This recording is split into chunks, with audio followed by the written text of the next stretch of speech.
Chapter 706. Lady Ling Yu wanted to kill herself, but Long Fei Yi didn't give her the chance.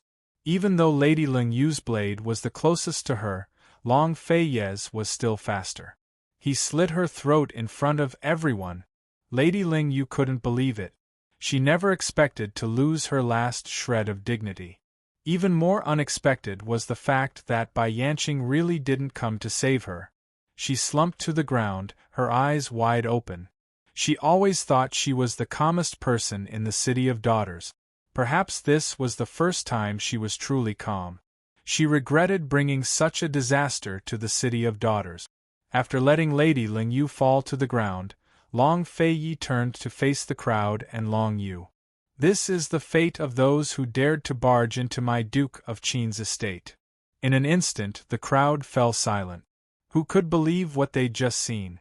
Long Fei Yi had killed Lady Ling Yu within 3 moves. Lady Ling Yu had only used her sword once from start to finish.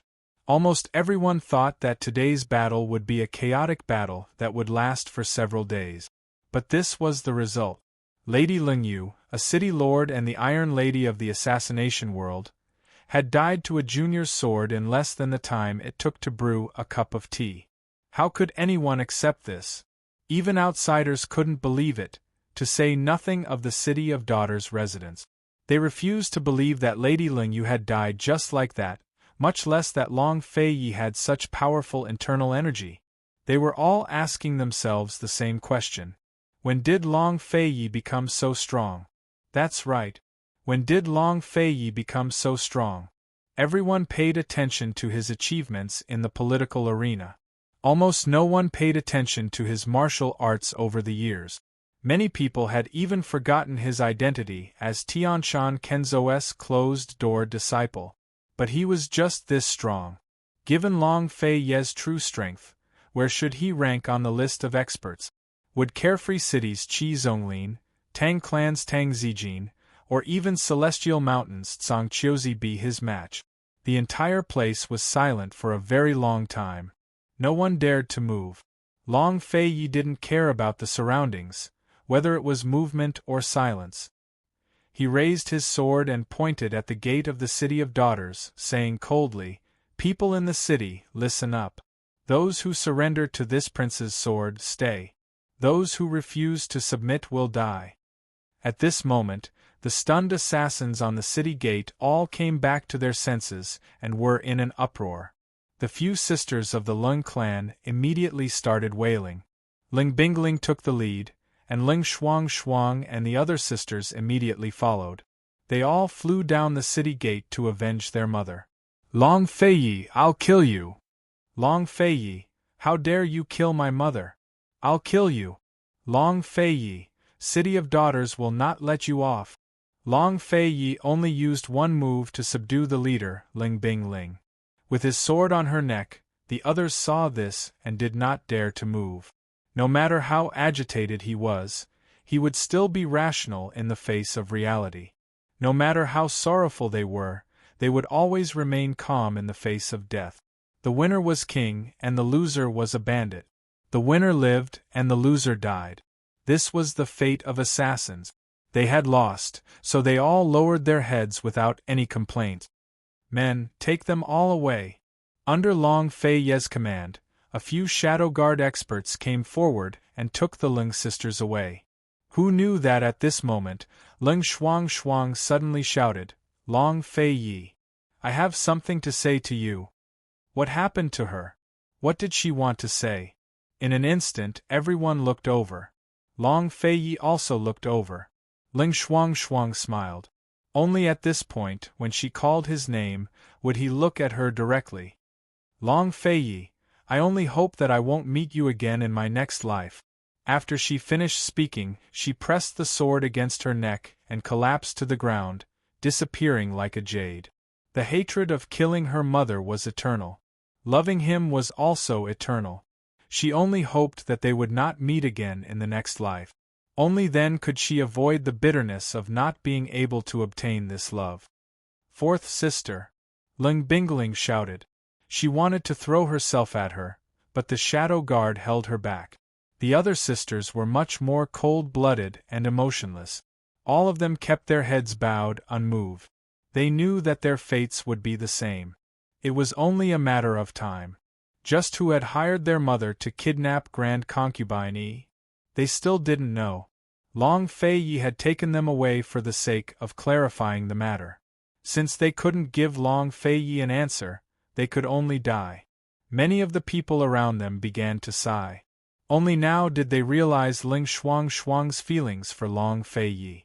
Unfortunately, Long Fei Yi didn't spare her another glance. His head was still raised towards the city gate. Long Fei Yi, ah, Long Fei Yi. Do you know that there are many women in this world who love you very, very much? Han Yunxi stared at Long Fei Yi's proud back from the carriage. She couldn't believe that such a cold man was actually her husband. Abruptly, Long Fei Yi asked loudly, "What about you too?" At his words, two old women flew down the gates at the same time. They fell to one knee as soon as they touched the ground. "The Liu family of the City of Daughters is willing to serve Your Highness Duke of Qin. The Jiang family of the City of Daughters is willing to serve Your Highness Duke of Qin." "Good," Long Fei Yi said loudly.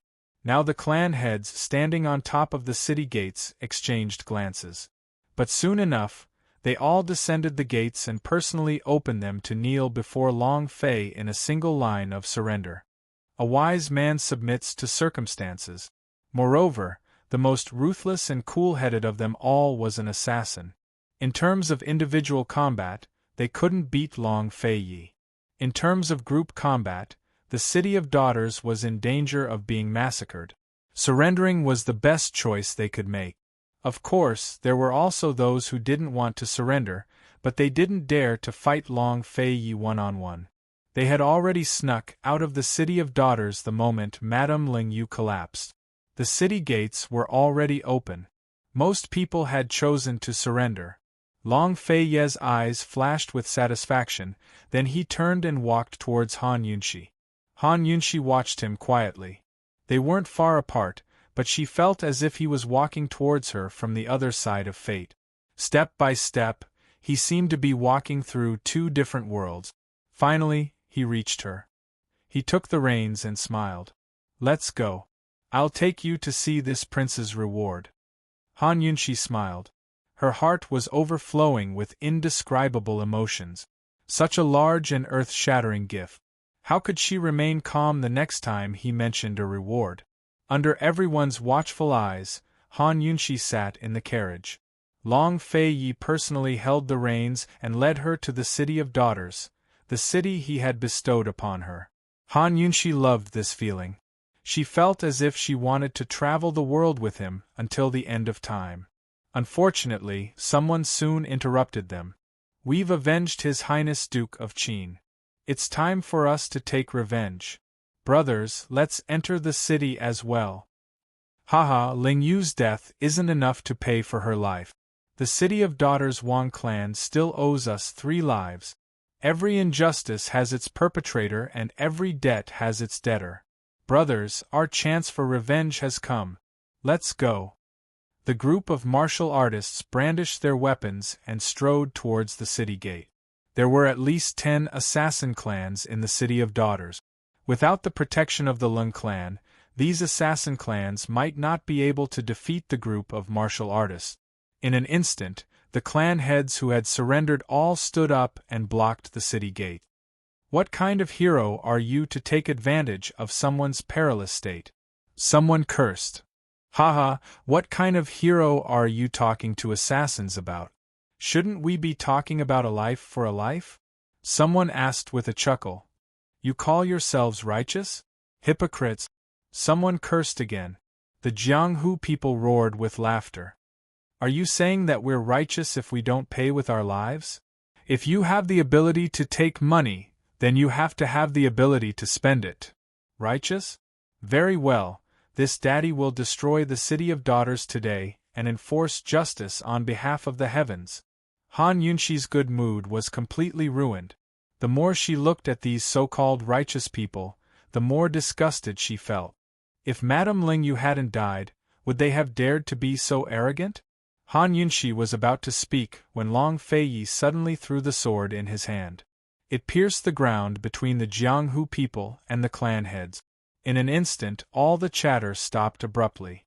The clan heads of the City of Daughters all looked at Long Feiyi. They seemed to want to say something, but they didn't. The group of Jianghu people also turned their heads. If Your Highness Duke of Qin is willing to continue speaking on our behalf, then it will be a great fortune for the Jianghu. The City of Daughters has committed all kinds of evil and killed countless people over the years. It's all thanks to Your Highness Duke of Qin that we were able to destroy the Lin clan today. Your Highness Duke of Qin, you must continue to uphold justice for us. After witnessing Long Feiyi's strength, they became even more respectful and fawning. Long Feiyi's cold eyes swept over the group of people. He was about to speak when Han Yunxi stood up and asked coldly, His Highness Duke of Qin just said that Ling Yu is dead and the City of Daughters belongs to His Highness Duke of Qin. You don't understand? At these words, the Jianghu people looked at each other in dismay. Someone tactless asked, Qin Wangfei, what do you mean by this? His Highness Duke of Qin said that the City of Daughters belongs to this Wangfei. From today onwards, the City of Daughters belongs to Qin Wangfei. Anyone who wants to touch a person, a blade of grass, or a tree in the city will have to ask this Wangfei's permission first. This, Qin Wangfei, Your Highness Duke of Qin, you then our grudge. The Jianghu people were shocked, and so were the surrendered soldiers of the City of Daughters. They had thought that Long Feiyi and Han Yunxi would use this opportunity to curry favor with the so-called righteous factions of the Jianghu and hand over the City of Daughters clans for them to deal with. They hadn't expected that Han Yunxi would be so domineering as to protect them. At this time, an old man from the Jianghu stepped forward and said angrily, Your Highness Duke of Qin, why you have to give us an explanation. Qin Wangfei has already made it very clear. From today onwards, anyone who makes the City of Daughters their enemy is this prince's enemy. Long Feiyi said coldly, Everyone, do you want to enter the city or leave? It's up to you. Duke of Qin, we can give the City of Daughters to you, but we owe you several answers. Today we must settle them, otherwise. Before the old man could finish speaking, Long Feiyi suddenly reached out and grabbed the sword stuck in the ground. Holding it in his hand, he said, Otherwise, what? The old man immediately sucked in a breath of cold air and was secretly shocked. What a powerful internal energy! Otherwise, what? What could the old man do to Long Feiyi? He could only angrily flick his sleeves and leave. If he stayed any longer, was he going to let Long Feiyi chase him out? Seeing this, everyone was also indignant, but no one dared to say anything. They could only follow the old man and leave. The people of Carefree City didn't say anything from beginning to end. They were much smarter than the Jianghu people. The Jianghu was, in essence, a place where martial arts spoke. In front of Long Feiyi, they had nothing to say. Your Highness Duke of Qin, Carefree City didn't do anything. Will you still refund your commission? Third Elder Qi asked jokingly. Chapter 707. Third Brother Qi's joke was to send a message to Long Feiyi that Liberty City knew how to adapt to the situation. Hee, go back and ask your city lord on my behalf whether this deal is worth it or not. Long Feiyi said. All right, I will definitely pass on your message. Third Brother Qi bowed politely and left with the others.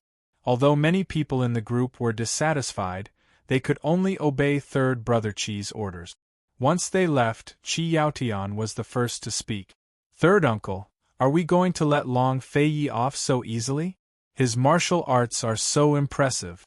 If he obtains the City of Daughters power, won't he be able to suppress Liberty City in the future? The reason why Liberty City was hired by Long Feiyi was to take the opportunity to destroy the City of Daughters. But now, it was only the Lin clan that was destroyed. The City of Daughters' power was still there. Now, not only was the City of Daughters not destroyed, but it had also fallen into the hands of a big shot like Long Feiyi. It was equivalent to Liberty City no longer facing the City of Daughters, but Long Feiyi instead.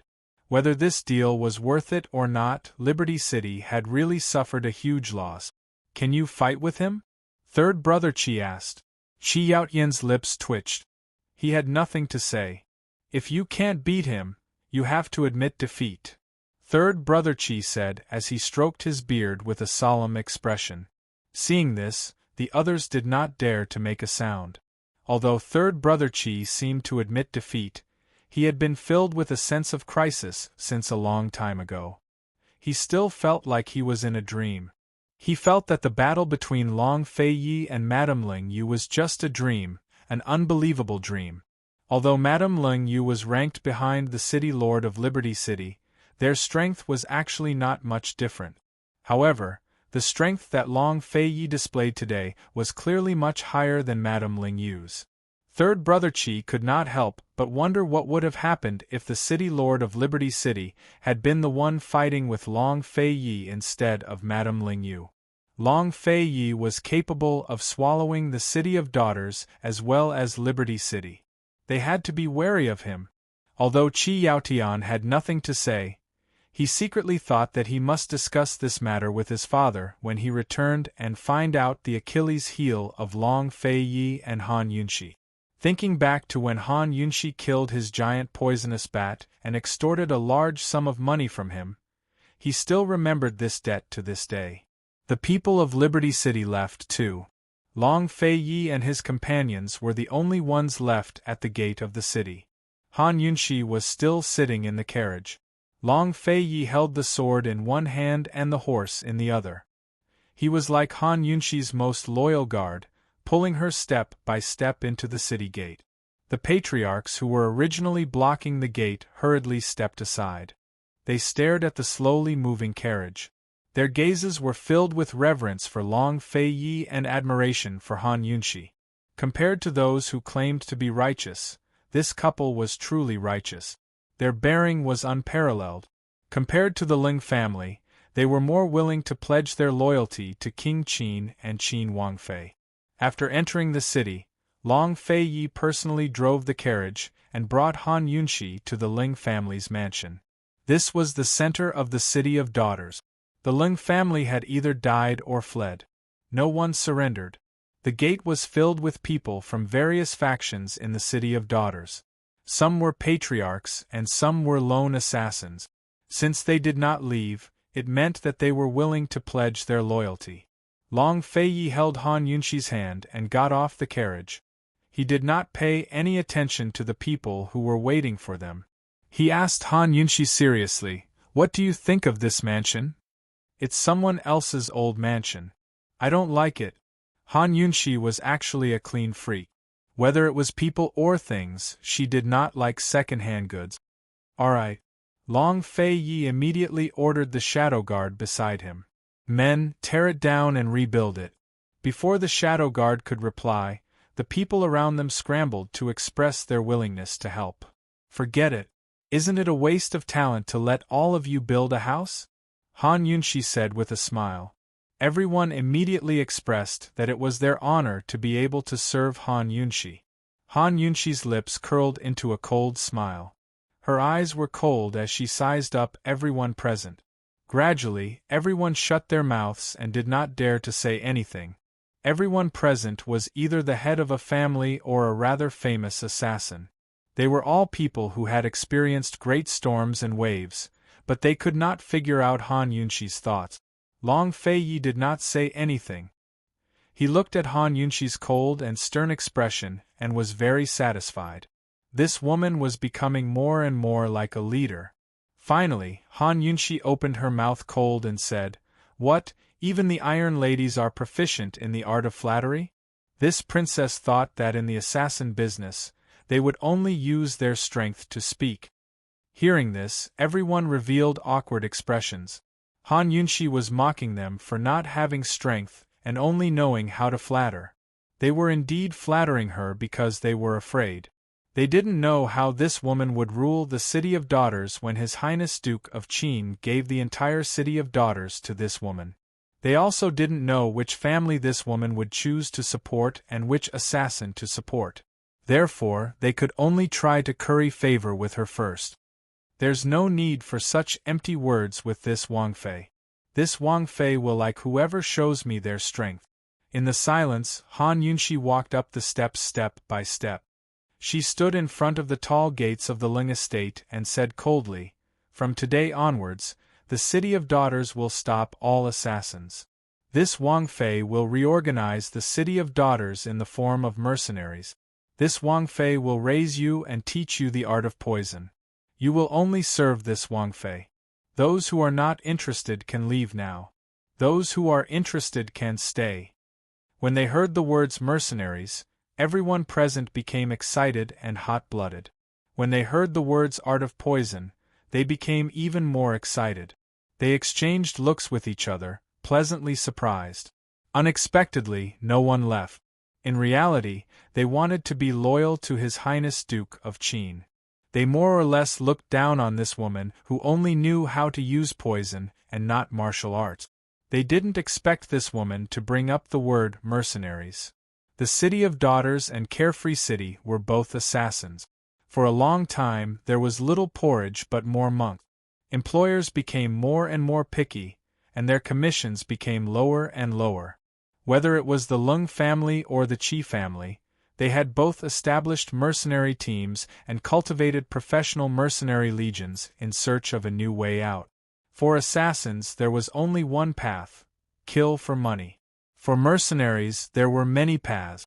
They could accept all kinds of difficult missions and challenges, such as participating in a coup, acting as the vanguard, collecting intelligence, rescuing hostages, defending the city, and so on. Unfortunately, other than killing people, no one would trust them in other aspects. Because the two cities' mercenary teams didn't receive any orders, they could only disperse. Who would have thought that Han Yunxi would also think of the path of mercenaries? She was the mistress of the Duke of Qin's estate, the mistress of the Commander-in-Chief's estate in the south. If she reorganized the City of Daughters into a mercenary group, would they still have to worry about not having any missions? This was simply too good. For a moment, everyone bowed, expressing their willingness to serve Qin Wang Fei. This time, it wasn't flattery, but sincere. "You can all go back. In the afternoon, the details of the recruitment will be announced. You can sign up individually or come as a group from your family. This Wang Fei will wait for you," Han Yunxi said seriously. Everyone was overjoyed and retreated to prepare. The City of Daughters had clearly been occupied, but other than the remnants of the Lung clan who had fled, no one in the city felt grief or hatred. It was as if the entire city had been reborn and was filled with new vitality. After everyone dispersed, the Shadow Guard were left dumbfounded. They had always known that esteemed Wang Fei was different from the rest and that her poison skills were extraordinary, but they never thought that esteemed Wang Fei, a woman who didn't know martial arts, would be able to come up with terms like mercenaries and soldiers. It was simply too surprising. If it was said that His Highness Duke of Qin had taken over the City of Daughters with martial arts, then esteemed Wang Fei had used her wisdom to conquer the hearts of all the assassins in the city. Su Donglin stood to the side. He was the leader of the poisoned Shadow Guard that Han Yunxi had personally raised. Currently, the poisoned Shadow Guard only had a trifling dozen people, but he had a premonition that in the near future, esteemed Wang Fei would have a force strong enough to contend with His Highness Duke of Qin's Shadow Guard. "Esteemed Wang Fei, which soldiers are you planning to form?" Su Donglin couldn't help but be curious. Unexpectedly, Han Yunxi took out a notebook from her medical pouch, tore out a page, and tossed it to Su Donglin. "It's written clearly here. Sort it out and announce it." Su Donglin found it even more inconceivable. Esteemed Wang Fei had come prepared? In reality, Han Yunxi hadn't come prepared. She had always been preparing to form a mercenary regiment. In the modern era, she had been sent to the jungles of Africa and the rainforests of South America to participate in battlefield medical work. She had to treat mercenaries who had accidentally been poisoned during field operations. Thus, she had some understanding of such matters. Cloud Realm continent just happened to lack such an organization. Long Fei Yi had taken over the City of Daughters, so she could make good use of all the assassins there. She wanted to form a few mercenary squads with a clear division of labor, such as gathering intelligence, rescuing hostages, fighting in the vanguard, and so on. These people all had strong foundations in martial arts. As long as they improved their professional knowledge, they would be able to carry out missions in less than 3 months. As soon as Su Donglin received the notebook, Long Fei Yi snatched it away. He glanced at it before returning it to Su Donglin. With a wave of his hand, he dismissed the shadow guard. He did not express any opinion and remained calm and collected. However, his hands had long since betrayed him. Once again, he couldn't help but rub Han Yunxi's hair. Every time he did this, his eyes were filled with indulgence. Every time he did this, it meant that he was very satisfied with this woman. He wrapped an arm around Han Yunxi's shoulders and walked towards the Ling estate, smiling. "Looks like we'll have to stay a few more days. I've long planned out the mercenary squads. I'll tell Su Donglin the details later, and have him make the arrangements. We'll leave tomorrow without delay. Ascending Celestial Mountain is more important." Han Yunxi was very serious. Long Fei Yi stopped and looked at her. "Han Yunxi, you and your lordship are a perfect match." Han Yunxi gave a start, but quickly broke into a smile. "Your Highness Duke of Qin, are you praising Qinxie? Or are you praising yourself?" Long Fei Yi carefully smoothed out her hair. "Han Yunxi, your lordship isn't joking. He probably wouldn't be able to find another woman in this lifetime who could replace Han Yunxi." A perfect match meant that she was pleasing to the eye and pleasing to the heart. After he finished smoothing out her hair, Han Yunxi's clear eyes seemed even brighter. She said, "Since we're a perfect match, then we should be a perfect match. Long Fei Yi, you have to love me well." Long Fei Yi didn't say anything. He wrapped his arms around her waist, pulled her close, and sealed her lips with a kiss. The matter in the City of Daughters had a beautiful and unexpected outcome. Long Fei Yi and Han Yunxi stayed in the City of Daughters. The next day, with Long Fei Ye's help, Han Yunxi quickly arranged everything in the City of Daughters. The carriage slowly drove out of the City of Daughters West Gate, and they officially set foot on the road to Celestial Mountain. They didn't know that in the forest outside the city, there were 2 pairs of eyes staring at them. Who were they? Chapter 708. After a while, Tang Li regained his composure and smiled at Ning Jing. "I wanted to kill that giant python and take its gallbladder to nourish Jing Jing's body, but it seems like I can't do it now." Tang Li was still smiling at her. "So, he didn't take the incident of her kicking to heart?" Ning Jing looked at him without saying a word. It wasn't clear what she was thinking, but she bit her lip.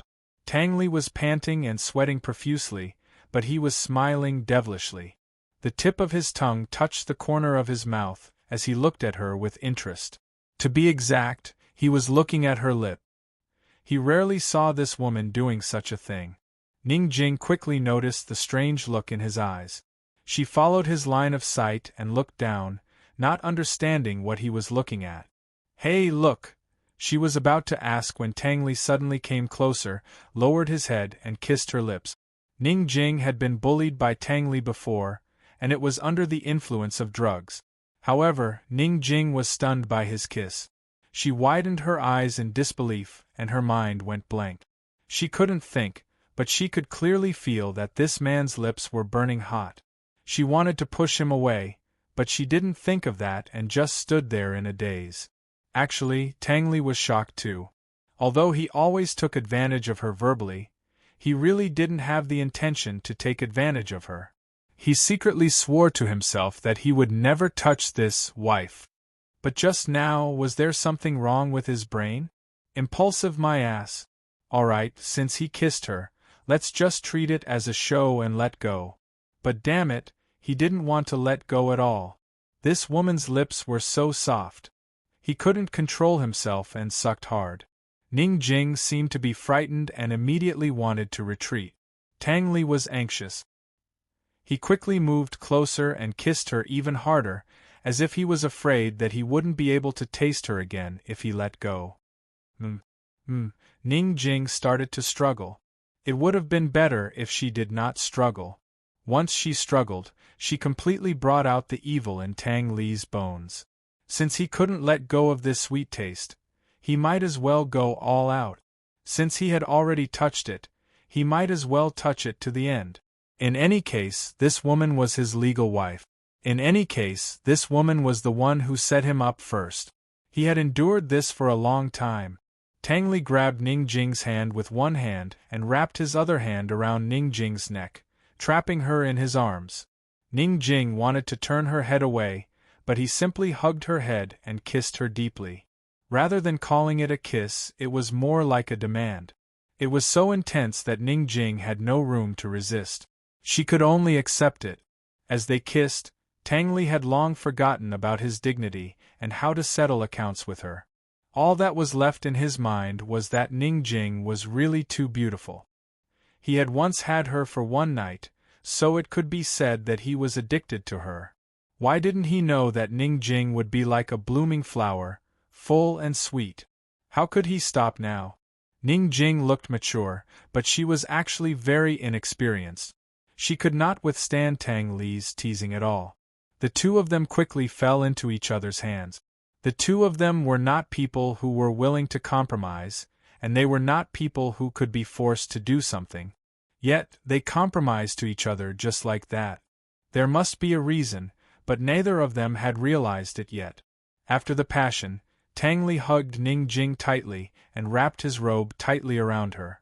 Ning Jing was exhausted, but she was still conscious. She was so conscious that she knew what had just happened. This time, Tang Li was also conscious. He remembered her scent clearly.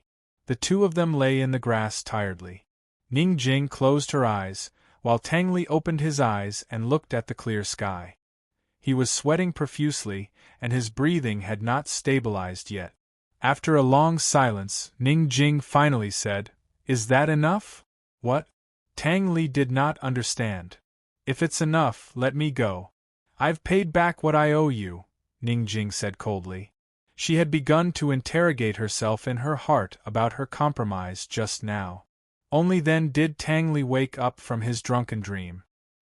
He suddenly turned over and pinned Ning Jing under his body again. Jing, your husband's performance did not satisfy you, Tang Li," Ning Jing roared. "Shut up." "Oh, I was wrong.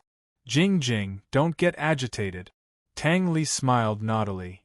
"I wanted to say, your husband's performance did not satisfy you?" With his ambiguous tone, was there a difference between the words satisfied and satisfied? Get lost. Ning Jing wanted to push him away, but unfortunately, she really did not have the strength. She wanted to fall asleep immediately. Jing, let your husband hug you for a while. You're very warm." After Tang Li finished speaking, he had already hugged Ning Jing tightly. Ning Jing could not do anything to him, so she buried her head in his shoulder and bit down hard. Tang Li was in pain. It was so painful that the corners of his mouth twitched, but he endured it and let her bite him. He whispered in her ear, Jing, don't worry. Your husband will definitely dote on you, love you, and won't let you suffer any grievances. Put away your flowery words. You've had fun, so you should let me go now, right?" Ning Jing asked coldly. Jing, you don't believe me?" Tang Li asked aggrievedly. "Tang Li, stop acting with me." Ning Jing was very disdainful. In reality, before they left the Tang sect, Mrs. Tang had made things difficult for her several times, but it was always Tang Li who helped her out. Even if Ning Jing did not remember it in her heart, she at least saw it. From the time she married into the Tang sect until now, she had not suffered any grievances. Jing, I know about what happened between us in the past. I don't care about whether it was right or wrong. I just treat it as fate. What will it take for you to believe me?" Tang Li was anxious. A complicated look flashed past Ning Jing's eyes. After hesitating for a moment, she said, "You're the Tang sect's clan master. If you give me all the Tang sect's hidden weapons, I'll believe you." Tang Li was in a difficult position, but he was sneering in his heart. Ning Jing finally showed her tail. Liar!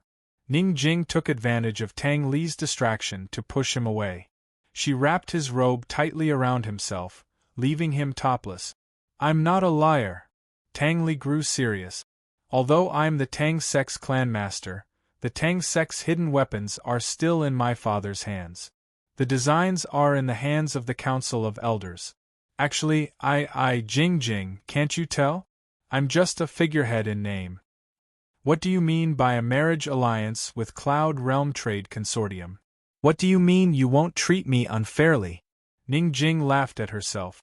Now it looks like I'm the clan master's madam in name only, huh? Hearing this, Tang Li gave a long sigh and fell silent. Ning Jing kicked him in the foot. Say something. You keep saying you won't let me suffer grievances? I'm probably the most aggrieved woman in the history of the Tang clan. Tang Li didn't speak, but Ning Jing gave a soft snort and turned to leave. Tang Li grew serious. If you're still willing to believe me, then come back with me right now. We'll go back to the Tang clan and fight for what belongs to us. Ning Jing didn't answer, but kept walking without looking back. Tang Li chased after her with large strides. You're my wife. Ning Jing had planned to wait a few more days before giving in, but hearing these words made her turn around and meet Tang Li's sincere eyes. You're my wife. If you don't believe me, who do you believe?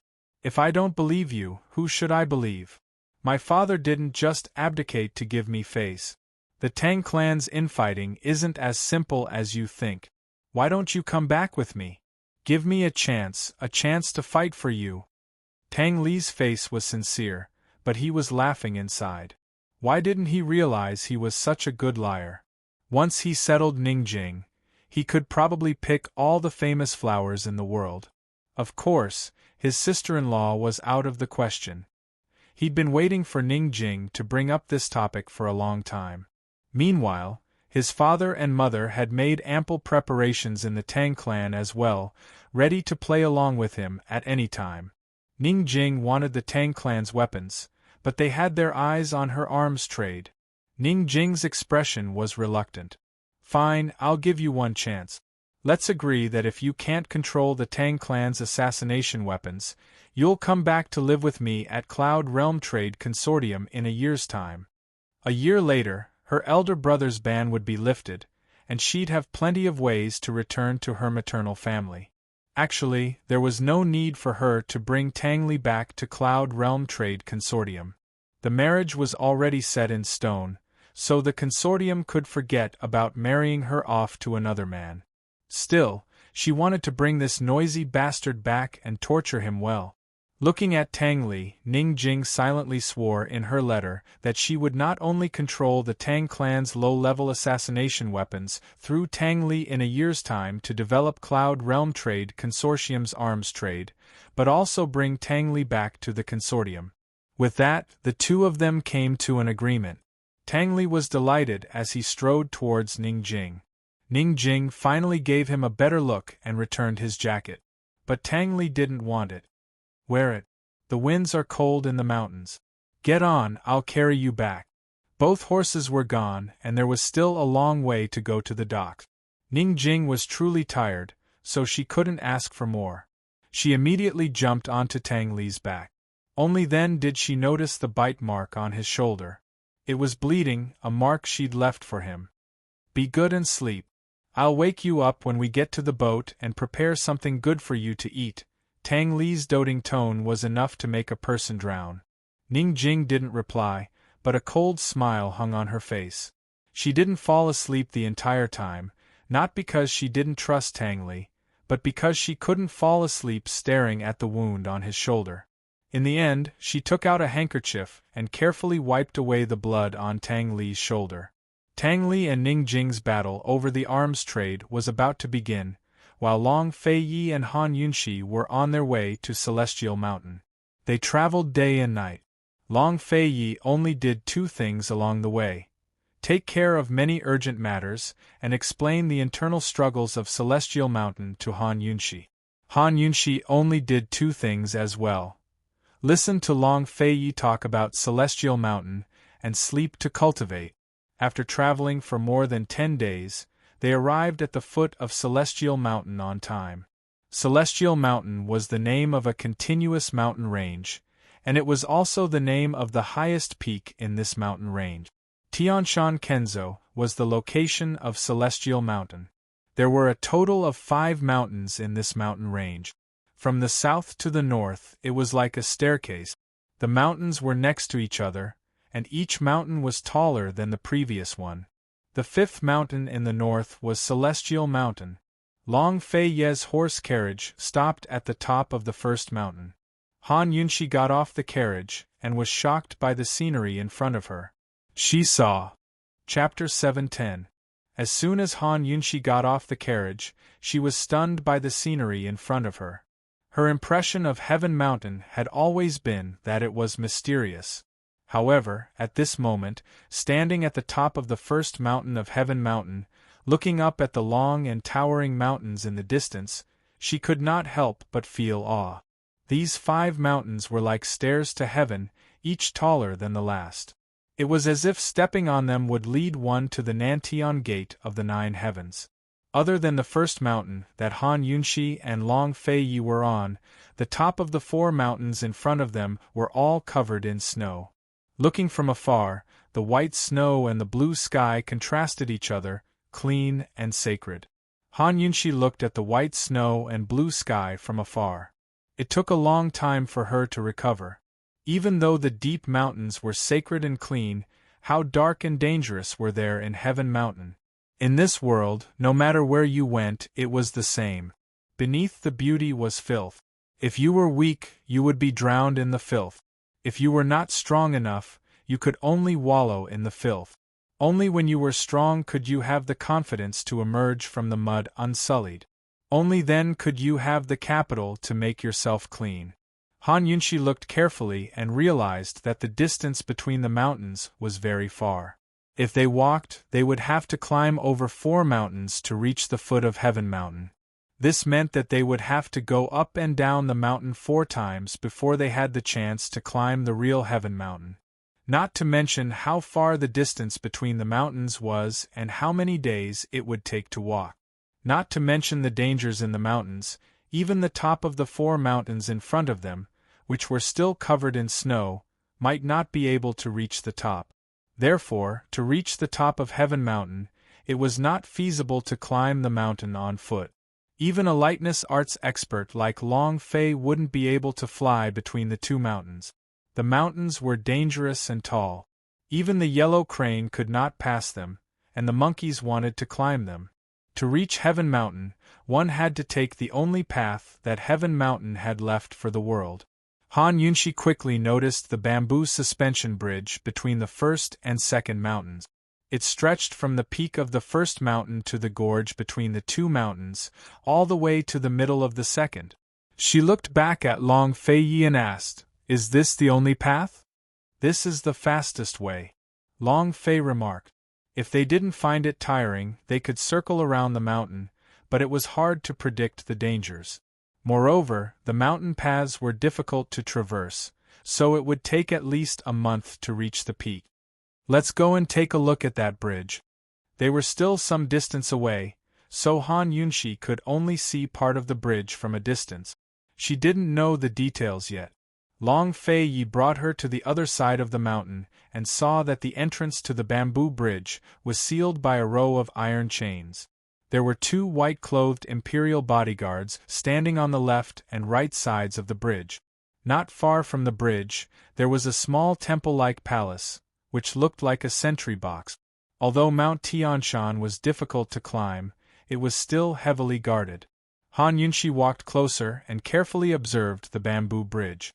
Only then did she realize that this bamboo bridge, spanning between 2 mountains, was very deceptive. This thing couldn't even be called a bridge. At most, it was a bamboo pipe tied with ropes. The 2 ropes formed an inverted triangle and hung the bamboo pipe together. The handrails on both sides were 2 parallel ropes. That was all. The most important thing was that the bamboo pipe was very thin and could only allow one person to step on it with one foot. Could not allow two people to walk side by side. To cross this bridge, it was equivalent to stepping on the bamboo pipe and holding on to the ropes on both sides to walk over step by step. It looked like there were no safety measures at all. Suddenly, a gust of wind blew and the entire bamboo bridge swayed with the wind.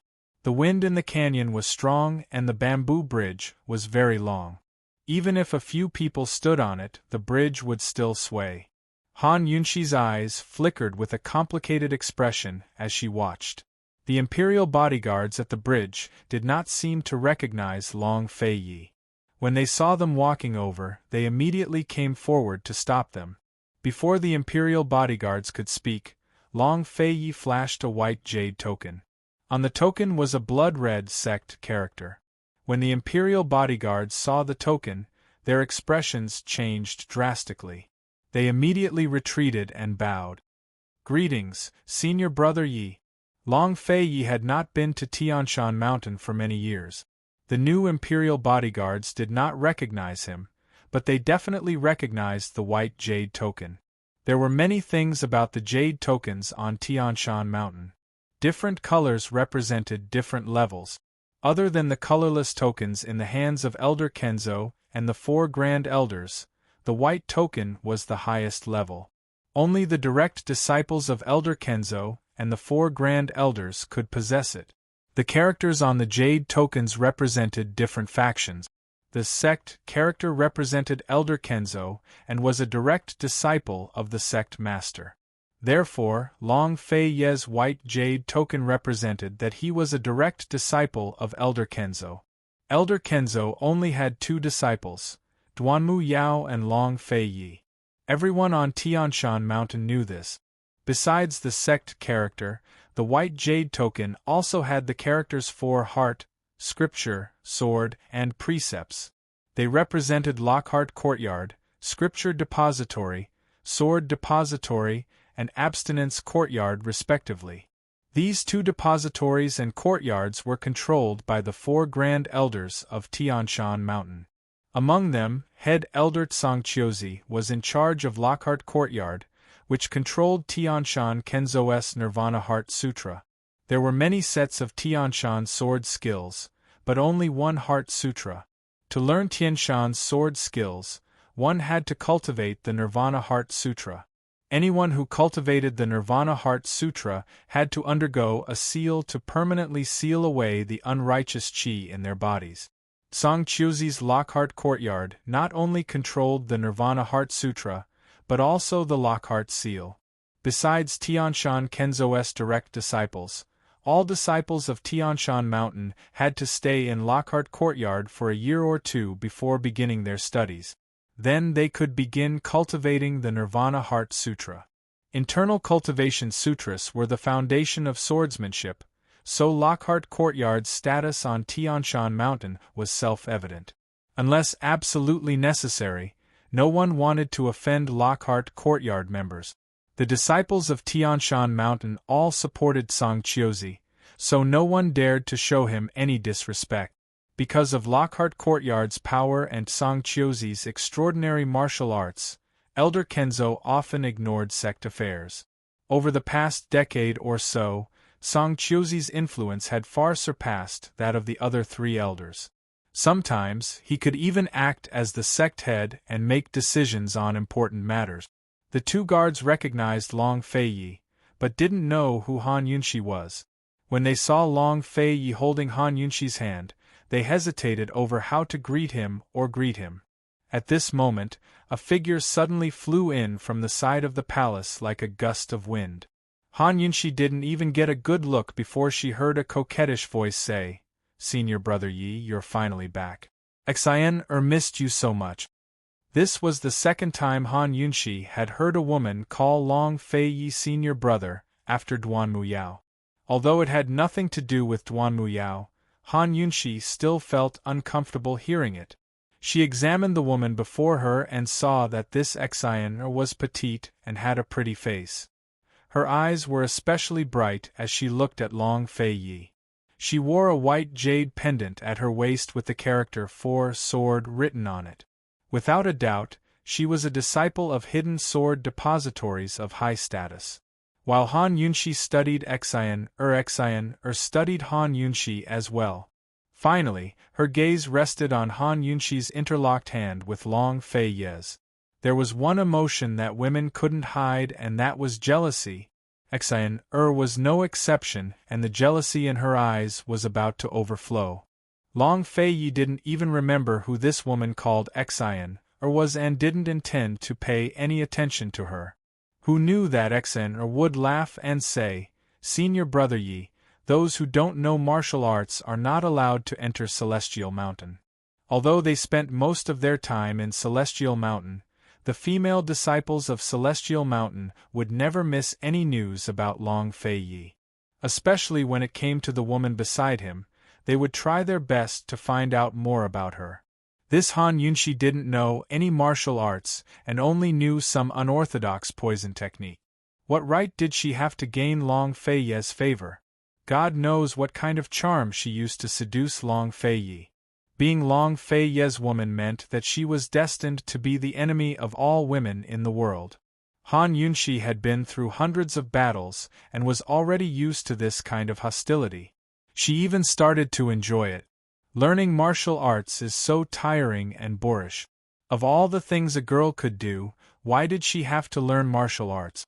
She's making herself neither a man nor a woman and can't even get married. Han Yunshi purposely hooked her arm around Long Fei Ye's and snuggled up to him. Imitating Exhilarating's coy tone, she continued, "I don't know martial arts. In any case, Long Fei Yi, you have to always stay by my side and love me, dote on me, and protect me." As she spoke, she raised a finger and lazily looked at it. Unhurriedly, she continued, "Protect me and don't let anyone harm a single finger of mine." Bickering with Han Yunshi would only lead to death by her poisonous tongue. Exhilarating was so angry that smoke almost came out of her nostrils. Just as she was about to retort, Long Fei Yi grabbed Han Yunshi's hand and gently bit her finger. How could the aloof and proud Duke of Qin do such a thing to a woman? How could his lips touch a woman? Exhilarating didn't want to believe it, but she couldn't help but like Long Fei Yi's action. How she wished that Long Fei Yi had bitten her. What would it feel like? What would it feel like? A numbing sensation flowed from Han Yunshi's finger to her entire body like an electric current. Fortunately, he quickly let go of her. Otherwise, she didn't know if she would have collapsed in his arms. "Why aren't you opening the lock?" Long Fei Yi questioned the guards. The two guards were also shocked by Long Fei Yi's bite. Only now did they regain their senses and hurriedly open the iron chains to let Long Fei Yi and Han Yunshi onto the bamboo bridge. Long Fei Yi had the coachman, Uncle Gao, wait in the palace and only brought Su Donglin up the mountain. It wasn't that he was underestimating the enemy, but that he had his own forces on Tianshan. Su Donglin used the bridge as a stepping stone to soar into the air. He used his qigong to open up a path for them. Only now did Han Yunshi realize that the bamboo bridge wasn't for walking. It was only for stepping. It seemed that Exhilarating's mockery about her not knowing martial arts made sense. However, she had Long Fei Yi with her, so she wasn't afraid. "Hold on tight." Long Fei Yi was in a good mood. He told Han Yunshi to hold on tight to him, but in fact, he hugged her first. With a tap of his foot, he soared into the air. His figure was handsome and carefree. Even after he left, Exhilarating was still dumbfounded. Of course, Exhilarating was just a small peach blossom. There was a bigger peach blossom waiting for Han Yunshi. As soon as Long Fei Yi and the others arrived at the foot of the mountain, all the important figures on the mountain peak knew. Could Han Yunshi successfully cross the bamboo bridge? Chapter 711. The distance between the first and second mountains was the furthest. Even for an expert like Long Fei Yi, he had to use the bridge 5 or 6 times to cross it. However, it had to be said that the scenery here was very good. Long Fei Yi deliberately slowed down to let Han Yunshi take her time to enjoy the scenery. She remembered the first time this guy carried her and flew. Han Yunshi was both scared and surprised, but now, she was already used to it.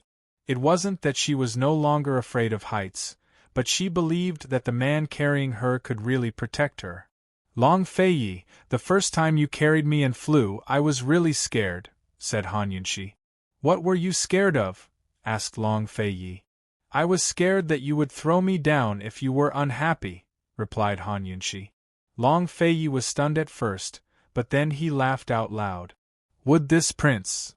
Yes. Han Yunshi was very sure, and then she added, you definitely would back then. Then what about now? Would you? Asked Long Feiyi again. Definitely not. Han Yunshi was still very sure. Long Feiyi nodded and didn't say much. After a long time, he suddenly said, Han Yunshi, actually you wouldn't have back then either. Definitely not. Han Yunshi didn't agree. She still remembered how cold, indifferent, and ruthless he was back then. It seemed like he would get annoyed if she said anything more, and he would just ignore her every time. Han Yunshi was about to argue, but Long Feiyi asked, do you know why you wouldn't have? I don't know. Han Yunshi waited for him to say the reason, and then refuted. Unexpectedly, Long Feiyi smiled and sighed faintly. This prince also doesn't know why, but in any case, I didn't abandon you. Because he liked her long ago? Long Feiyi, when did you start to like me? Was it earlier than me? Yes, why? Han Yunshi sighed softly and unconsciously hugged him tightly. At this time, Su Donglin, who was leading the way, suddenly turned back. Master, there's someone blocking the way. It's a woman.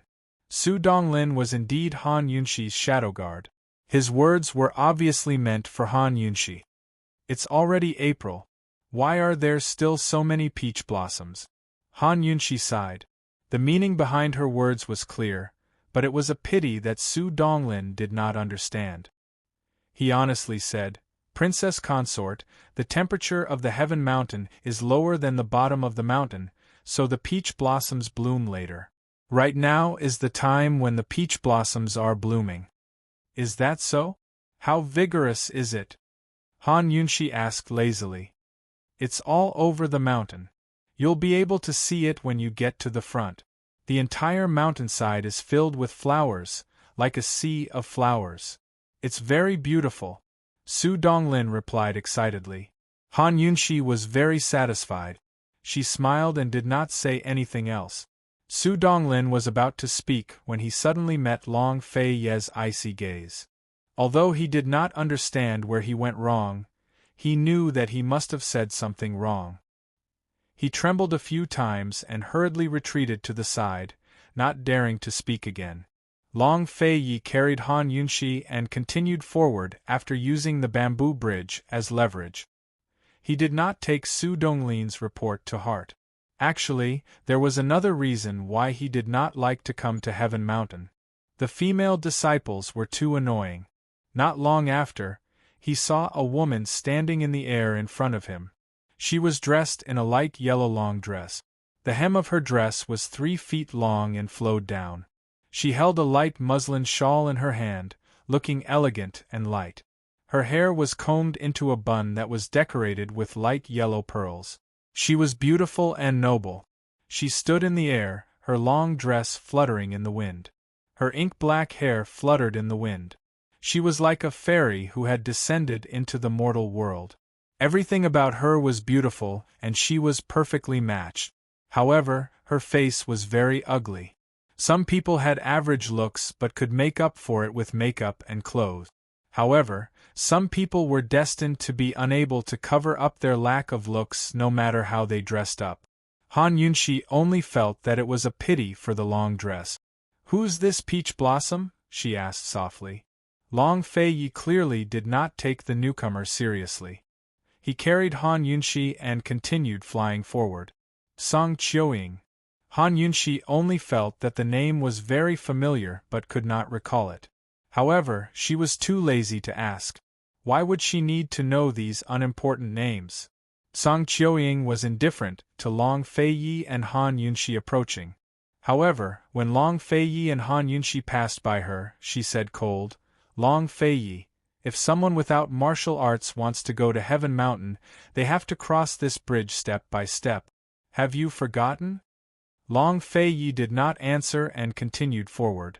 Song Qiuying suddenly drew her sword, and several sword-wielding women flew out from the abyss under the bridge. They lined up to block Long Fei's path. "Get lost," Long Fei said. "What if I say no?"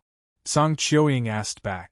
Long Fei was about to make a move when a powerful sword chi suddenly rushed over. Then, an old woman over 50 years old flew over with a sword. Han Yunxi noticed the jade pendant on her waist. It was a transparent jade token. Besides Elder Kenzo, only the 4 great elders had transparent jade tokens.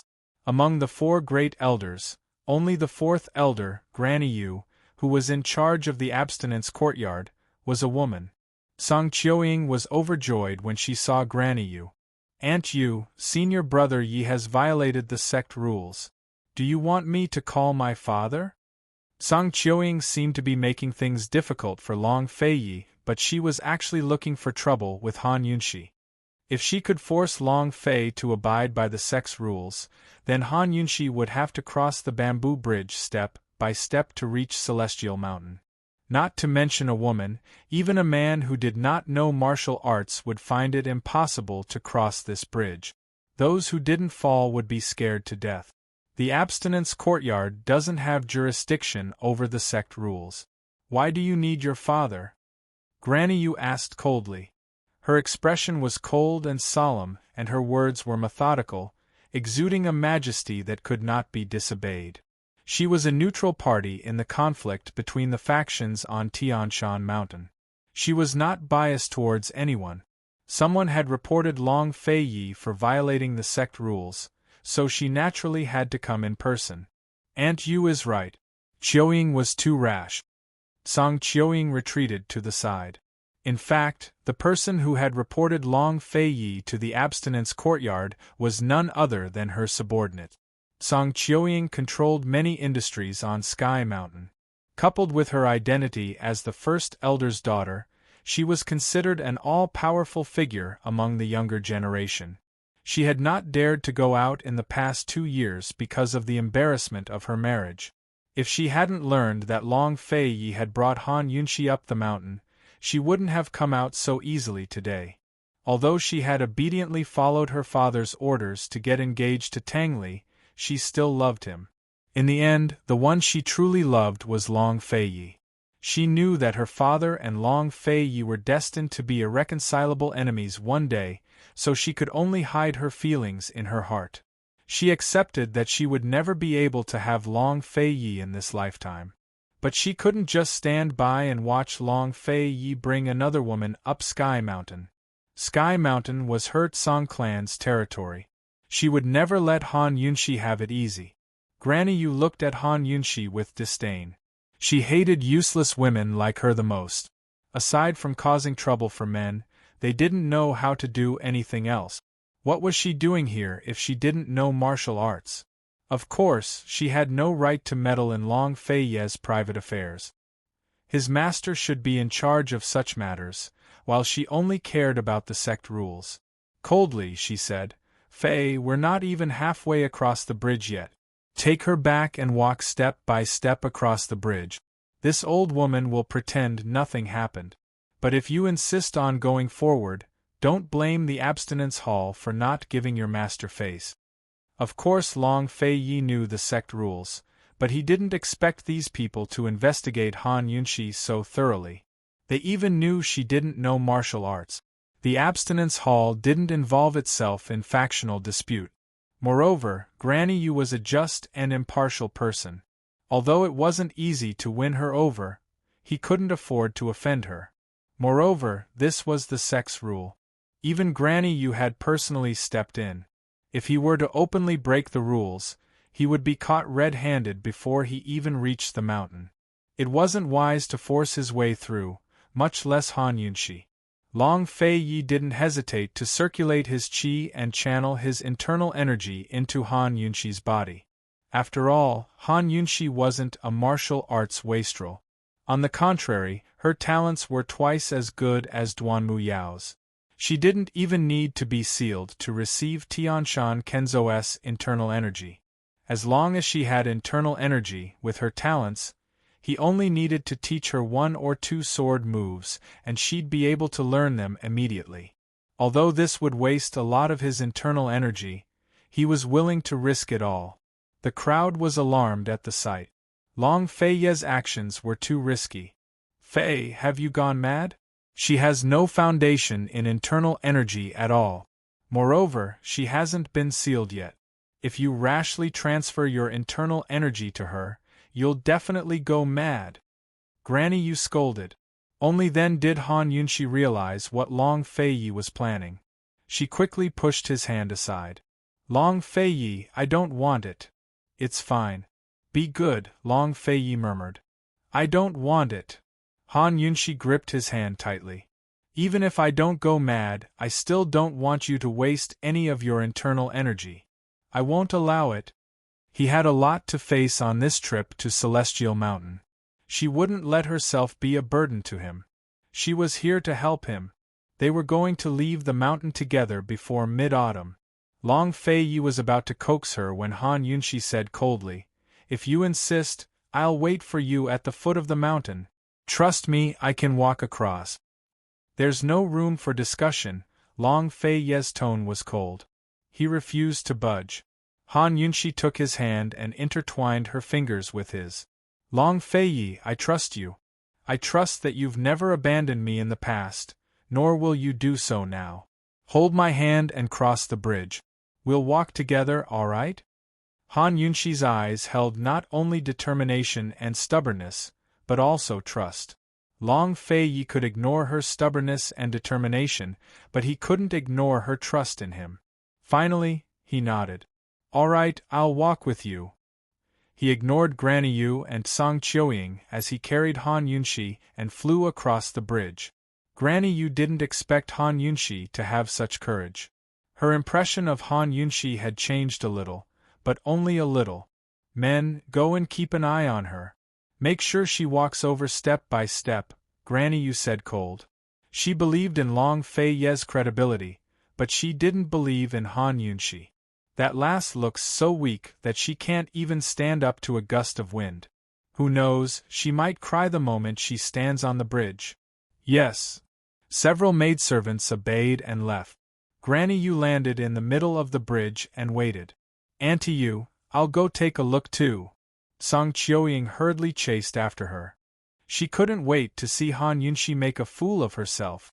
Chapter 7:12. Han Yunshi and Long Feiyi returned to the end of the bamboo bridge.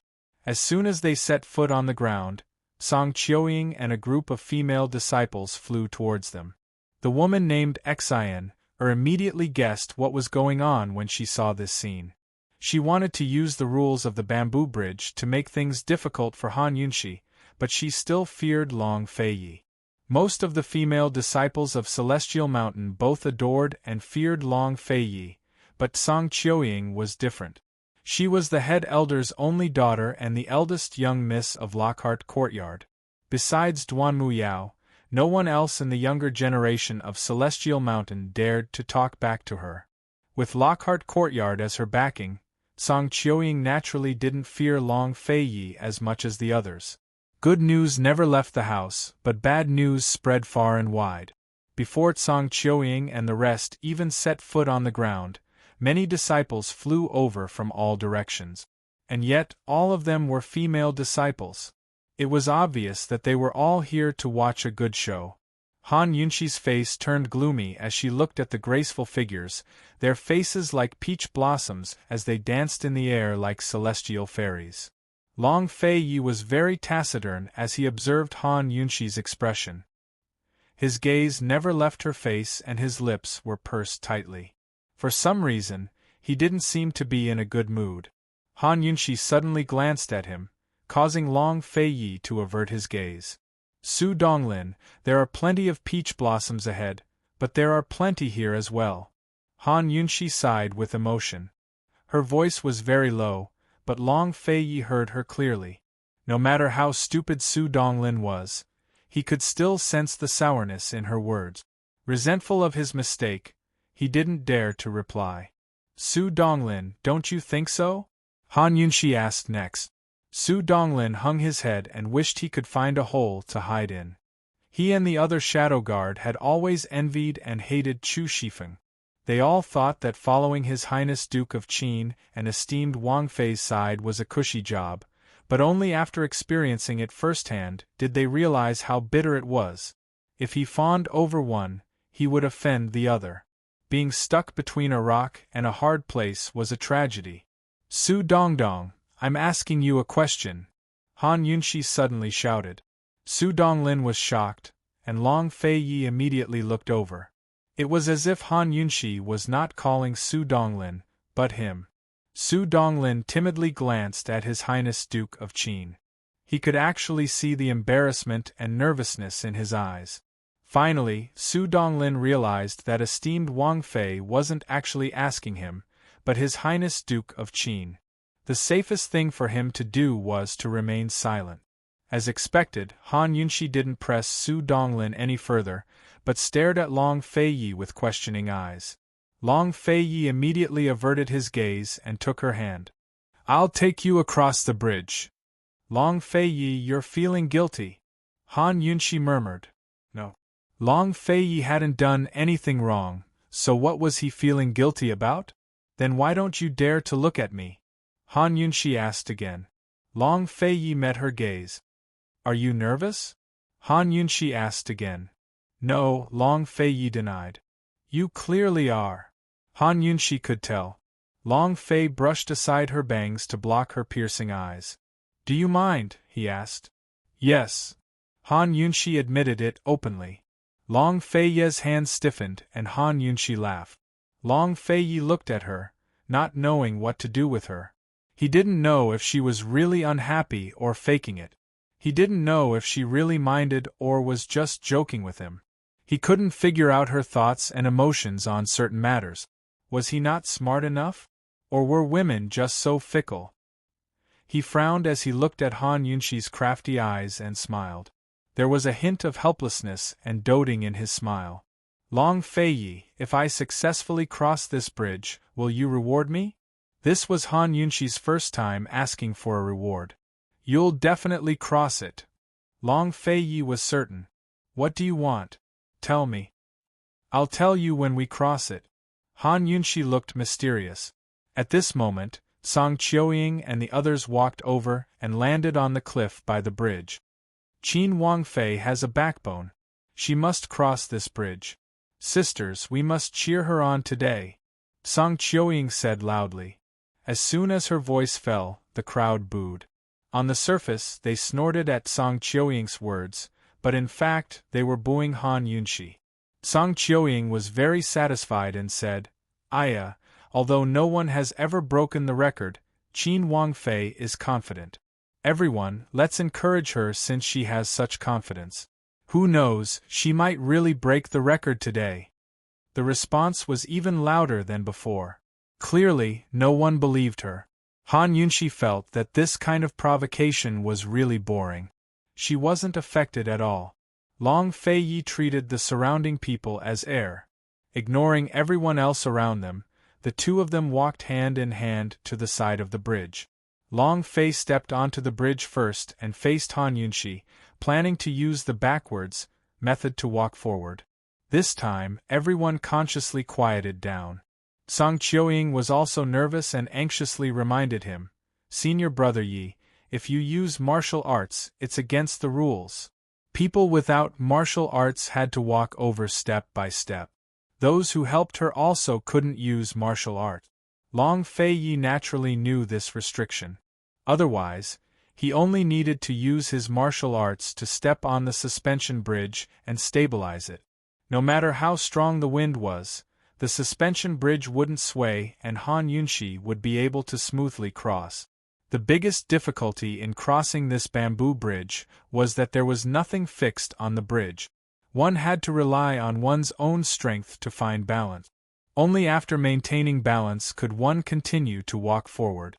Moreover, to continue walking forward, one had to take into account balance with every step. The 2 ropes hanging the bamboo tube were loose and the 2 handrails on both sides were also loose. It was really difficult to maintain balance from the beginning of the bridge to the end. Even Long Fei Yi had to spend a lot of effort to maintain balance. He stepped on the bamboo tube and exerted all his strength on the bamboo tube. As a result, the 2 ropes hanging the bamboo tube were pulled taut. He didn't pull the handrails but kept his hands in front and back to maintain balance. "Hold my hand and don't touch the ropes on both sides," he whispered. Han Yunxi could see that Long Fei Yi was using brute force to maintain balance. He didn't use any martial arts at all. She first reached out to hold Long Fei Yi's hand and then stepped on the bamboo tube with one foot and the other on the cliff to support her weight. She immediately felt the sweat on Long Fei Yi's hand. This man only took one step and it was already very difficult to maintain his balance. If she stepped on it, he would have to bear her balance and her weight.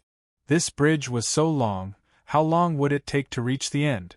Looking at Long Fei Yi's furrowed brows and the thin layer of sweat on his temples, Han Yunxi didn't step on it for a long time. She couldn't bear to see him work so hard. "Come up, don't be afraid." Long Fei Yi wasn't urging, but comforting. Han Yunxi's brows were furrowed, and she didn't move for a long time. "No way you're afraid of this? Han Yunxi, how are you going to walk over?" Song Qiuying felt that she had overestimated Han Yunxi. She thought that Han Yunxi would step on the bridge and cry, but she didn't expect that Han Yunxi didn't even dare to step on the bridge. "If you're afraid, then don't walk. You're wasting everyone's time." She doesn't dare to step on the bridge even with senior brother Ye's protection? No wonder she doesn't know martial arts. A coward can't learn martial arts, haha. The surrounding mocking voices gradually increased, but Long Fei Yi still patiently comforted her. "It's okay, trust me. At most, you won't be able to stand steadily. I'll carry you and fly over. If it's against the rules, then so be it." Han Yunxi still didn't understand. She stared at Long Fei Yi's feet and seemed to be distracted. The surrounding laughter grew louder and louder. Long Fei Yi was very patient with Han Yunxi, but he didn't want to force her. Anyone would be afraid of a bottomless abyss under their feet. He tightened his grip on Han Yunxi's hand and was about to transfer his internal energy to her when Han Yunxi used her strength and yanked him up the cliff. Long Fei Yi realized for the first time that Han Yunxi was so strong. What was this woman trying to do? "Going back on your word? You're not going?" Song Qiuying chuckled. She knew that Han Yunxi didn't have the courage. From the beginning to the end, no matter what Song Qiuying said, Han Yunxi ignored her. This time was no exception. She pulled Long Fei Yi and whispered in his ear. This scene made Song Qiuying especially embarrassed and made the surrounding people jealous. Song Qiuying's eyes flashed with hatred and she asked coldly, "Senior brother Yi, are you sure you're not going to cross the bridge?" Unfortunately, Long Fei Yi listened carefully to Han Yunxi's whisper, and the corners of his mouth curled up as if he was smiling. Heavens! Senior brother Yi is actually smiling? He looks so good when he smiles. What did Han Yunxi say to him? Everyone didn't have time to be jealous as they were all curious. What could make senior brother Yi smile? The hatred in Song Qiuying's eyes deepened. She finally understood why Duanmu Yao hated Han Yunxi so much. It was because Han Yunxi had too many exceptions. However, it was useless even if she was an exception. She couldn't be an exception. If she couldn't cross the bridge, she couldn't go up the mountain. If she couldn't go up the mountain, she couldn't see the sect master. She had already heard about Duanmu Yao's matter from her father. No matter why Long Fei Yi came back this time, it must be to bring Han Yunxi to see the sect master. The sect master hadn't left the mountain for many years. He definitely wouldn't leave the mountain for Han Yunxi. She wanted to see how Long Fei Yi could bring Han Yunxi up the mountain. In any case, she wouldn't leave today and would stay here to watch. After Han Yunxi and Long Fei Yi finished whispering, Long Fei Yi immediately sent a signal flare into the sky. What was this for? Soon, a group of black-clothed disciples flew over from all directions. This time, they were all male disciples and their numbers far exceeded the number of female disciples present. This made everyone even more curious. Could it be that Han Yunshi asked Long Feiyi to summon these people? What were they doing here? These black-robed disciples were all outstanding disciples of Sky Mountain. They were young, but their martial arts cultivation was extremely high. Most importantly, all of them were handsome and handsome. They were pleasing to the eye no matter how one looked at them.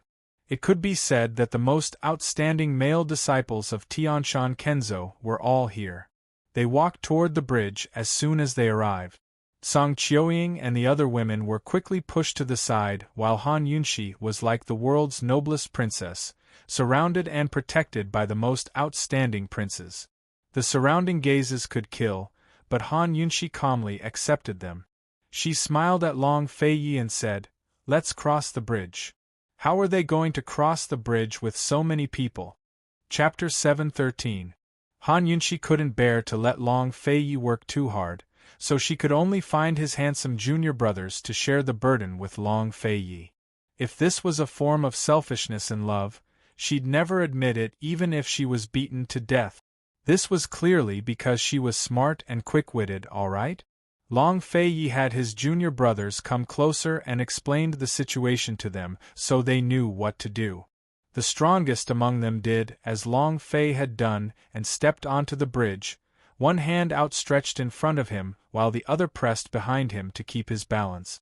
The other person immediately grabbed his hand and steadied himself, then stepped onto the bridge one after the other. As soon as he stepped onto the bridge swayed violently. Fortunately, that person quickly steadied himself. Han Yunshi silently rejoiced at the sight. Thank goodness she'd thought of a human bridge. Otherwise, with her strength and sense of balance, she really would have fallen off the bridge and dragged Long Feiyi down with her. She'd be a laughingstock then. After the second person steadied himself, the third person stepped forward. He didn't step onto the bridge, but stood at the edge of the cliff to grab the second person's outstretched hand. The two people on the bridge borrowed the third person's strength to carefully back away. Only after one person had moved away did the third person step onto the bridge. In a short while, the entire bamboo bridge was filled with handsome male disciples. They lined up from one end of the bridge to the other end. When each person was trying to maintain their balance, they would hold the hands of the person in front and behind them. While helping the person in front and behind to maintain their balance, they also helped the entire group to maintain their balance. Granny Yu took to the skies to make way for them. She shook her head in disbelief. Who came up with this idea? It's too clever. Master, it was Han Yunshi, the disciple beside her reported. Granny Yu was even more incredulous. She nodded thoughtfully. Brave and resourceful, calm in the face of danger. No wonder Fei took a liking to her. Master, why didn't senior brother Yi let Han Yunshi go up Celestial Mountain to find a master? With senior brother Yi personally recommending her, there's bound to be someone willing to accept her as a disciple. Can't she cross the bridge like this? The disciple asked curiously. She doesn't know any martial arts at her age. Looks like she's not suitable for martial arts. Granny Yu's conjecture did not make sense. After all, it wouldn't make sense for Long Feiyi's woman not to know martial arts. Granny Yu quickly left, leaving the female disciples present dumbfounded. Only now did they understand what was going on. If they hadn't seen Han Yunshi whispering to Long Feiyi, they would never have guessed that Han Yunshi was the one who came up with this idea. Although she didn't want to admit it, that was the truth. Han Yunshi was very smart. Song Qiuying shook her head in disbelief. She tried her best to find a flaw. Unfortunately, Han Yunshi's method didn't violate the sex rules. According to the sex rules, other than those who went up the mountain to learn martial arts, those who didn't know any martial arts had to cross the bridge step by step. Those who helped her were also not allowed to use martial arts to cross the bridge. The reason for this rule was that there was a period of time when many people went up to Celestial Mountain to ask for help every day. In order to stop these people, the previous head of Kenzo set this rule. If anyone could cross the bridge on foot, they would agree to help. After that, no one went up to Celestial Mountain to ask for help. This rule was continued and became the sect's rule today. In fact, Tianshan Kenzo had never been involved in worldly disputes since ancient times. Even those who knew martial arts couldn't cross the bridge easily. If Han Yunshi hadn't been brought here by Long Feiyi, she might not even have the chance to see this bridge. Song Qiuying thought for a long time but still couldn't find a flaw. Han Yunshi's idea was simply amazing. Finally, Long Feiyi also went up the bridge. He was the first one to go up the bridge. The junior brother behind him didn't dare to hold his hand. He could only put his hand on his shoulder and exert strength. After Long Feiyi stood firm, he stretched out his hand from Han Yunshi's. He smiled dotingly as if inviting her. Looking at his big hand, many of the women present had their imaginations run wild. That was the hand that they had held so many times in their dreams. Unfortunately, none of them dared to step forward. Even the powerful Song Qiuying could only watch helplessly.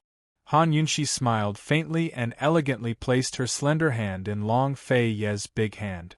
Long Feiyi took her other hand and led her across the bridge. The people behind took a step back, leaving space on the bridge. Han Yunshi stepped on the bridge gracefully. The entire iron bridge was stepped on very firmly by the men. She didn't even sway when she stepped on it. This was the first step. Soon, everyone stepped back and continued to leave space. Han Yunshi continued to move forward steadily. After taking 4 or 5 steps, she started to feel the sway. But the male disciples who stayed on the cliff quickly came up the bridge. Just like before, they occupied the space above the bridge one by one to ensure that both sides of the bridge were stable. In this way, a long line of people continued to move towards the end of the bridge. The line was all men. Only Han Yunshi was a woman, and she was firmly protected in the middle. She and Long Feiyi held hands and faced each other. When Long Feiyi took a step back, she would take a step forward. There was no one on either side of the bottomless abyss. But the front and back were all top experts from Tianshan Kenzo. Long Feiyi was also beside her. What was Han Yunshi afraid of? As she walked, she felt that her footsteps were light and graceful. With Long Fei leading her in and out, she really wanted to dance a waltz with him. The scene between Han Yunshi and Long Feiyi was beautiful and elegant. But the whole scene was spectacular and gorgeous. The female disciples on the cliff, who had come to watch the show, all watched intently. For a moment, they all came back to their senses. They only felt that everything in front of them was like a dream, a beautiful and luxurious dream. Unfortunately, they were not the female lead in the dream. Song Qiuying was entranced. Even if this beautiful dream didn't belong to her, she still couldn't help but immerse herself in it. She hoped that she would never wake up from this dream. It turned out that even if she could see the love that she couldn't get, she would feel satisfied. Soon, everyone woke up from the dream. That was because Han Yunshi, under the protection of Long Fei and the other disciples, had safely crossed the bridge and reached the second peak.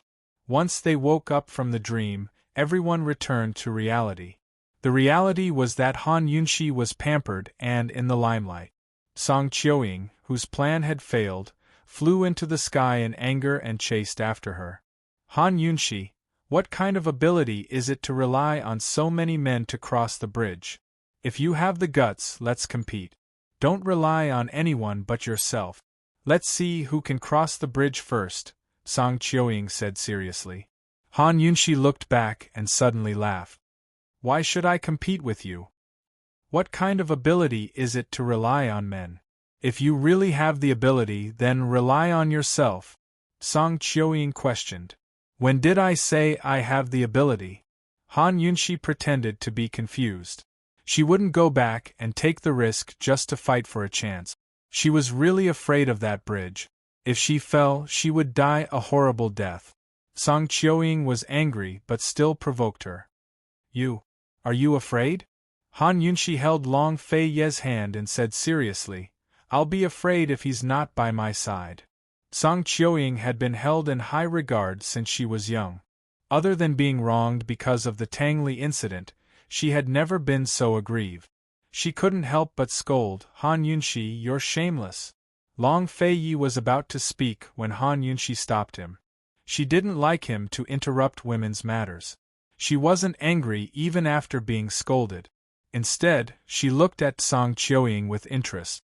After a while, she said meaningfully, Oh, I know who you are. You're the fiancé of the Tang sect's young master. I've heard of your name before. What? This woman only found out about her identity now? Song Qiuying's name was well known even at the foot of Celestial Mountain. Han Yunshi's words were an insult to her.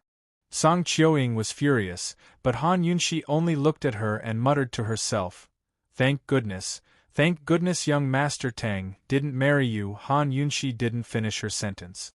But it was precisely because she didn't continue that it was all the more ironic. Everything about Song Qiuying was good except for her ugliness. Everyone knew that. Tang Li hadn't run away because of Song Qiuying's ugliness, but Han Yunshi's words made everyone believe that Tang Li didn't run away because he thought Song Qiuying was ugly. Song Qiuying was so angry that she almost burst into tears. You're all bullies. I'll tell my father, just you wait. She stomped her foot angrily before turning to leave. Long Fei Ye's eyes flashed viciously. Duanmu Yao and Song Qiuzi had returned to Celestial Mountain a few days ago, and he'd been waiting for them. He'd like to see what kind of show they'd put on in front of his master. Han Yunshi thanked Long Fei Ye's junior brothers before they all withdrew. But none of the female disciples were willing to leave. Han Yunshi crossed the bridge without a hitch, and there were no obstacles ahead.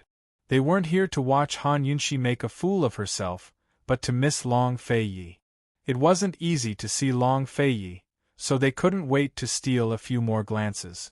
After all, once Long Fei Yi reached the peak, it'd be harder for them to see him. The peak was where the head of the Kenzo sect cultivated. How could ordinary disciples enter as they pleased? Now that you've crossed the bridge, what kind of reward do you want? Long Fei Yi never forgot to ask for rewards. This time, Han Yunshi didn't forget either. She glanced at the crowd of onlookers before quickly turning to face Long Fei Yi. What do you want? Speak. Before Long Fei Yi could finish, Han Yunshi cut him off.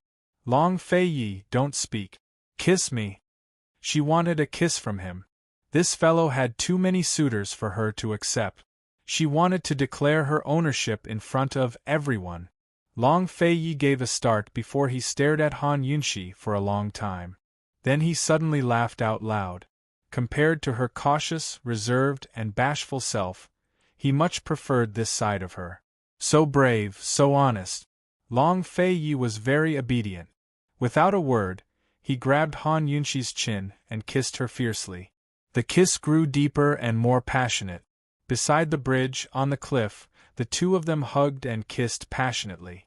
This was the most beautiful scene in the history of Sky Mountain. It was so beautiful that all the peach blossoms on the mountain paled in comparison. Long Fei Yi, did you know? Han Yunshi is actually very timid. But because of your love, she is brave because of it. The kiss was so deep that Han Yunshi almost collapsed in Long Fei Ye's arms. Long Fei Yi was finally willing to let go. The onlookers were no longer important. What was important was what they would encounter when they reached the peak.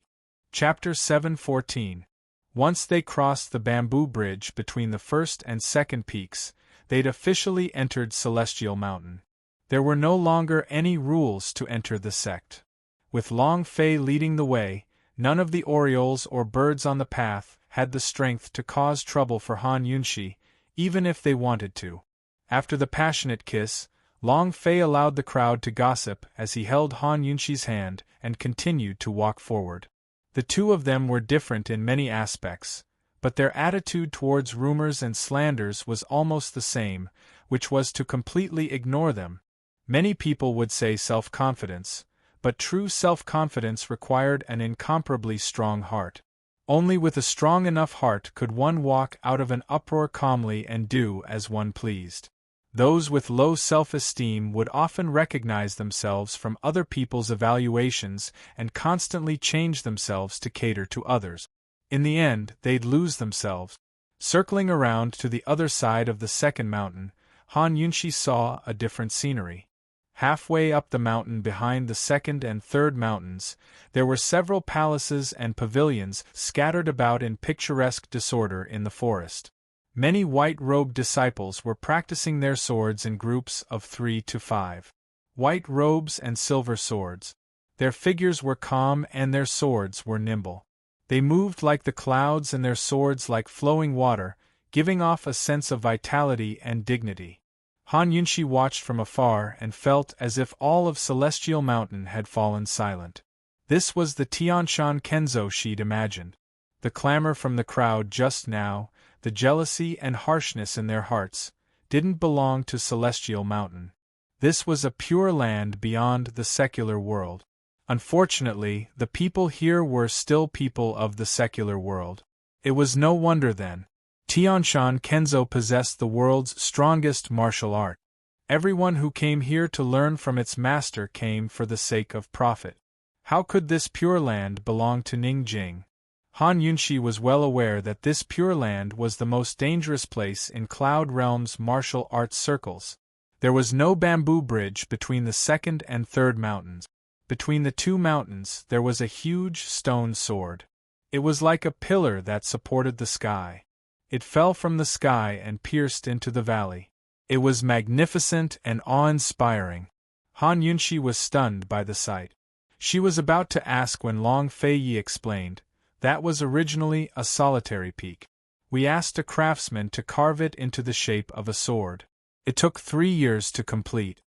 Long Fei Yi picked up Han Yunshi and used the cliff as leverage to fly forward. Then he used the stone sword as leverage to reach the third mountain in one breath. There was no rope bridge between the third and fourth mountains, only a huge stone sword. Still, Long Fei borrowed strength from the stone sword to reach the fourth level in one breath. Han Yunshi couldn't help but sigh. Long Fei, I wouldn't have been able to get up without you leading the way. I couldn't go down. Amen, Long Fei Yi replied faintly. Han Yunshi seized the chance to say, then you have to come down with me. Long Fei Yi didn't reply, but Han Yunshi persisted. Answer me. I promised you before. Don't you trust me? Long Fei Yi retorted. If you lie to me once, I'll treat it as 100 times. Han Yunshi's narrowed eyes were filled with warning. She'd once said these words. Amen. Long Fei Yi agreed readily, as if he'd forgotten that he'd once lied to this woman. Along the way, Han Yunshi saw many palaces and pavilions in the forest, as well as many disciples practicing the sword. There were both men and women. She'd always thought that Tianshan Mountain was only located at the top of the fifth mountain and the 2 pavilions and courtyards. She didn't expect there to be so many disciples. No wonder Long Fei Yi could pick out so many outstanding disciples from Tianshan Kenzo and nurture them into Shadow Guard. From the looks of it, Tianshan Mountain was really a big sect. Han Yunshi couldn't see the top of Tianshan Mountain even though she was standing at the middle of the fourth mountain. They went around to the back of the fourth mountain and saw a suspension bridge from the middle of the fourth mountain to the fifth mountain, Tianshan Mountain. Other than this suspension bridge, Han Yunshi couldn't see anything else. Fog was rising at this time, and most of Tianshan Mountain was covered by clouds. This suspension bridge was different from the bamboo bridge from before. The bridge was very wide, and although it would sway when one stepped on it, they could still stand steadily. Long Fei Yi held Han Yunshi's hand as they crossed the bridge, explaining the different factions of Tianshan Kenzo to her. Tianshan Kenzo only had one type of internal martial arts, but there were many branches of swordsmanship. The disciples that Han Yunshi saw on the way here all belonged to different factions. They all learned the lower and middle ranks of Tianshan Kenzo's sword skills. After entering Tianshan Mountain, they would first go to Songqiuzi's Lockhart courtyard to cultivate internal martial arts. Then they'd draw lots to be assigned to different factions to learn swordsmanship. The young disciples that Long Fei Yi had found were not only the best of their respective factions, but also the best of Tianshan Mountain's younger generation. Because the Heavenly Sword Conference held once every 10 years in the Heavenly Sword sect had yet to begin, this batch of young disciples had yet to have the chance to enter the 2 pavilions and 2 courtyards.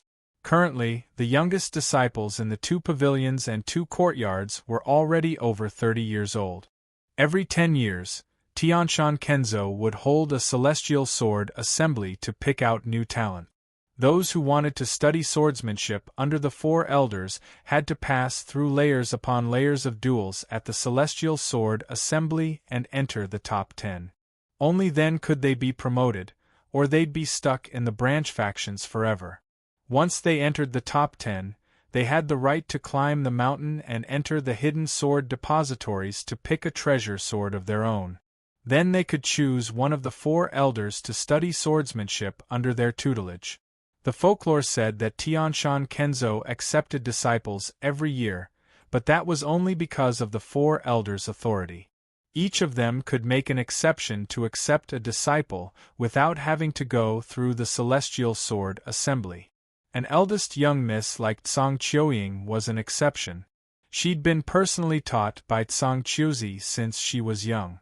Although she wasn't very talented, she was still better than the other disciples at the foot of the mountain. When Duanmu Yao was still a child in her arms, Western Zhou's imperial clan used all sorts of connections to send her to Celestial Mountain. They wanted to foster her under Tsang Qiuzi's tutelage until she grew up to learn martial arts. Back then, Tang Yuan had used all sorts of connections to send the 4-year-old Long Fei Yi up the mountain. By chance, they'd run into Western Zhou's imperial clan. Back then, Tsang Qiuzi had accepted plenty of bribes and often broke the rules to recruit more disciples. He didn't teach the new disciples personally, but left them to other disciples. Both families were planning to take Tsang Qiuzi as their tutelage, but by chance, old Kenzo happened to come out of closed-door cultivation on the day of the ceremony and ran into them. Kenzo asked Tsang Qiuzi why he'd made an exception, so Tsang Qiuzi had no choice but to use the excuse of innate talent. Who knew that old Kenzo would test the girl himself? Not only did he discover that Long Fei Yi was a martial arts prodigy, but he also discovered that Duanmu Yao's Dantian was very similar to his late lover's. Thrilled, the sword sect master broke his rule of not accepting any disciples and accepted Duanmu Yao and Long Fei as his disciples. Duanmu Yao had been raised at the peak of Celestial Mountain ever since she was young, while Long Fei Yi had started learning martial arts as soon as he entered the sect. He improved at lightning speed and broke many of Tianshan Kenzo's records. Hearing all this, Han Yunxi finally figured out the ins and outs of the matter.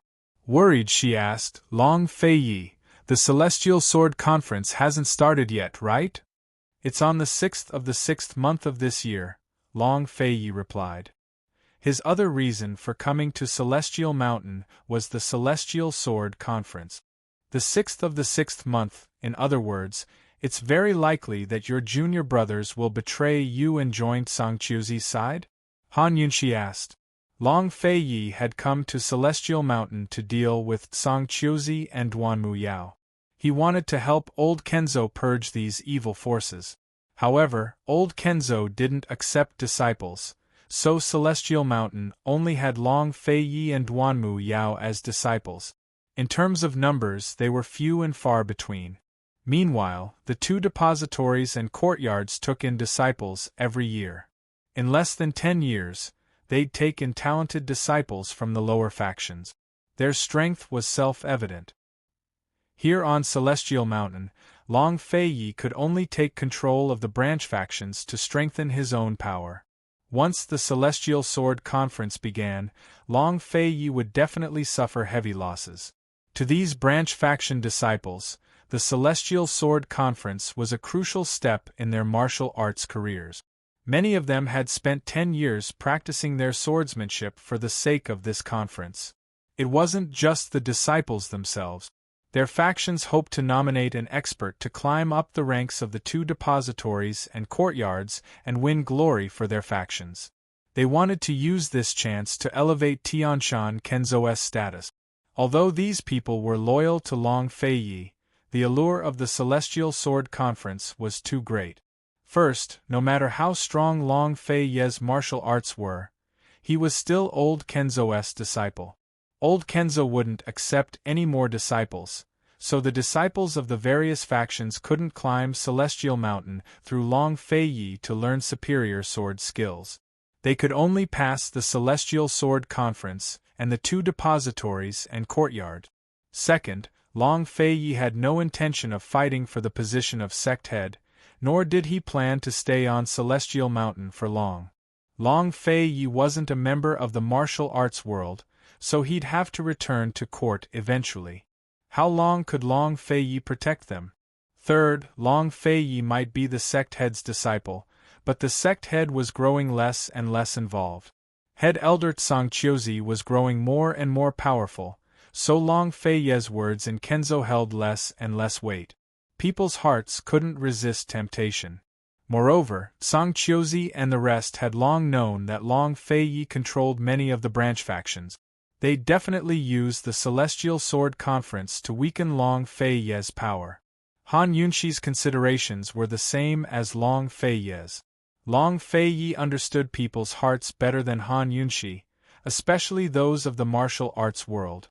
He looked up into the clouds and said, "Han Yunxi, there's another grand meeting before the Celestial Sword Conference that I'll be attending." Hearing his heavy tone, Han Yunxi felt a little uneasy. "What grand meeting?"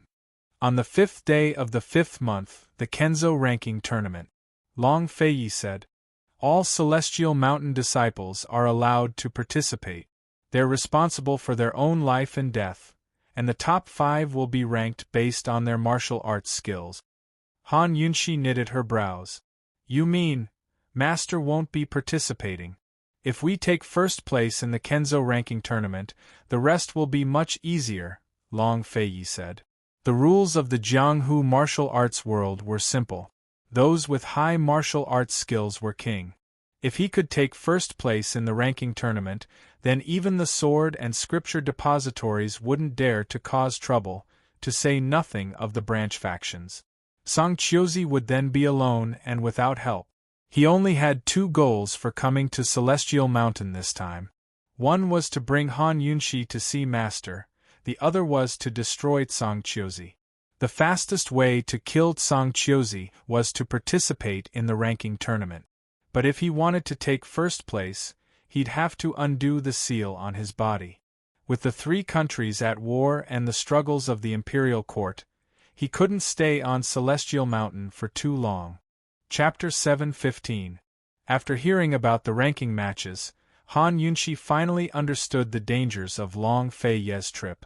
But the most dangerous part wasn't the ranking matches, but the removal of the seal.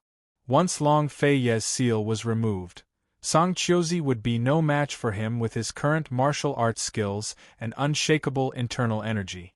East Qin's Lustbite seal gave Long Feiyi its Lustbite energy, but it also gave Long Feiyi plenty of restrictions. The biggest one was that once he removed the seal, he wouldn't be able to control the Lustbite energy, which would lead to qi deviation. Long Feiyi was confident that his current mental strength was enough to control the Lustbite energy. But no one had ever used it before, so he had no idea what could happen. Thus, he still needed to be cautious. There was still more than a month until the 5th of May, so there was plenty of time. As long as his master could help him, there shouldn't be any problems. Thus, he had to stabilize his master's emotions and condition first. Duanmu Yao, who he'd never taken to heart, was now a big problem. Han Yunxi used to lament how great it would be if she knew martial arts. Now she was sighing instead. "Long Feiyi, how great would it be if you knew poisons? I'll teach you." Long Feiyi had fought with Tsangqiuzi at Lost Void Lake, but it wasn't a one-on-one fight. Long Fei Yi had her poison needles to support him, while Tsang Qiuzi had ambushed him first before protecting Duanmu Yao. The two of them hadn't exchanged more than a few blows before someone else ambushed them, giving Tsang Qiuzi the chance to flee. It was hard to estimate the distance between Long Fei Yi and Tsang Qiuzi. Long Fei Yi, it's impossible to teach him martial arts in such a short time. But you can learn poisons. With the help of poisons, Tsang Qiuzi won't be your match, Han Yunshi said excitedly. Long Fei Yi raised his eyebrows and looked at her. He didn't say anything but just smiled. Han Yunshi quickly realized how stupid she'd been. Poison arts weren't accepted by the mainstream of Cloud Realm, especially Medical City, which strongly rejected them. Tianshan Kenzo was the leader of the martial arts world, the representative of justice in the martial arts world. If Long Fei Yi used poison in the ranking tournament, the consequences would be unimaginable. The ranking battles only compete in sword arts. Long Fei Yi rubbed her bangs. As he rubbed, he unconsciously pulled her into his embrace. He smiled dotingly. Silly girl, you've become stupid again. When this woman was anxious, she would turn stupid. Han Yunshi was indeed anxious. One had to know that the ranking tournament's rule was one's own life and death. How could she not be anxious when it came to matters of life and death? She hated herself for not being able to help him at the critical moment. Long Fei Yi had only brought Han Yunshi to Celestial Mountain so his master could see her. He didn't need her help at all. Don't worry, it'll be fine, Long Fei Yi comforted her. How could Han Yunshi set her mind at ease? She thought for a while before saying, Long Fei Yi, the only one who can help you is old Kenzo. He better not act up at the critical moment. Long Fei Yi was about to speak when Han Yunshi added hastily, Duanmu Yao should be at the peak of Celestial Mountain right now, right? Old Kenzo dotes on her so much. Long Fei Yi, Duanmu Yao's in danger, she muttered to herself, but quickly denied her own words. That's not right. Old Kenzo's illness is the key. Long Fei Yi, this is the biggest variable. Long Fei Yi couldn't help but laugh when he saw how nervous she was. He realized that this woman was really smart. Even though she didn't know about the love-devouring seal, she still grasped the crux of the matter. That's right, Long Fei Yi admitted. Madness. Han Yunshi muttered to herself again. If only Gu Beiwei could come along. Sigh, it might not be of any use even if he came. Old Kenzo might not accept treatment either. She pondered as she spoke. Some illnesses that can't be cured for a long time aren't actually incurable. It's just that the patient doesn't want to be cured. It's a form of self-punishment. This was the first time Long Fei Yi had heard of such a theory. Even though it was absurd, it made sense when he thought about it carefully. Mental illness, in the end, was a form of self-punishment. Long Fei allowed Han Yunshi to ramble on as he listened intently. This topic was supposed to be a heavy one, but his lips curved into a faint smile the entire time. He never knew that Han Yunshi could have such an adorable side. He liked it when this woman was stupid. Han Yunshi and Long Fei Yi had already reached here without hearing any rumors about Duanmu Yao's injuries. Judging from Granny Yu's reaction, she probably didn't know either. Most likely, Tsang Qiuzi and Duanmu Yao hadn't used the incident to stir up trouble. Still, Duanmu Yao's kidnapping of Grand Concubine Yi was wrong no matter what. They weren't stupid enough to ruin their own reputation. Long Fei Yi wouldn't let the matter rest so easily, so Han Yunshi was curious to see how Duanmu Yao and Tsang Qiuzi would deal with the situation. Soon enough, they reached the end of the long suspension bridge. By now, the clouds covering Celestial Mountain had dispersed. Han Yunshi stood at the end of the bridge as the clouds dispersed to reveal Celestial Mountain's true features. She couldn't help but halt her steps. She'd seen her share of wonders on the way here, but none of them were as magnificent and gorgeous as this one. Han Yunshi assumed that the fifth peak of Celestial Mountain would be a towering mountain so high that she couldn't see its peak. She never expected it to be a mountain with 5 or 6 fingers. On top of the mountain were 6 peaks of different height. 5 of them looked like Buddha's fingers as they rose high into the air. Clouds swirled around them as if they were suspended in midair. All 5 of them were connected by suspension bridges. In the middle of the 5 peaks was a very low peak with a grand palace at its peak. In front of the palace was a wide balcony that served as a martial arts arena. The surrounding 5 peaks all had suspension bridges that led to this palace. Han Yunshi and Long Feiyi stood on top of a cliff with a suspension bridge that led to the middle peak. Long Feiyi pointed at the highest peak and said, "That's the peak of Celestial Mountain. Master cultivates there and rarely comes down." Han Yunshi looked over and only felt that it wasn't cold at all. That was the highest point on Celestial Mountain, where one could overlook the entire mountain range. That's Lockhart Courtyard. Only Tsang Chiozi's disciples and those who passed the Celestial Sword Conference can cultivate there. Lockhart Courtyard has another cultivation area in the valley of the second peak for ordinary disciples to cultivate their inner arts. Long Feiyi pointed at each peak as he introduced them to Han Yunshi in detail. That's the Sword Depository. Next to it is the Scripture Depository. The Sword Depository houses treasured swords, while the Scripture Depository houses all of Tianshan Kenzo's sword manuals. All of them? Han Yunshi expressed her doubts. Long Fei was certain. Everything. All of them. As the saying goes, having no moves is better than having them. When one's swordsmanship reaches a certain level, the manuals aren't important anymore. What's important is internal energy. Han Yunshi understood. So the Scripture Depository is the weakest? Smart. Long Feiyi nodded. For experts, swords aren't as important as manuals. Tsang Chiozi is in charge of Lockhart Courtyard. Han Yunshi muttered to herself. His internal energy, extremely high. Long Feiyi muttered. And the old man's a wily old fox who hides his skills well. While the two of them were chatting, they saw a few old men emerge from the opposite building. They seemed to be heading their way. Let's go to the peak. Long Feiyi clearly didn't want to run into them. Han Yunshi grew nervous.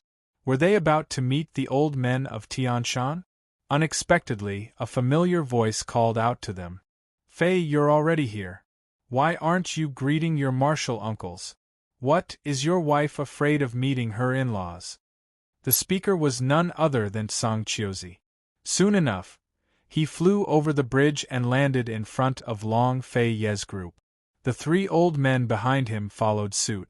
Han Yunshi recognized Granny Yu at a glance. She knew the other 2 had to be the elders of the Sword and Scripture Depositories. Tsang Chiozi and Long Feiyi had fought a life-and-death battle, but the old man acted as if nothing had happened. He even asked after Long Feiyi's well-being. Han Yunshi truly admired the old man. Fei, hurry up and introduce them to your masters. You've had a concubine for so many years, but you've never invited your martial uncles to your wedding banquet. Old man's holding a banquet tonight, so he'll definitely punish you well. Tsang Chiozi chuckled. Long Feiyi said, Martial Uncle Tsang, eminent people often forget things. Forget things? Old man remembers clearly that he's never attended your wedding banquet. Fei, you're acting shamelessly. Tsang Chiozi said seriously. Your lordship is talking about Grand Concubine Yi's kidnapping. Long Feiyi said coldly. He had no interest in playing dumb with Tsang Chiozi. The other 3 elders were stunned by his words as they exchanged glances. Although Long Feiyi hadn't made things clear, they were smart enough to know that Tsang Chiozi had something to do with it. Martial Uncle Tsang, you colluded with Duanmu Yao to kidnap my Mufei and use her life to force me to hand over the Profound Frost Sword. That happened last month. You haven't forgotten, have you? Long Feiyi asked. The 2nd and 3rd elders of the Sword and Scripture Depositories exchanged glances without speaking, but Granny Yu of the Abstinence Hall broke into a cold laugh. Aya, what day is it today? Fei, why are you cracking such a big joke? Granny Yu understood Long Feiyi well enough to know that he wasn't the type to joke around. Granny Yu believed his words were true, so she was mocking Long Fei Yi. Song Qiuzi never expected Long Fei Yi to be so direct. His face alternated between green and white. Fei, since you've said it, I won't hide it from everyone. It really was your junior sister's fault this time. Old Man wasn't helping her, but Old Man wanted to stop her. Unfortunately, he couldn't. Song Qiuzi sighed as he turned to face the peak of Celestial Mountain. Old Man has let the sect leader down. Before the sect leader went into closed-door cultivation, he left all matters of the sect to Old Man to manage. Old Man managed Celestial Mountain perfectly. How could he have neglected you too? He glanced at Han Yunxi before continuing his act. You two have always been close since you were young.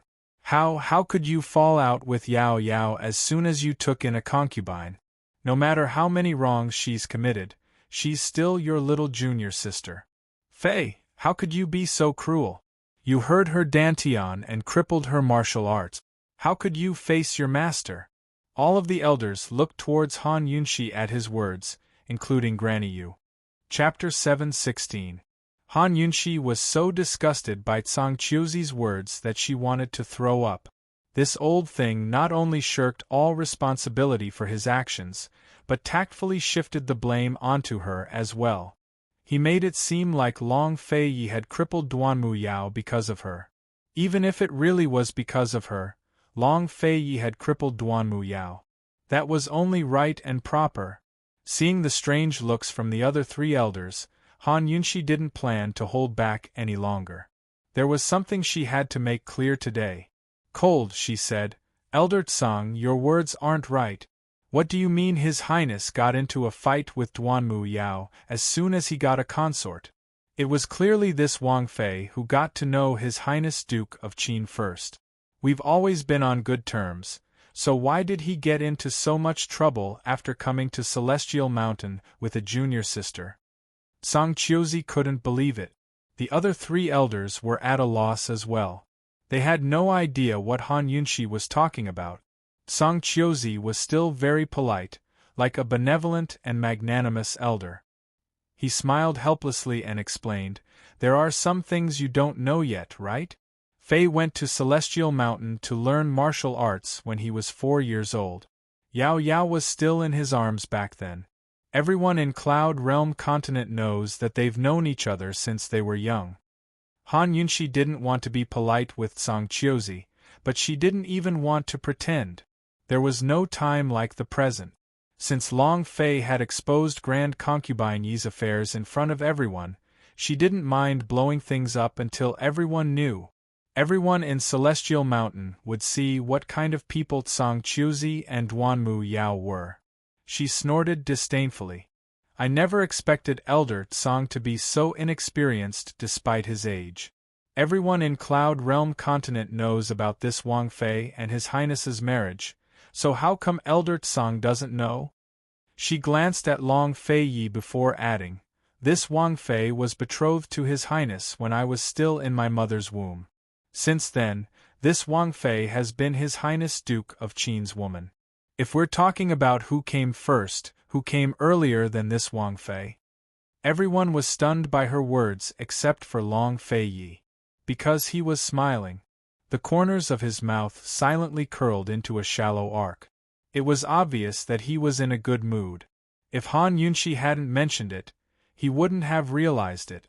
Indeed, this woman belonged to him from the moment she was born.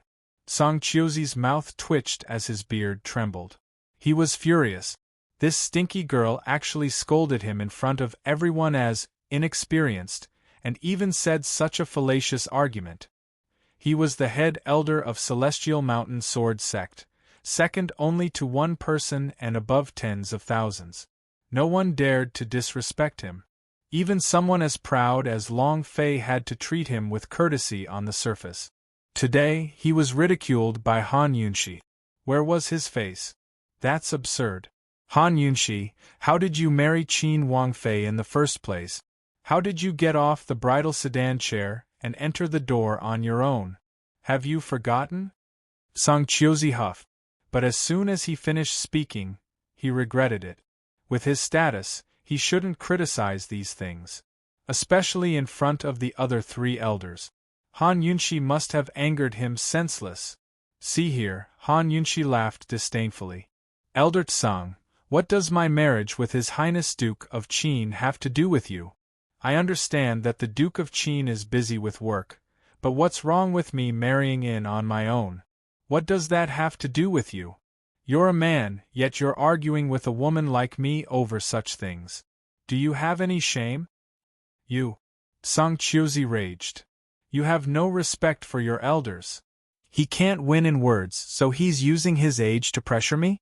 Han Yunshi hated people who took advantage of their seniority the most. She arched a brow at Song Qiuzi and laughed coldly.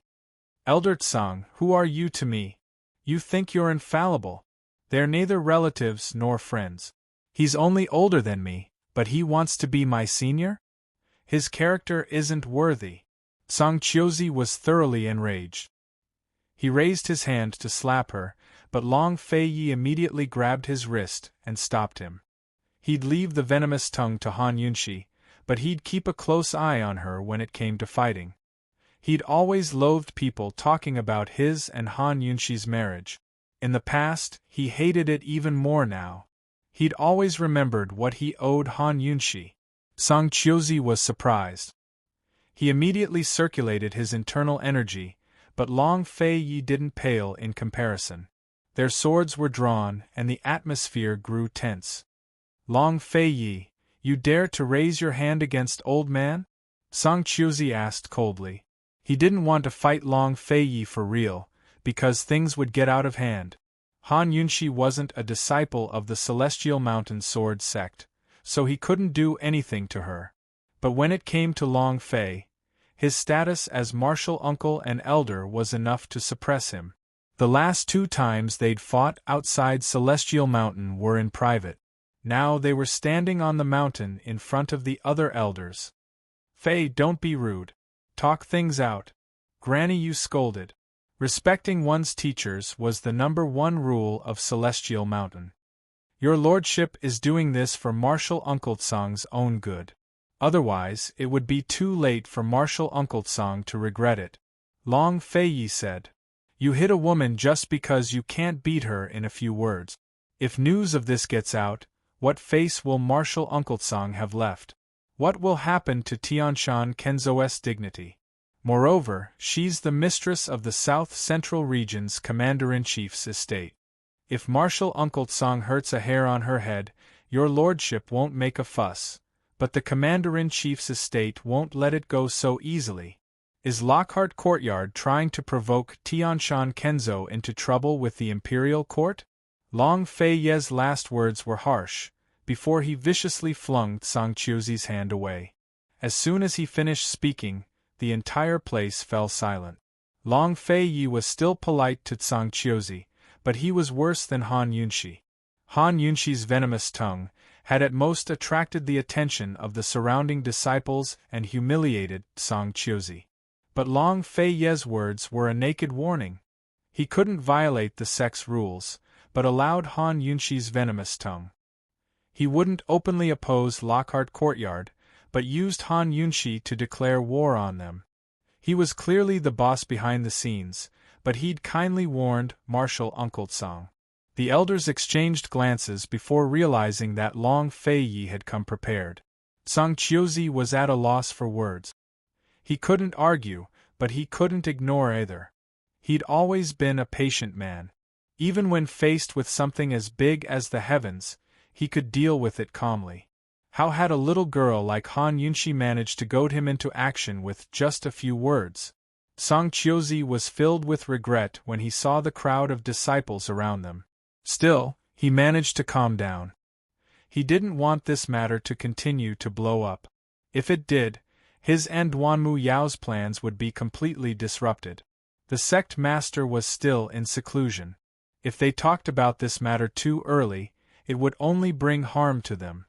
Forget it, forget it. The old man can't care about you young people fighting over a woman's affection, nor do I care.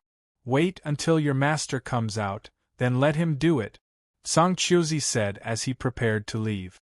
Long Fei Yi stepped forward and blocked Song Qiuzi's path with his body. Cold, Han Yunshi said, "This isn't about fighting over a woman's affection, but a matter of life and death. Elder Tsang, you colluded with Duanmu Yao to kidnap Grand Concubine Yi. Today, let's make things clear in front of the elders and disciples of the two depositories and courtyards. Otherwise, they'll guess too much and have negative effect." Han Yunshi, you can eat carelessly, but you can't speak carelessly. The old man already said that Duanmu Yao was the only one who kidnapped Grand Concubine Yi. The old man couldn't stop her. Yao Yao was just being willful for a moment, but she didn't really do anything to Grand Concubine Yi. The old man never expected you husband and wife to be so cruel. Crippling her martial arts was one thing, but taking her life as well. If the old man hadn't arrived in time, the sect leader would never have seen his beloved disciple again. Song Qiuzi's words were filled with righteous indignation. The three elders on the side didn't understand the situation and didn't dare to speak up. Lady Ling Yu had been killed in the City of Daughters and Long Fei Yi gifting the city to Han Yunshi. They had long heard of this, but never expected Duanmu Yao and Song Qiuzi to be involved. It looked like Long Fei Yi and Han Yunshi had come to Celestial Mountain for the sake of revenge. Granny Yu had long disliked Song Qiuzi, but couldn't find any evidence of him breaking sect rules or accepting bribes. If Long Fei Yi could produce solid proof this time, then her abstinence courtyard would definitely investigate Song Qiuzi's crimes even if she didn't favor him. The two elders of the sword and scripture depositories had relied on Song Qiuzi for years, but they too had been sullen. If Long Fei Yi could topple Song Qiuzi, they were more than willing to help. But they wouldn't act rashly unless they were absolutely certain. If Long Fei Yi couldn't topple Song Qiuzi, then their sword and scripture depositories would suffer along with him. The sect leader was still in closed-door cultivation, while Duanmu Yao hadn't shown up since her return. They could only wait and see how things would develop. "Then may I ask how Elder Tsang knew Duanmu Yao wanted to kidnap Grand Concubine Yi? And when did you find out?" Han Yunshi asked patiently. More and more disciples gathered around them. Song Qiuzi knew he couldn't avoid today's events. In any case, Duanmu Yao was about to confess her crimes, so all he had to do now was clear himself of suspicion. He had long prepared an excuse to face the sect leader, but now he was using it against Han Yunshi. Old man never knew about this until he ran into Yao Yao's servant girl that day. That's how he found out Yao Yao had kidnapped Grand Concubine Yi and wanted to threaten Fei into handing over the Profound Frost Sword. Old man immediately went to find Yao Yao to stop her, but he couldn't stop her. As soon as old man wasn't paying attention, the girl ran away. Old man had to torture the servant girl before he found out Yao Yao had gone to Lost Void Lake. Song Qiuzi shook his head as he spoke, utterly helpless. It's a pity that by the time old man arrived at Lost Void Lake, Yao Yao had already been crippled by Fei. If old man had been any later, Yao Yao would have lost her life. "Fei, she's still your junior sister. How could you be so heartless?" Han Yunshi knitted her brows at Song Qiuzi. She never thought he'd be so shameless. The Grand Kenzo head elder was full of lies and fabricating nonsense. The more power one had, the better they were at acting. Since he mentioned the servant girl, he must have made thorough preparations. That servant girl was his witness. Besides the people from the City of Daughters, there were only the three of them at the scene. Many of their witnesses had died, but Long Fei Yi had long sent men to interrogate the few who were still alive. But they were stubborn and would rather die than testify. So was Song Qiuzi really supposed to make up stories like this? Was he really going to get rid of his crimes with just a few words?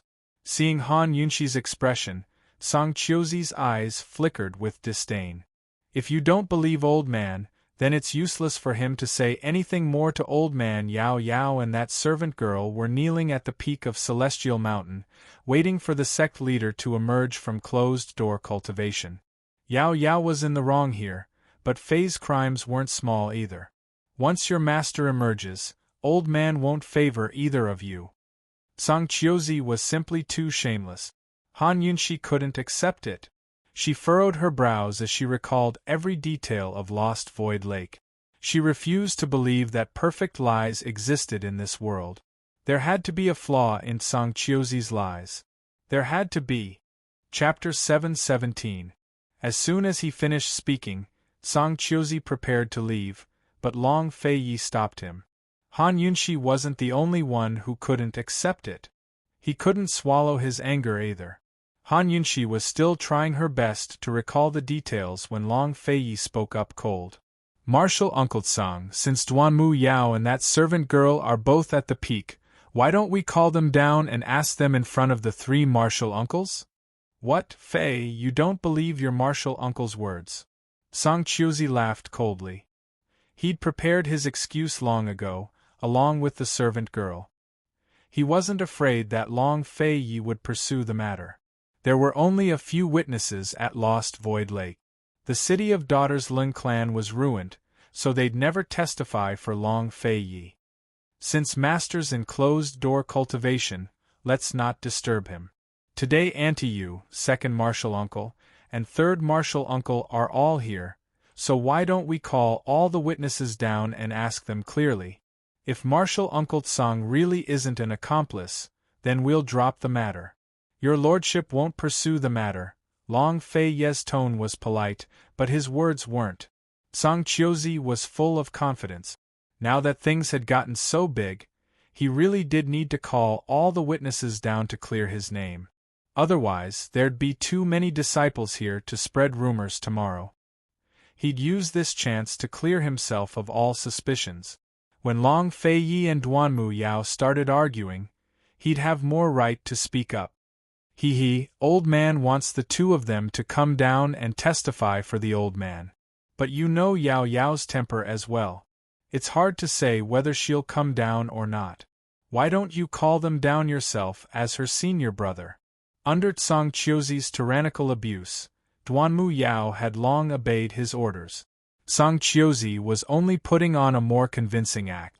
With so many disciples from the two depositories and courtyards gathered around, how could Duanmu Yao not know?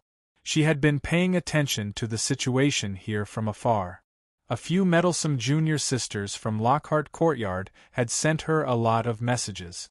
Han Yunshi grew doubtful. Long Feiyi's attitude was so unyielding that he must have found a flaw in Song Chiozi's plans. Although she couldn't figure out what it was, she trusted that Long Feiyi wouldn't fight an uncertain battle. She didn't make a sound and waited quietly. Long Feiyi naturally wouldn't go find Duanmu Yao and the maid himself. He'd sent someone to do it. The man hadn't even reached the peak when Duanmu Yao flew over with a servant girl. Duanmu Yao knew the situation here like the back of her hand, so she couldn't wait to rush over as soon as Song Chiozi gave the word. The master and servant, one in white and the other in green, flew down from the top of Mount Tianshan. They were like fairies descending to the mortal world. Everyone looked up and many men were stunned. Duanmu Yao was a famous beauty.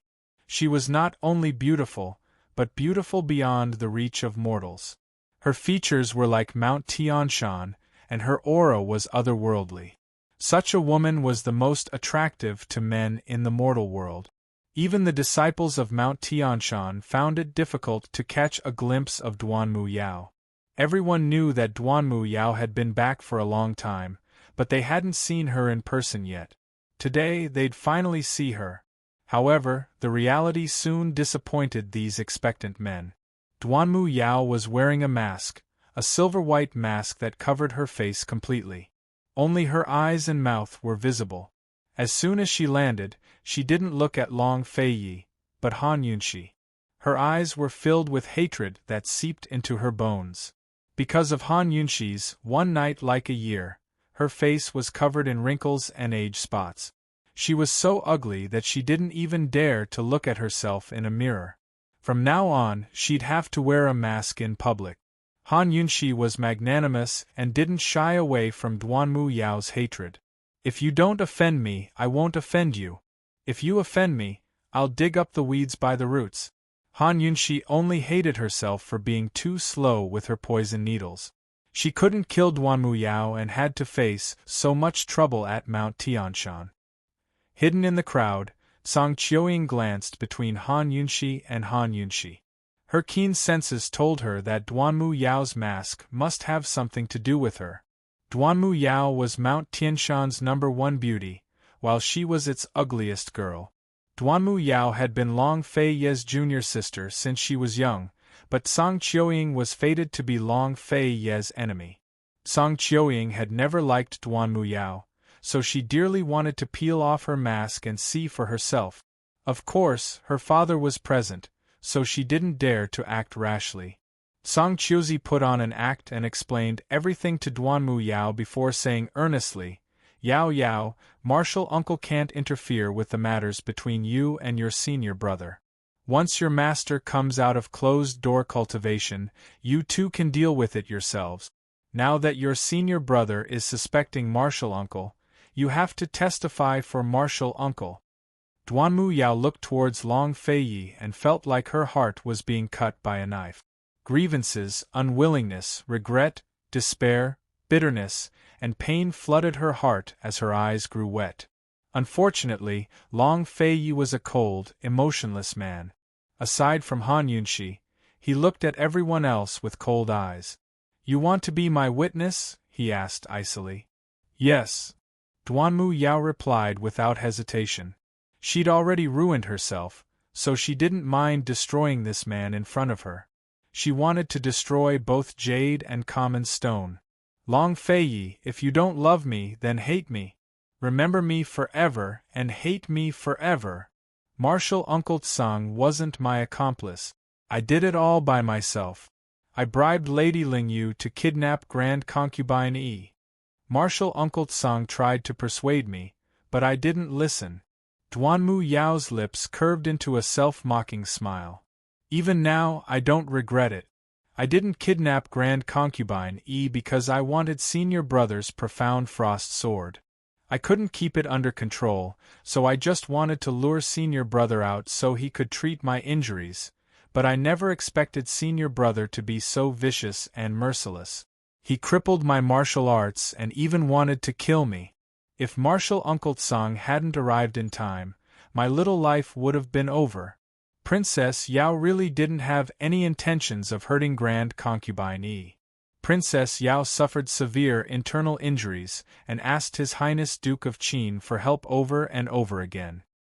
His Highness Duke of Qin not only ignored their ties as fellow disciples and didn't lend a helping hand, but spoke ill of her each time.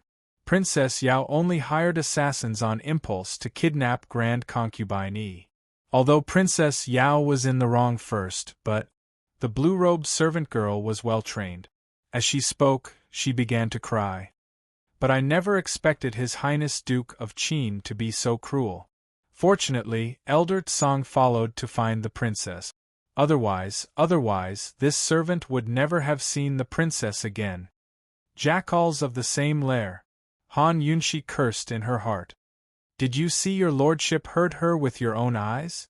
Long Fei Ye's icy gaze landed on the blue-robed servant girl, who gave a start before hastily dodging away. Her legs grew weak as she stammered, No, this servant. No, it was Elder Tsang who rescued the princess. This servant saw it. You were the one who told Martial Uncle Tsang that Duanmu Yao went to Lost Void Lake? That's why he chased after her? Long Fei Yi asked icily. Yes. The servant girl grit her teeth and mustered her courage. Martial Uncle Tsang chased her all the way to Lost Void Lake and happened to see your lordship about to kill you? Long Fei Yi looked towards Duanmu Yao again. Yes. Compared to the blue-robed servant girl, Duanmu Yao was much more confident. Long Fei Yi looked towards Tsang Qiuzi next. Martial Uncle Tsang couldn't stop Duanmu Yao, so he interrogated the servant girl before chasing her to Lost Void Lake? Long Fei Ye's repeated questions made Tsang Qiuzi uneasy, but he'd thought over his words carefully and didn't have any flaws. After some hesitation, he said with certainty, yes. He, Duanmu Yao, and the servant girl all agreed. Unless they found another witness, Long Fei Yi wouldn't be able to do anything to him. Fei, do you believe me now? Song Qiuzi asked seriously. But Long Fei only replied icily, don't believe me. Things have already gotten to this point. Old man has done everything he could. It's up to you to believe me or not. Old man has a clear conscience. Song Qiuzi grew stern. Even if you don't believe me, old man doesn't regret saving. Before he could finish, Long Fei Yi cut in cold. Then may I ask why Martial Uncle wasn't poisoned? Poisoned? Song Qiuzi gave a start. He was a little lost, but seemed to remember something. Meanwhile, Han Yunxi immediately understood Long Fei Yi's meaning. She got it. Why didn't she think of that? Poison was the biggest flaw in this case. Song Qiuzi knitted his brows in confusion, but Han Yunxi suddenly activated Pear Blossom Teardrop Rain and shot him with a poison needle. Song Qiuzi didn't have time to retort until he was struck. Han Yunxi, you've got guts. As soon as he spoke, his stomach began to hurt. Han Yunxi, you actually dared to poison old man. Someone, come. Song Qiuzi clutched his stomach and tried to hold on, but poison was poison. He couldn't hold on and soon collapsed to the ground. Alarmed, all of the Lockhart courtyard disciples surrounded him. Song Qiuying rushed forward to support Song Qiuzi. Father, what's wrong? Han Yunxi, you've got guts. You dared to commit murder on Celestial Mountain. Rebellion, rebellion. Someone come, hurry and arrest old man. Second and third elder were furious, while Granny Yu was stunned. Fei, what do you mean by this? Long Fei Yi pulled Han Yunxi behind him to protect her. Yunxi only wants to prove the truth, he said coldly. Everyone, please calm down. By now, Song Qiuzi had realized the flaw in his lie. Lady Ling Yu's assassins had been poisoned in the maze, making it impossible for them to ambush Long Fei Yi and the rest. Right now, he was suffering from the same poison as those female assassins. He couldn't give Han Yunxi and Long Fei Yi a chance to tell the truth. Otherwise, he and Duanmu Yao would never be able to explain themselves. Song Qiuzi was practically roaring. Someone come, arrest them. Hurry! In a flash, all of the Lockhart courtyard disciples unsheathed their swords and pointed them at Long Fei Yi and Han Yunxi. Senior brother, let Fei explain himself first. There's no rush. Granny Yu said. But Song Qiuzi ignored her. Neither the Lockhart courtyard disciples paid her any attention. Even Song Qiuying sensed something off from her father's tone. She unsheathed her sword and pointed it at Long Fei Yi and Han Yunxi. Han Yunxi, if you dare to hurt my father, I'll fight you to the death. Granny Yu couldn't stop them, so second and third elder had long retreated. With swords drawn and bows bent, a fight was about to break out. Long Fei Yi was about to unsheath his sword when Han Yunxi suddenly stopped him. Her voice was cold. Song Qiuzi, have your men withdraw immediately. Otherwise, this Wang Fei guarantees that no one will be able to treat your poison. Try me if you don't believe me. Song Qiuzi gave a start. At this moment, a low, stern voice spoke up from behind Han Yunxi and Long Fei Yi. Where did this wild girl come from? How dare she behave so atrociously at this esteemed one's feet? Chapter 7:18. Not only was this voice unfamiliar to Han Yunxi, but many of the disciples from the two depositories and courtyards as well. Almost everyone turned to look, including Long Fei Yi. A white figure slowly descended from Celestial Mountain's peak, his white robes fluttering in the wind as his white hair swayed in the wind. His white beard fluttered in the wind, making him look elegant and refined, dignified and holy. Han Yunxi couldn't help but feel a sense of reverence as she watched. Is there really an old immortal living on Celestial Mountain? Han Yunxi muttered to herself. Soon enough, the white-robed old man landed on the ground. He looked to be in his early 60s, with a thin figure and a tall stature. Despite his age, he didn't look old at all. He was dressed in spacious, wide-sleeved robes without any decorations. It was so simple that it seemed extraordinary. Half his hair was tied up in a bun with a white jade hairpin. His silvery hair reached his waist, neatly combed and smooth. Although his face was old, wrinkles could be seen, and his white beard was long, but his face still made people feel that he was handsome. When he was young, he must have been an incomparably handsome man. His face was taut and solemn as he scrutinized Han Yunshi with cold eyes. This was none other than the head of Tianshan Kenzo, Long Fei Ye's master, old man Kenshinli. The surrounding disciples all knelt to pay their respects, while the elders did the same. Even Song Chiozi was no exception.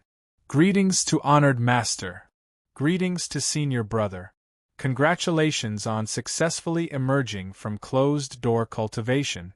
Many of the disciples from the 2 depositories and courtyards had been on Celestial Mountain for years now, but none of them had seen the sect head's true face. Everyone was trembling with fear as they knelt on the ground. After all, this old man was the supreme leader of the martial arts circles. No one was a match for him. Long Fei Yi bowed respectfully as well. Master. Although Han Yunshi was shocked by old Kenzo, she regained her senses and bowed to Long Fei Yi. Han Yunshi greets Senior Kenzo. Kenzo's cold eyes examined Han Yunshi before resting on Long Fei Yi. He was about to speak when Song Chiozi cried out, "Senior brother, you have to uphold justice for your junior brother. This girl actually dared to commit murder on Tianshan Mountain and poison me." Fei was so infatuated with her that he couldn't tell right from wrong and almost got into a fight with the disciples. Duanmu Yao had just stood up when she immediately plopped back down on her knees and burst into tears. "Master, you've finally come out of seclusion." Sob sob. Yao Yao has been wronged. Yao Yao doesn't want to live anymore. The Kenzo old man finally noticed that Duanmu Yao was also there. He didn't recognize her because she was wearing a mask. He frowned and looked at her. "What happened to your face?" Duanmu Yao sobbed. "Yao Yao doesn't want to live anymore. I don't want to live anymore." Kenzo's old man strode over and tried to remove her mask, but Duanmu Yao held it in place. "Master, if you take off this mask today, Yao Yao will jump off the peak of Tianshan Mountain right now. You'll never see Yao Yao again." A threat? Han Yunshi felt a little uneasy as she watched. She knew that the sword sect master doted on Duanmu Yao, but she never thought it was to this extent. Duanmu Yao even dared to threaten him in front of everyone. Kenzo's old man didn't care about Duanmu Yao's lack of respect. He rose to his feet and said to the servant girl, "What's the use of crying and sobbing? Hurry and take her back so we can keep an eye on her." Seeing this, Han Yunshi knew that old Kenzo was trying to turn a big problem into a small one. As the head of Kenzo's sect, turning a big problem into a small one was the wisest choice. After all, this matter involved the first elder and his 2 disciples. No matter who was right and who was wrong, arguing in front of everyone was not only beneath his dignity, but also had a negative impact on his reputation. Third, if the matter really got out of hand, he would have a hard time turning a blind eye to it. The servant girl quickly helped Duanmu Yao up. Duanmu Yao was smart enough not to refuse. Han Yunshi didn't want her to leave, nor did she want to turn a big problem into a small one. However, she wasn't an impulsive person. She didn't understand old Kenzo's temper at all. She could only remain silent and let Long Fei Yi handle the situation. Although she wasn't trying to curry favor with old Kenzo, she couldn't afford to offend him either. Long Fei Yi didn't say anything. Soon, the servant girl helped Duanmu Yao back to the top of Tianshan Mountain. Kenzo's old man frowned again. It was obvious that Duanmu Yao had lost all her martial arts. Otherwise, why would she need a servant girl to help her up the mountain? Old Kenzo's eyes flashed with anger, but he kept his composure. Song Chiozi hadn't taken his eyes off old Kenzo this entire time. As soon as Duanmu Yao left, he shot Song Chioying a look. If he didn't cry out in pain, Song Chiozi would do it for him. "Master, I beg you to save my father." Han Yunshi poisoned my father. Master, my father's in so much pain that he can't speak. I beg you to save him. Besides you, no one can control that demoness. Even senior brother Fei has been bewitched by her, and let her do as she pleases. Han Yunshi assumed that old Kenzo would demand that she hand over the antidote immediately, but Kenzo ignored her and didn't mention a word about the antidote. He looked at Han Yunshi and asked coldly, Han Yunshi is you? Exactly, Han Yunshi admitted openly. Ambushing an elder on Celestial Mountain? Do you know the worst punishment for that? Old Kenzo asked. I didn't do anything violent, I only wanted to prove. Before Han Yunshi could finish, old Kenzo cut her off. A sneak attack is a sneak attack. There's no need to explain. Long Fei Yi immediately tried to explain himself. Master, I told her to use the poison. If you want to punish someone, punish this disciple. This disciple is willing to accept the punishment. Han Yunshi tugged at Long Fei Ye's sleeve to express her dissatisfaction. They clearly didn't do anything wrong. They hadn't even figured out the truth behind Grand Concubine Yi's kidnapping, so why should they be punished? She couldn't accept it. Long Fei Yi patted her hand to tell her to calm down. Han Yunshi's heart was stifled, but she still listened to Long Fei Yi. Junior sister, according to the sect rules, how should they be punished? Old Kenzo asked. A complicated look flitted past Granny Yu's eyes as she hesitated. According to the sect rules, a light punishment would be 3 years of reflection in the abstinence hall. A heavy punishment would be expulsion from Tianshan Kenzo. Han Yunshi sucked in a cold breath. If they punished Long Fei Yi like this today, they might as well fight to the death. She was truly disappointed in old Kenzo. This old man was too unreasonable. Since this is your first offense and you didn't do it on purpose, I'll punish you with a month of reflection, old Kenzo said as he waved a hand to dismiss the crowd. Sangchiozi rejoiced. Although he'd been poisoned, at least the matter with Grand Concubine Yi had stopped for now. Long Fei Yi and Han Yunshi couldn't expose his lies, so he'd escaped disaster. He endured the pain in his stomach and waited. No matter what, his senior brother would help him get the antidote. As the crowd dispersed, Long Fei Yi's eyes were hooded. It was unclear what he was thinking, but he didn't speak. Han Yunshi couldn't take it anymore. A month of reflection would delay Long Fei Yi's ascent to Celestial Mountain. Taking a step back, even if there was no delay, what right did they have to suffer? It was too sullen. They could clearly prove that Sangchiozi was lying and that he and Duanmu Yao were in cahoots to kidnap Grand Concubine Yi. She'd poisoned Sangchiozi to prove that he couldn't cure the poison. But if he couldn't cure the poison, how did he get lost in the first place? After all, she'd poisoned Long Fei Yi after entering the maze. When Lady Ling Yu escaped with Ling Shuangshuang and Sangchiozi rescued Duanmu Yao, she'd wanted to use poison to trap them, but a mysterious expert cured the poison. Otherwise, neither Lady Ling Yu nor Sangchiozi would have escaped. It was obvious that Sangchiozi didn't understand poisons and didn't know someone had cured him of the poison. That was why he'd made such a mistake. His lies were full of holes. It was obvious that he and Duanmu Yao had hidden by the lakeside to avoid being poisoned. Everything he'd said just then, Duanmu Yao, and that servant girl's testimony were all lies. Han Yunshi didn't understand. Why didn't Long Fei Yi tell the truth? As long as he did, her poisoning would be excusable, and Sangchiozi's reputation would be ruined. Moreover, he'd be severely punished by the abstinence courtyard. Seeing that Long Fei Yi still didn't understand, Han Yunshi said coldly, I'll take responsibility for my own actions. If you want to punish someone, punish me. I was the one who poisoned him. Even the Duke of Qin has no antidote. Senior Kenzo, it's no use punishing him. Everyone had already walked far away, but they still turned back to look. But Kenzo ignored Han Yunshi and said to Granny Yu, come to my place tonight to pick him up. He hasn't been back for a long time, so allow this Grandmaster to have a good chat with him. Hearing this, everyone knew that this was the end of the matter. Grand Concubine Yi's matter was probably just as Elder Tsang had said. It was nothing more than a grudge between Long Fei Yi and Duanmu Yao. It wasn't as serious as they thought. Once Elder Tsang's poison was cured and Long Fei Yi's 3-month sentence was up, Kenzo would deal with the matter himself. A good show had come to an abrupt end because Kenzo came out of closed-door cultivation early. It had to be said that those who were rejoicing in his misfortune were unhappy, especially second and third elder. Long Fei Yi. Han Yunshi panicked. She tugged at his hand and murmured, "You're going to admit defeat just like that?" "Don't worry.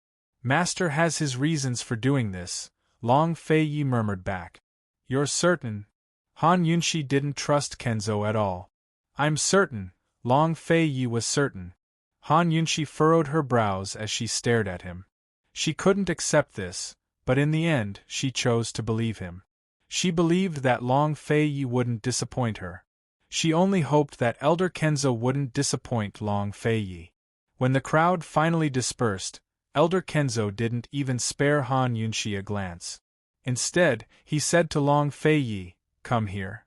So speaking, he tapped his feet lightly and flew to the top of Celestial Mountain like a swallow. "Senior brother, my antidote!" Song Chiozi shouted. Elder Kenzo ignored him, but Song Chiozi glared at Han Yunshi. Han Yunshi glared back at him angrily. "This isn't over." Long Fei Yi carried Han Yunshi as he chased after Elder Kenzo. Although Elder Kenzo didn't allow Song Chiozi to follow, he had no choice but to go to the top of Celestial Mountain. Although he didn't cry out in pain, his stomach was hurting so much that he couldn't bear a light touch. Song Chioying had no choice but to help him fly up. Although Song Chioying wasn't clear on her father's true relationship with Duanmu Yao, she knew that he must have colluded with the girl in the matter of Grand Concubine Yi. "Father," she murmured, "what does Master mean by this?" He, after years of neglect, he's still as shrewd as ever." "This isn't over," Song Chiozi murmured back. "After you send me up, come down immediately and find your eldest senior brother. Tell him to prepare everything." "Prepare what?" Song Chioying didn't understand. "Your eldest senior brother will understand," Song Chiozi murmured back. Chapter 719. As soon as Long Fei Yi and Han Yunshi's group reached the peak, news of Grand Concubine Yi's kidnapping spread through the mountains. Some said that Duanmu Yao had kidnapped Grand Concubine Yi to threaten Long Fei Yi to treat her injuries, but Han Yunshi caught hold of her weakness and instigated Long Fei Yi to cripple her martial arts.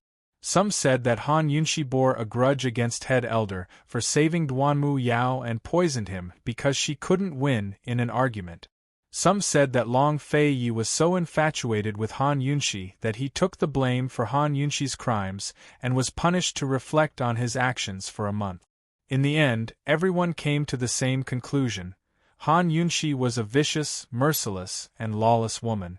It was best not to provoke her for no good reason. But in truth, this was only the beginning.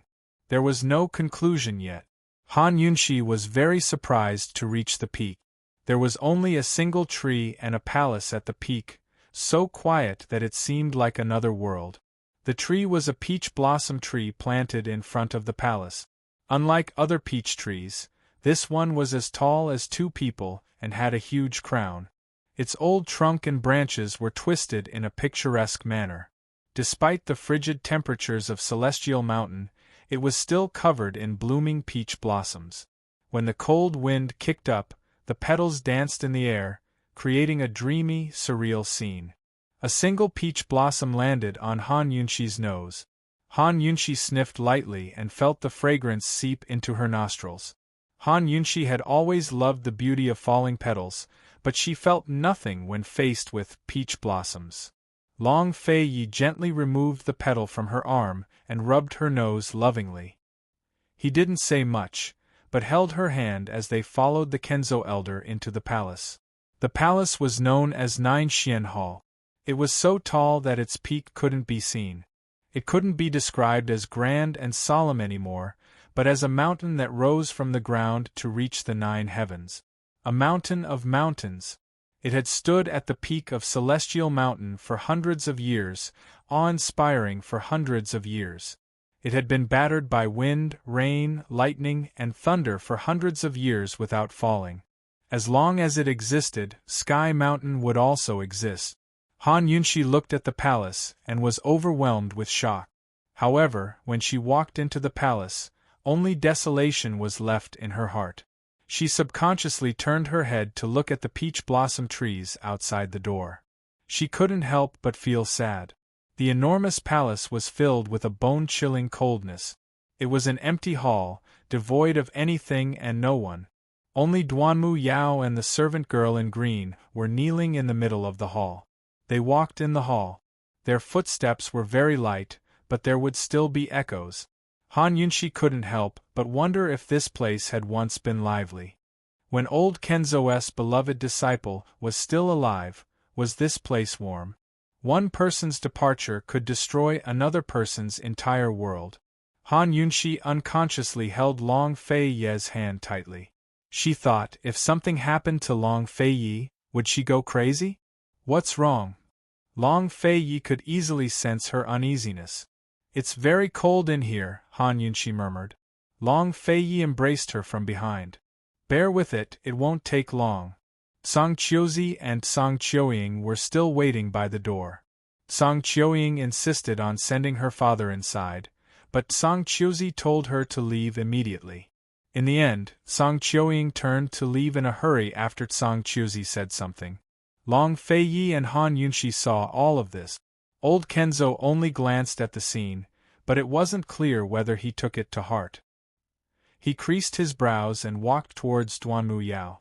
Song Qiuzi clutched his stomach with one hand while using his sword as a crutch with the other. He grit his teeth as he walked in step by step. Han Yunshi silently admired him. Even after being poisoned for so long, Song Qiuzi still had the strength to walk. As expected, his strength shouldn't be underestimated. Song Qiuzi already had a rough idea of the lost path poison. Old Kenzo was trying to minimize the problem, or else he'd have forced Han Yunshi to hand over the antidote long ago. No matter what, he couldn't give Han Yunshi and Long Fei Yi a chance to show evidence. His only option now was to infuriate old Kenzo. He could only rely on Duanmu Yao for this. Song Qiuzi gained the upper hand as soon as he entered.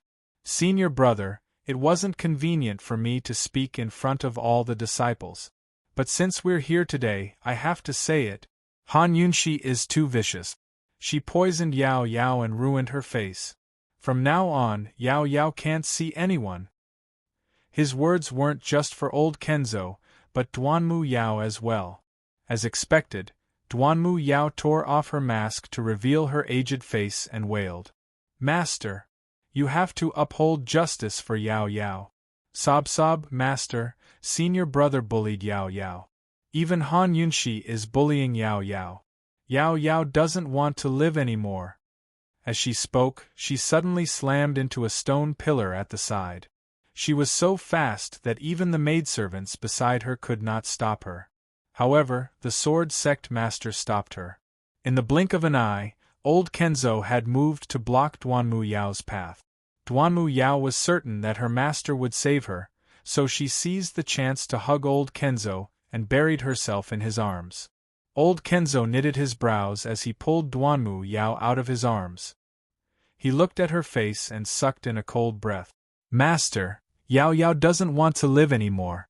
I don't want to live anymore. Duanmu Yao cried.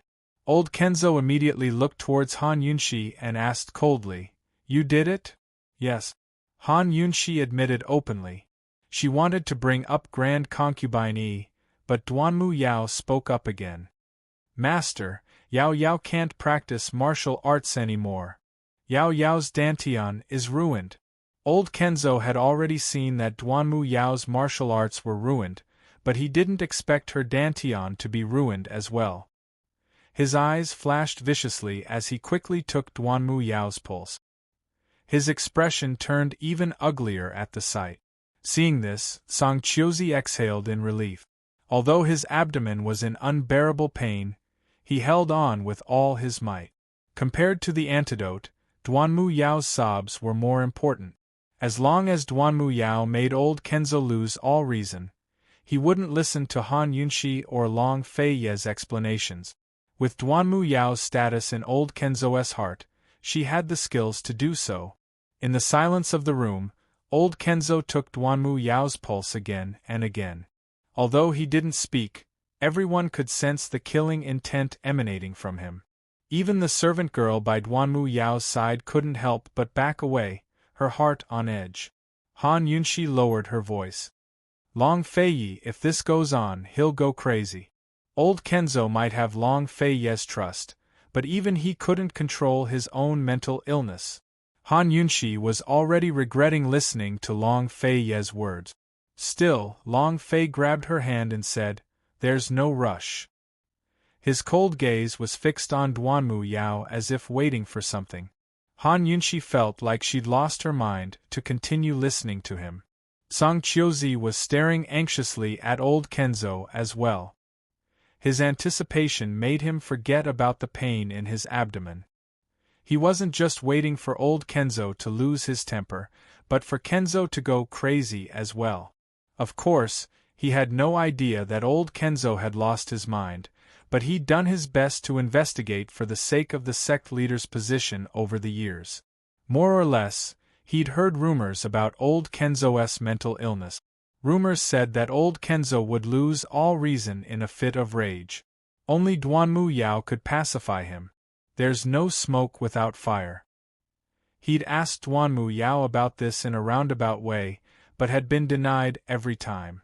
Today, he wasn't only offending himself, but using Duanmu Yao to prove the truth of the rumors. He'd made ample preparations so that once old Kenzo fell out with him, or if old Kenzo went crazy, or if Long Fei fell out with him, he didn't mind. He had vast power in his hands, and Celestial Mountain only had old Kenzo and Long Fei. Even if he was poisoned, he still had Duanmu Yao to keep old Kenzo in check. Long Fei wouldn't give him the antidote. He'd already told Song Qiuying to send word to his senior disciples. As long as he gave the order, the battle for the sect leader's position would begin at any time. Everyone stared at old Kenzo as the atmosphere grew tense. But Duanmu Yao suddenly withdrew her hand. "Master, hurry and treat Martial Uncle's poison. If you delay any longer, he'll die. If Martial Uncle didn't save him, Yao Yao wouldn't have come looking for you." Her interruption jolted old Kenzo back to his senses, and realized Song Qiuzi's presence. "Master, the antidote's in Han Yunshi's hands," Duanmu Yao said again. She avoided the topic of her dantian because she couldn't allow her master's secret to leak. He was her true support and the only one who could make decisions for her. Once his secret was exposed, Song Qiuzi would steal the sect leader's position. Then she'd never be able to shake him off for the rest of her life. Old Kenzo sensed his absent-mindedness, and a complicated look flickered past his eyes before he released Duanmu Yao. Han Yunshi's heart finally settled back into her chest. As long as old Kenzo didn't act up, she was willing to trust Long Fei's trust in him. "Fei, where's the antidote?" Kenzo asked angrily. Seeing this, Song Qiuzi grew doubtful. Could it be that the rumors were just rumors and Duanmu Yao wasn't lying to me? Why is this stupid girl in such a rush to help me get the antidote? Senior brother, I can hold on. Hurry and take a look at Yao Yao. Perhaps her dantian can still be saved, Song Qiuzi coaxed with concern. He knew Duanmu Yao's dantian like the back of his hand. There was no way to save it. She really can't be saved. Old Kenzo shot Long Fei a cold look. "Junior brother, if anything happens to you again, even I as the sect leader won't be able to escape the blame." Song Qiuzi grew uneasy. "If I can't anger old Kenzo, then I'll cure the poison first. I'll take it one step at a time." Although this wasn't the best time to seize the sect leader's position, he'd throw caution to the wind if Long Fei forced him into a corner. Just then, Long Fei had been betting on Duanmu Yao's gut.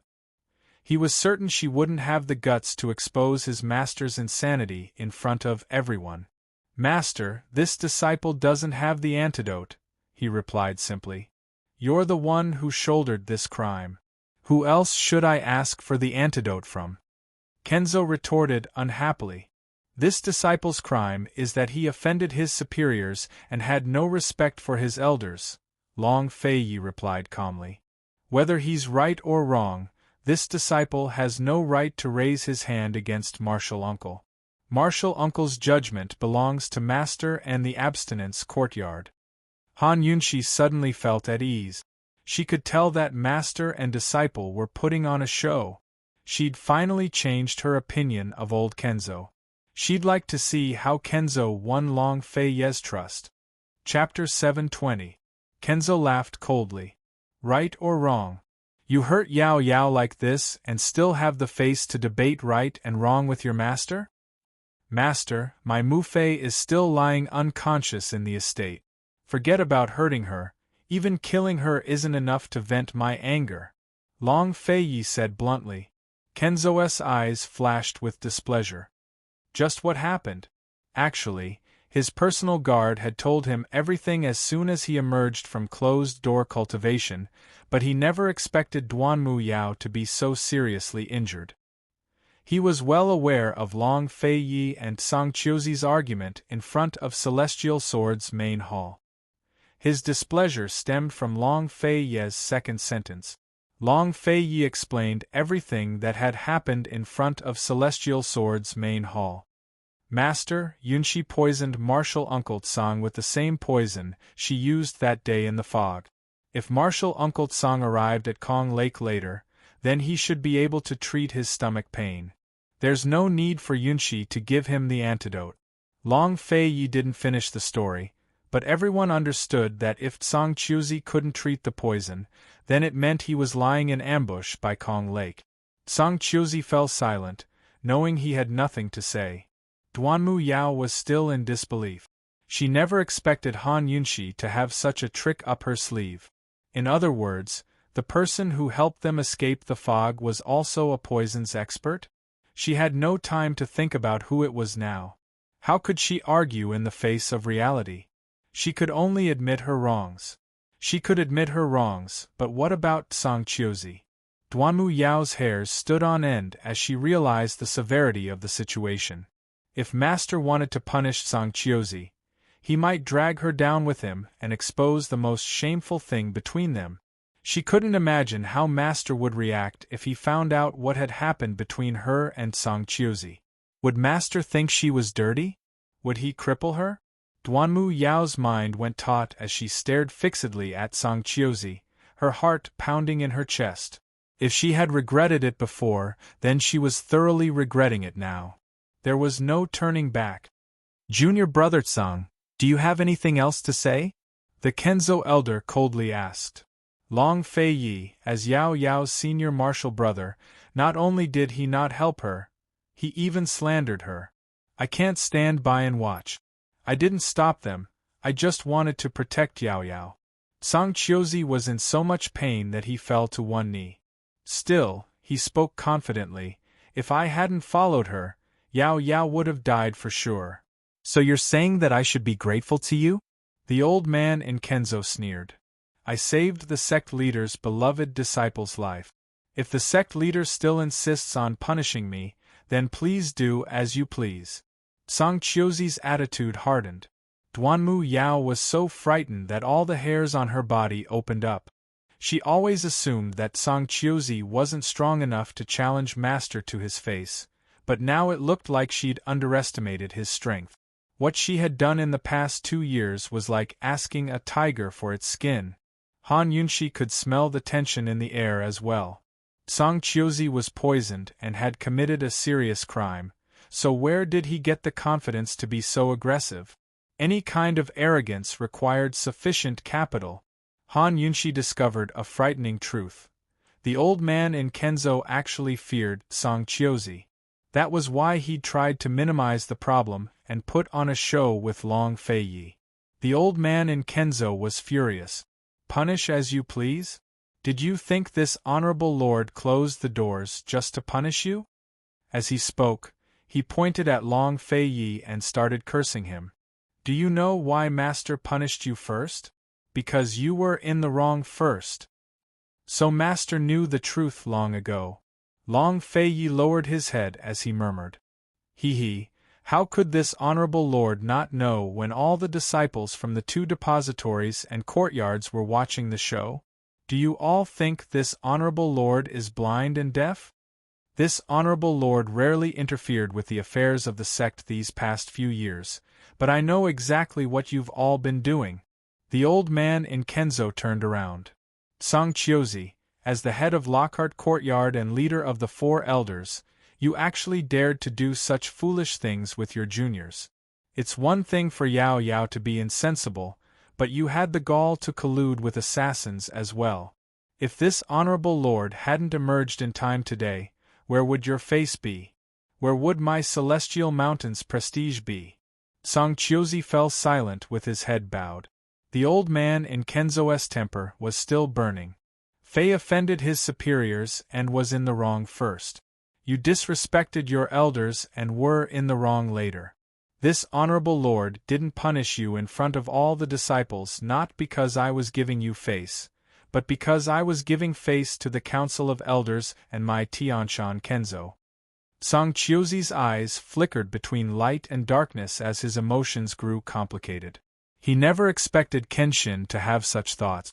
It looks like Kenshin hasn't changed a bit after all these years. Kenzo's prestige and reputation were more important than anything else in his heart. In this case, it looked like Kenshin wasn't planning to publicize the fact that he'd colluded with the City of Daughters to kidnap Grand Concubine Yi, nor was he planning to punish him. As long as there was no punishment, he wouldn't go to war. After all, he could rope in more factions for the upcoming ranking matches and Celestial Sword Assembly. It wouldn't be too late to make his move then. Moreover, Long Fei Yi had brought Han Yunxi to Celestial Mountain. This was the perfect chance for him to use Duanmu Yao to sow discord between Long Fei Yi and Li Kenshin's master-disciple relationship. Song Chiozi's restless heart finally calmed down. After waiting patiently for so many years, he didn't mind waiting another 2 or 3 months. He relaxed his guard and used the cramps in his abdomen as an excuse to feign weakness. He collapsed at Song Chiozi's feet and curled into a ball. Senior brother, I know my wrongs. I'm willing to accept punishment. Hearing this, Duanmu Yao's taut nerves finally relaxed. She was so scared that she almost collapsed. Unconsciously, she pressed a hand to her chest and secretly rejoiced. You're grounded in Lockhart Courtyard for a month, Kenzo declared cold. Failing to pass Abstinence Courtyard wasn't an overt punishment, but a secret one. Moreover, it wasn't a severe punishment either, but similar to Long Fei Ye's 1 month of reflection. However, Long Fei Ye's punishment was an overt one that left him with a bit of face. That was more like a sect leader's demeanor. Song Chiozi relaxed even more as he laughed coldly in his heart. It looks like Li Kenshin hasn't noticed all the big moves I've made over the past few years. Thank you, senior brother, he said heavily as he clutched his stomach. Kenzo finally looked Han Yunxi in the eye. Cold, he said, what are you standing there for? Hurry and hand over the antidote. Han Yunxi felt much more relaxed now that a crisis had been averted. She poked at her fingers with an apologetic expression. Senior Kenzo, this poison, what's with the nonsense? Hand over the antidote. Kenzo was losing his patience. There's no antidote for this poison, Han Yunxi was telling the truth. Kenzo grew fierce and ignored Han Yunxi to address Long Fei Yi cold. Antidote! Master, if Yunxi says there's no antidote, then there's no antidote. There's nothing I can do, Long Fei Yi intoned. Kenzo finally realized that Han Yunxi wasn't joking. Alarmed, Song Chiozi exclaimed, What? While Kenzo ignored Han Yunxi was too lazy to pay attention to him. Although she couldn't settle scores right now, she could still torment Song Chiozi a little. Kenzo spared Songchiozi for the sake of Celestial Mountain and Kenzo's political situation. She could understand. Understanding didn't equate to agreement. As a good daughter-in-law, if she didn't make Songchiozi suffer more, then she'd be letting down the unconscious grand concubine. She crouched down in front of Songchiozi with an apologetic expression. Elder Tsang, do you still remember the female assassins at Lost Void Lake? Songchiozi looked past Han Yunshi to Kenzo. Senior brother. He was already at his limits, but he didn't want to be like that in front of Li Kenshin and Long Feiyi. If there was no one else around, he'd be rolling on the ground right now. The pain had already spread up from his abdomen. His internal organs felt like they were being twisted together. It was so painful that he couldn't even breathe. Senior brother. This damned girl is too impudent. I, an elder of Celestial Mountain, was actually, if news of this got out, what face would my Lockhart courtyard have left? Songchiozi endured the pain as he spoke with righteous indignation. Han Yunshi was already used to people like him being hypocritical and disgusting. She feigned panic and said, Elder Tsang, don't say that. I really didn't do it on purpose. There's really no antidote for this poison. It's not fatal, so you'll be fine after 3 days and 3 nights of pain. The poison will disperse on its own. You're lying. Songchiozi grew angrier as the pain intensified. All the female assassins at Lost Void Lake died. Do you think old man doesn't know? Han Yunshi and Long Feiyi had brought back many of the assassins' corpses from the City of Daughters. Songchiozi had been keeping an eye on them all this time. Aggrieved, Han Yunshi pouted. It's not like it's my fault. They weren't poisoned to death, but from pain. If you want to blame someone, you can only blame their bodies for being too delicate to bear pain. She grew serious and explained, Martial Uncle Tsang, don't worry. This kind of poison was not fatal. Only those women with delicate bodies would die from the pain. Martial Uncle Tsang is a man, so at most your legs will turn to jelly. Go back and rest for 3 days, then I guarantee you'll be fine. Songchiozi's ashen face turned ashen at her words. Although those assassins were women, they were still assassins who'd undergone all sorts of hellish training since childhood. If even professional assassins could die from the pain, what kind of pain would that be? It's only been half a day, so how am I supposed to survive the next 2.5 days? Long Feiyi couldn't help but grin. His lips curved into a mesmerizing grin. Kenzo was expressionless, but his patience had improved. He didn't urge Han Yunshi. Duanmu Yao sat paralyzed on one side, looking anxiously at Songchiozi. For the first time, she admired Han Yunshi's poison skills from the bottom of her heart. Although she knew it was impossible, she still hoped that Songchiozi would die from the pain. Songchiozi never expected the poison to be so frightening. He regretted that he'd gotten carried away with his success and carelessness. That was why he'd been hit by Han Yunshi's needle. How could he die from a single needle before he'd even realized his ambitions? Finally, he gave up and sent a pleading look towards Kenzo. Senior brother, save me. Kenzo coughed lightly before looking towards Long Feiyi. In the end, he didn't want to talk to Han Yunshi. But Long Feiyi avoided his gaze and pretended not to notice. Chapter 721. Long Feiyi avoided the Kenzo's gaze, leaving the Kenzo to negotiate with Han Yunshi on his own. Of course he was happy to see Songchiozi tortured, but there had to be a limit. If something unexpected happened to Songchiozi, or if he really died of poison today, then all his efforts to turn a big problem into a small one would be for naught. After all, Songchiozi was at the peak of Celestial Mountain, while a large group of people were waiting to betray him. The Kenzo didn't want internal strife on Celestial Mountain. The Kenzo was about to speak when Duanmu Yao cried and begged, Master, senior brother, please save Martial Uncle Tsang? This matter is all my fault. It's all because of me that Martial Uncle Tsang has to suffer. Yao Yao is willing to take his punishment in his place. If he has to hurt for 3 days and 3 nights, Yao Yao will bear the pain for him. Duanmu Yao wanted nothing more than for Tsang Qiuzi to die, so why was she begging now? It was obvious that Tsang Qiuzi had just shot her a warning look.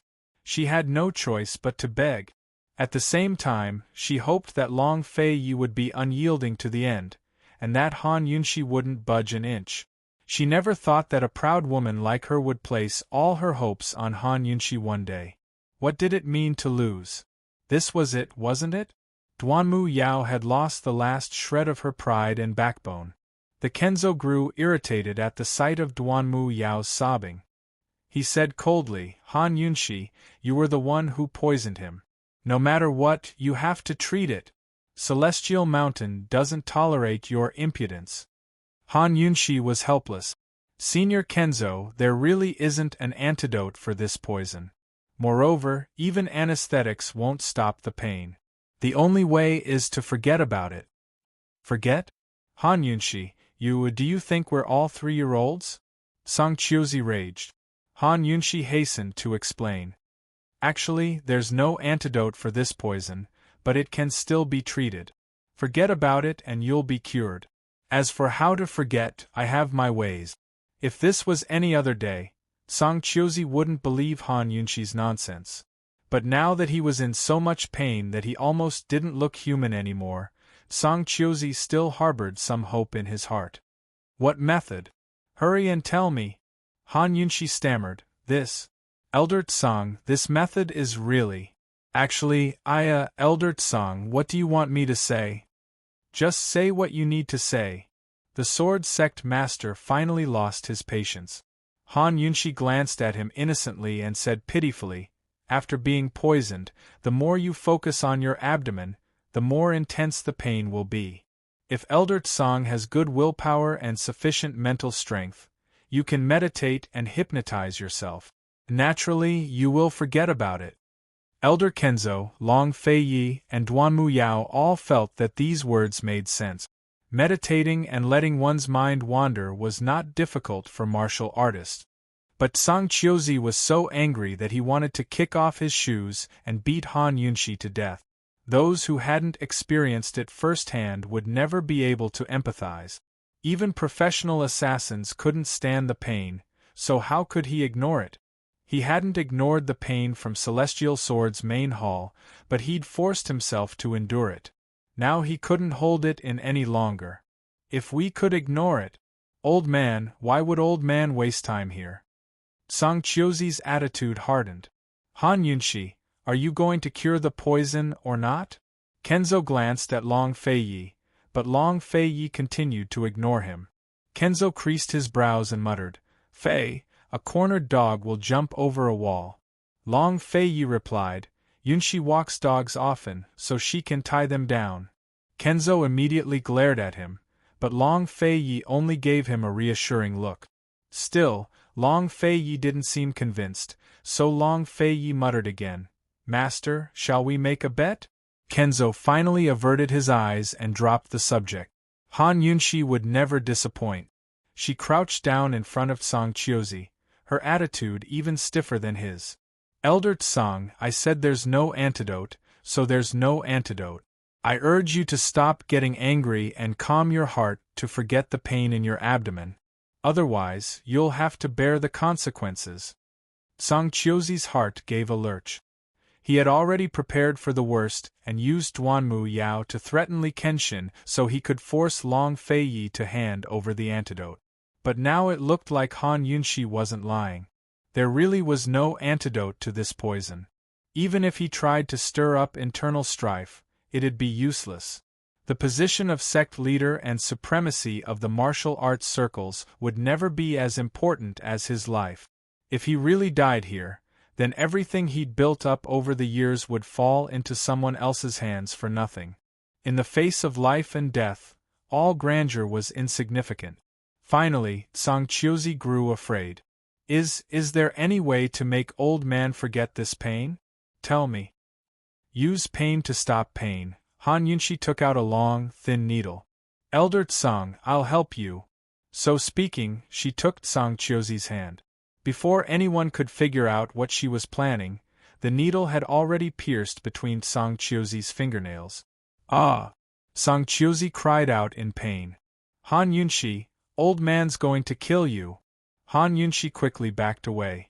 Fortunately, Song Qiuzi was weak from the pain, or else he might have killed her with a single blow. Han Yunshi's needle had practically pierced through his fingernails, causing Song Qiuzi to break out in cold sweat from the pain. He glared at her, his gaze sharp enough to kill. Han Yunshi didn't speak, but stood at a distance with a slight smile. She was as harmless as an angel, but also reminiscent of a demon. Kenzo's gaze towards her was now filled with curiosity instead of disdain. Song Qiuzi was about to lose his temper when he realized something was wrong. The pain in his abdomen seemed to have subsided. He looked at his bleeding fingers, then at Han Yunshi. How could this be? He asked doubtfully. Elder Tsang, if you don't have enough willpower to ignore the pain, then you can only use pain to stop pain. The 10 fingers are connected to the heart, so the pain from a needle piercing your fingers is far greater than the pain in your abdomen. The pain caused by the poison could be fatal. With Elder Tsang's tolerance level, the pain caused by this kind of external force is only physical pain. I believe that Elder Tsang will be able to endure it. As Han Yunshi spoke, she added, 1 needle can last for 2 hours, so I'll give this needle to you. Han Yunshi purposely placed the needle in Song Qiuzi's hand. In the silence of the room, Song Qiuzi stared at the needle, seemingly hesitating. Kenzo and Duanmu Yao were watching as well, their expressions varied. Only Long Fei Ye's gaze was fixed on Han Yunshi. The more he looked, the more he liked her. He couldn't take his eyes off her. Needles piercing his fingers was nothing short of torture. What did she mean by using pain to stop pain? This was simply using torture to stop the pain. Song Qiuzi didn't want to believe Han Yunshi's words, but the results were right before his eyes. His abdomen didn't hurt as much as before. He had to believe her. After some hesitation, Song Qiuzi looked towards Kenzo. Senior brother, I'll believe her this once. In other words, he wanted Elder Kenzo to take responsibility. Kenzo didn't trust Han Yunshi either, but he still nodded decisively. Someone come, send head elder back. As soon as Song Qiuzi reached Celestial Peak, he was picked up by the Lockhart courtyard. He immediately took a few drops of his blood and dripped it onto a piece of paper before wrapping it up with Han Yunshi's needle. Then he had someone send a flying hawk message to Northernly under Duanmu Yao's name. Duanmu Yao and Jun Yixie were close friends, so Jun Yixie would definitely help him. He didn't know of Bai Yanqing's existence, but as he saw it, Han Yunshi's poison could only be cured by Jun Yixie. Although the pain was temporarily relieved, he still couldn't fully trust Han Yunshi. He not only wanted to know if there was really no cure for the poison in his abdomen, but whether Han Yunshi's needle had been poisoned. This woman's poison skills were frightening. As long as she got the chance, she could kill someone without leaving a trace. Back at Nine Xian Hall, Elder Kenzo spoke coldly to Long Fei Yi and Duanmu Yao as soon as Song Qiuzi left. You too, come with this senior. Duanmu Yao's heart rejoiced as she rose to follow. Now that Song Qiuzi's matter was resolved, Master would definitely hold Long Fei Yi responsible for hurting her. Han Yunshi had no right to interfere if he did so behind closed doors. Wait for me, Long Fei Yi murmured to Han Yunshi. Han Yunshi didn't want to let go. Just then, Elder Kenzo had been filled with killing intent when he found out about Duanmu Yao's Dantian injury. If not for Song Qiuzi's presence, he would have lost his mind long ago. Now Elder Kenzo had calmed down, but that didn't mean he wasn't angry. Heaven knows how he'd punish Long Fei Yi. I had a part to play in hurting her too.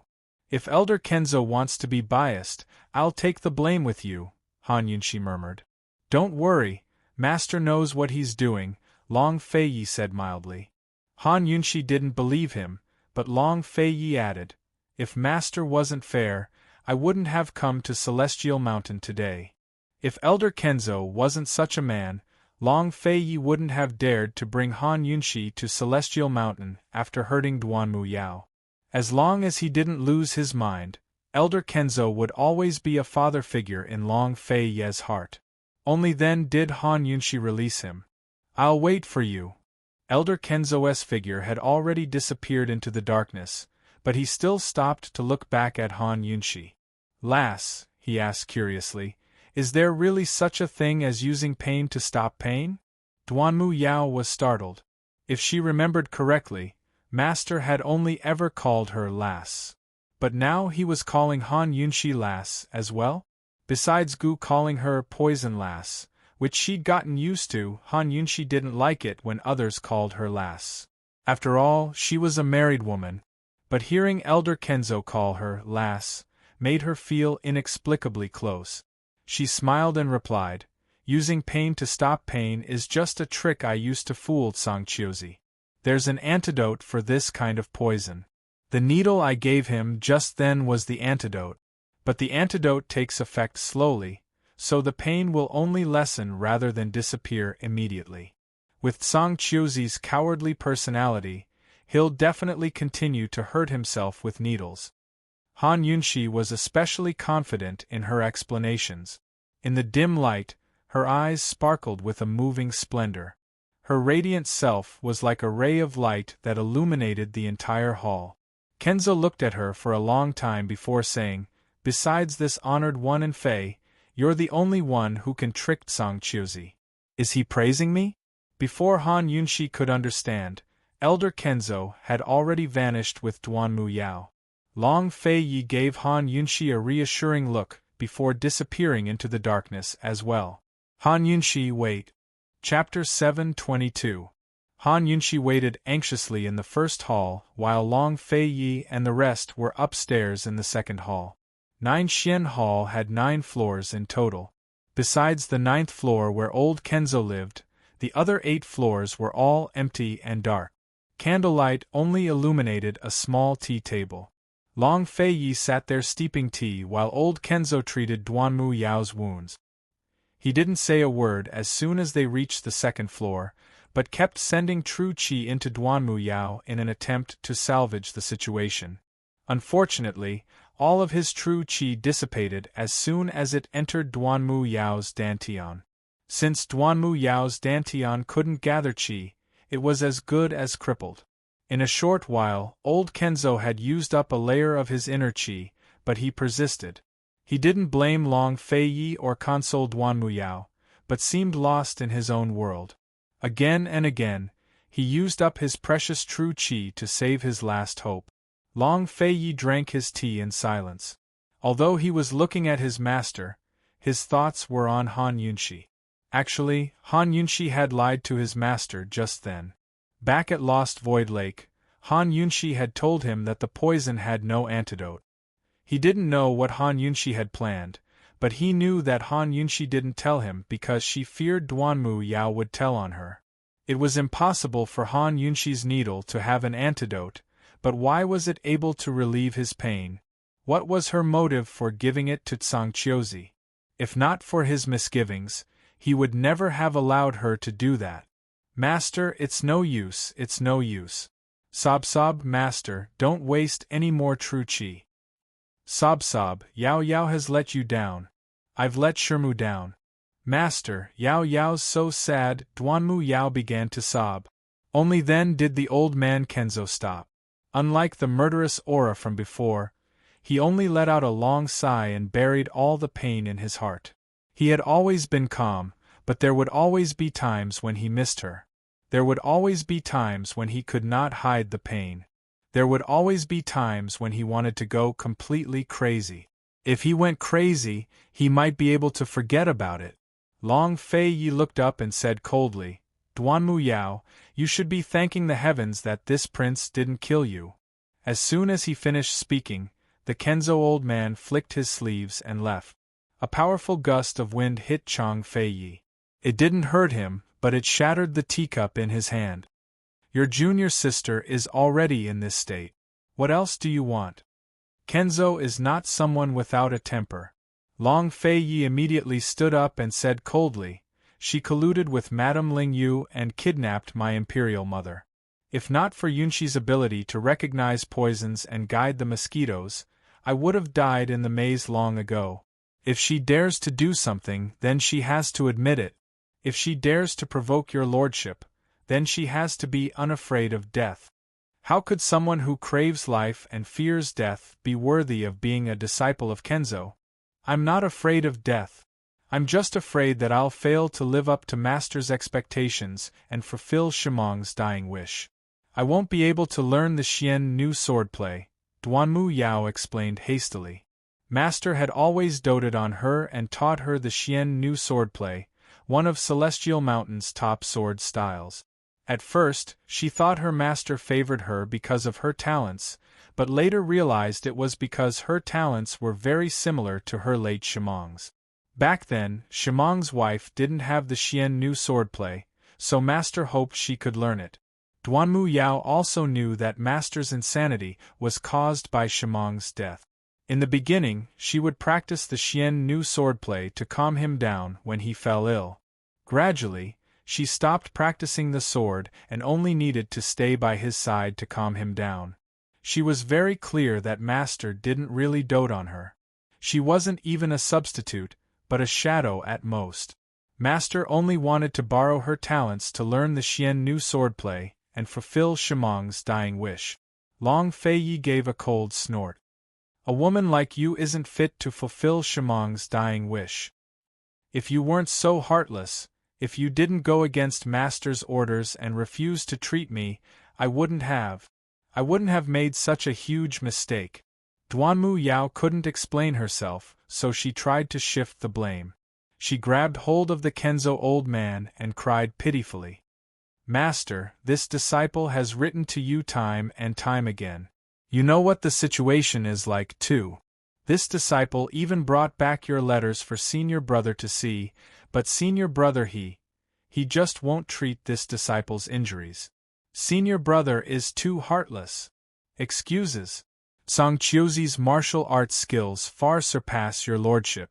If you could collude with him, why didn't you let him treat your injuries? Long Feiyi asked. Duanmu Yao's main goal in kidnapping Grand Concubine was to kill Han Yunxi. Treating her injuries was secondary. I didn't collude with martial Uncle Tsang. He was only helping me.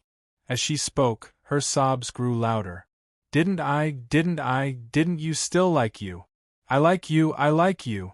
Long Feiyi, I only want you to treat my injuries, as long as you, sob. Duanmu Yao knelt on the ground, her hands covering her old face as she sobbed. Part of her sobs was an act, but part of her true feelings. If there was no Han Yunxi, if senior brother liked her, none of this would have happened. She should have been very happy. Long Feiyi's irritation was written all over his face. He was about to speak when the Kenzo old man glared at him. You still haven't quarreled enough? As her senior brother, can't you yield to her? Long Feiyi wasn't in the mood to argue with Duanmu Yao. He simply wanted to use this chance to tell his master that it was impossible between him and Duanmu Yao. He wanted his master to give up on any thoughts of entrusting Duanmu Yao to him. The Kenzo old man helped Duanmu Yao to her feet and led her to the tea table. With a soft sigh, he said, "Both of you are in the wrong. Yao, actually, your senior brother was seriously injured back then. That's why he couldn't treat your injuries. Master knows this." Duanmu Yao didn't believe him. He clearly, when Long Feiyi had written to the Kenzo old man about the seal, the Kenzo old man already knew what was going on. The seal was Long Feiyi's own secret. The Kenzo old man knew his limits and naturally wouldn't let Duanmu Yao know. Yao, you still don't believe your master's words? Asked the Kenzo old man. Duanmu Yao had nothing to say. Unexpectedly, Long Feiyi added, "Even if this prince wasn't injured, I still wouldn't treat her injuries." Duanmu Yao was furious. "Master, listen to this. Listen to this." The Kenzo old man's expression was ugly. He was about to reprimand her when Long Feiyi said, "This prince would never do anything to make Han Yunxi angry. Duanmu Yao cried again. She buried her head in the tea table and sobbed loudly. Master, he's bullying me. Sob. He and Han Yunshi are bullying me together. My father doesn't want me, my mother's dead, and everyone in the world is bullying me. Sob. I don't want to live anymore. The Kenzo old man furrowed his brows. He didn't know what to do with his two disciples. One was pampered and spoiled, while the other was stubborn. He had always indulged Yao Yao's personality, while he admired and was angry at Fei's stubbornness. Enough, this matter ends here. Who could the Kenzo old man punish? He couldn't bear to punish Duanmu Yao, but he couldn't bear to punish Long Fei Yi either. Moreover, he still had a lot of responsibilities to entrust to Long Fei Yi in the next few months. Now wasn't the time to talk about his daughter's affairs. Duanmu Yao had a guilty conscience. She knew that if not for her mistress, her master would have handed her over to the abstinence courtyard long ago. Seeing her master's attitude, she knew when to stop. But Long Fei Yi wasn't going to let it go so easily. My Mufei's still unconscious. Duanmu Yao, just what did you do to her? Long Fei Yi asked. If you don't explain yourself today, this matter won't end. Chu Shifeng had been torturing the Lung clan captives over the past few days, but got nothing out of them. There had to be something fishy about the kidnapping of Grand Concubine Yi. Just who was the poisons expert at the other end of the lost passage? How was Long Fei Yi supposed to explain things to Han Yunshi if he didn't get answers from Duanmu Yao? Grand Concubine Yi was just frightened. How could she not wake up? Duanmu Yao retorted. You have to ask about that. You were the one who kidnapped her. Long Fei Yi gave a cold snort. I didn't do anything. I didn't kidnap her, but Lady Ling Yu. I didn't even touch Grand Concubine Yi. Duanmu Yao explained hastily. When I went to Lost Void Lake, Lady Ling Yu had long taken Grand Concubine Yi with her. You were the one who hired Ling Yu. How could you not know what she did to Grand Concubine Yi? Long Fei Yi asked next. The old man and Kenzo didn't interrupt them, but listened intently. The rules of the assassin world dictated that they would sell their lives for money. Assassins would do whatever their employer asked for. On the other hand, they wouldn't do anything without their employer's request. It was impossible for Duanmu Yao to be unaware of Grand Concubine Yi's coma. I don't know. Duanmu Yao averted her gaze as she denied it. Yao, you're still not telling the truth? The old man in Kenzo suddenly grew angry. Duanmu Yao gave a fright before admitting, Actually, I wasn't the one who hired Lady Ling Yu. Lady Ling Yu kidnapped Grand Concubine Yi first before finding me. Senior brother, you must have a grudge against Lady Ling Yu, so she's taking revenge.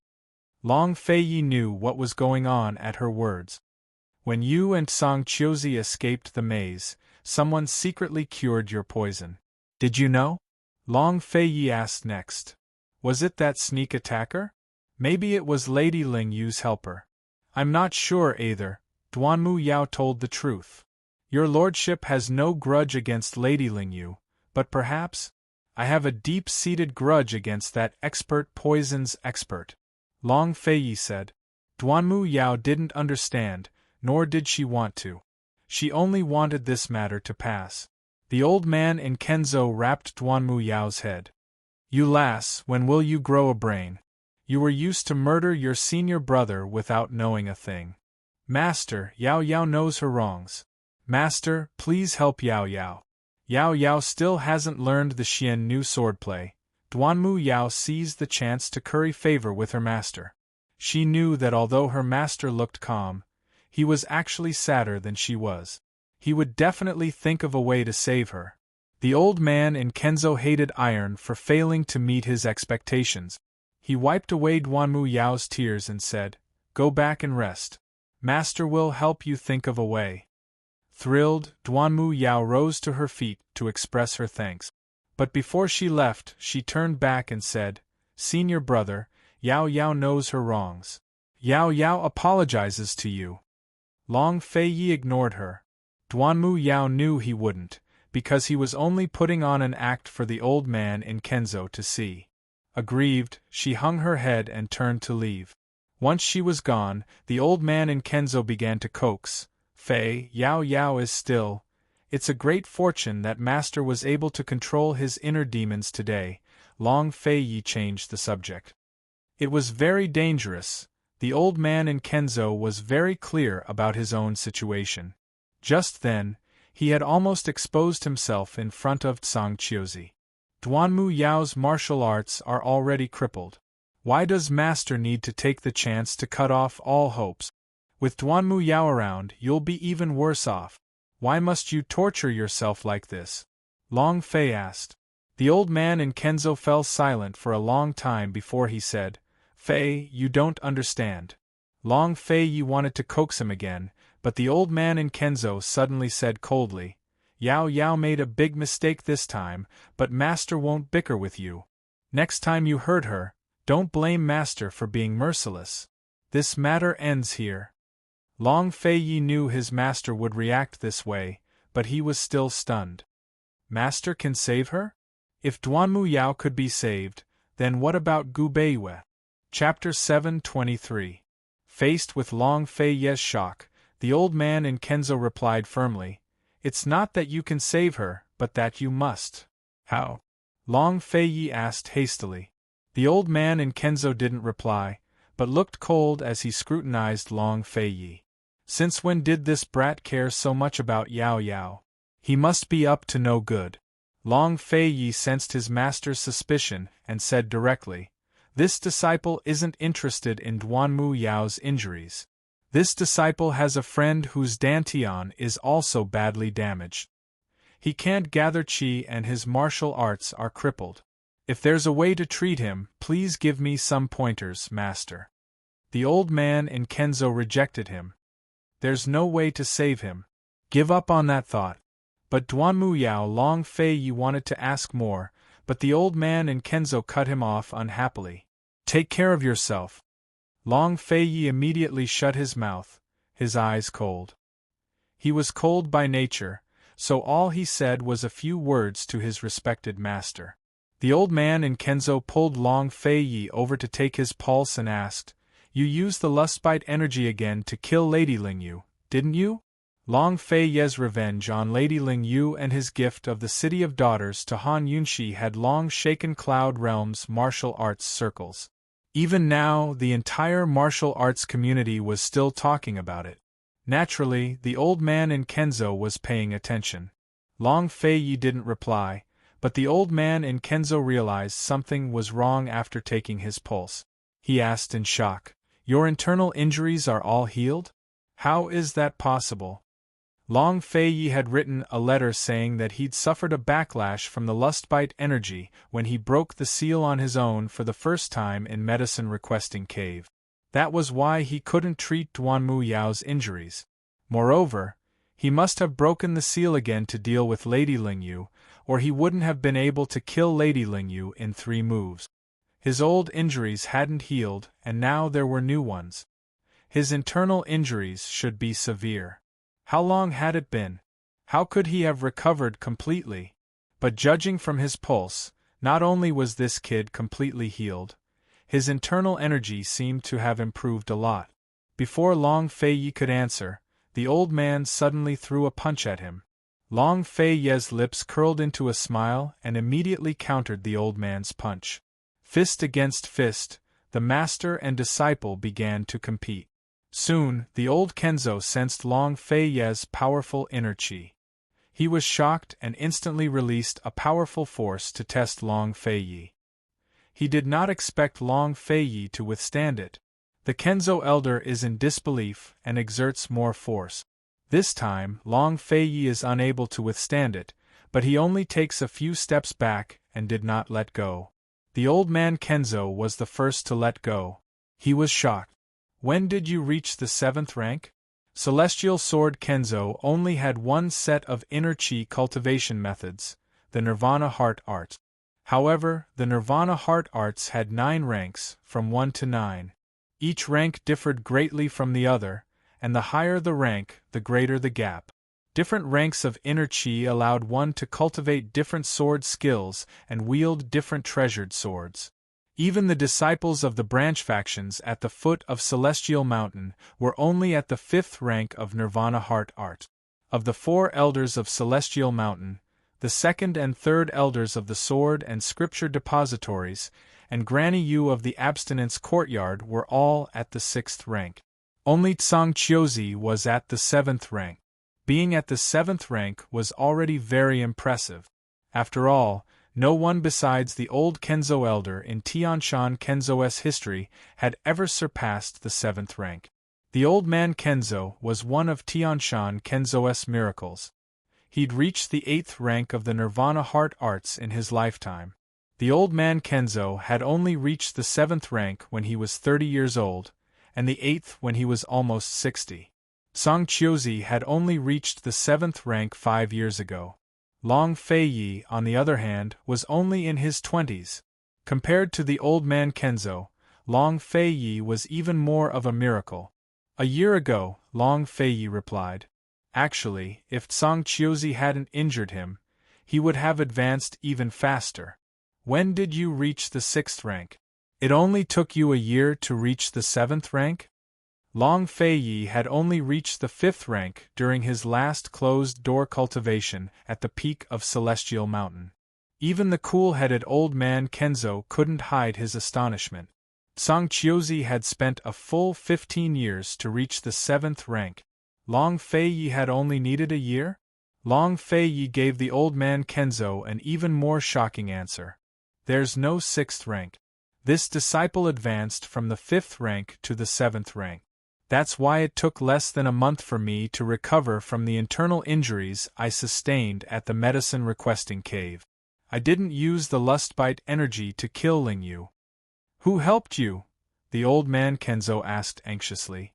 Long Feiyi might be able to break through in a short period of time if he worked hard, but he didn't believe Long Feiyi could do it without outside help.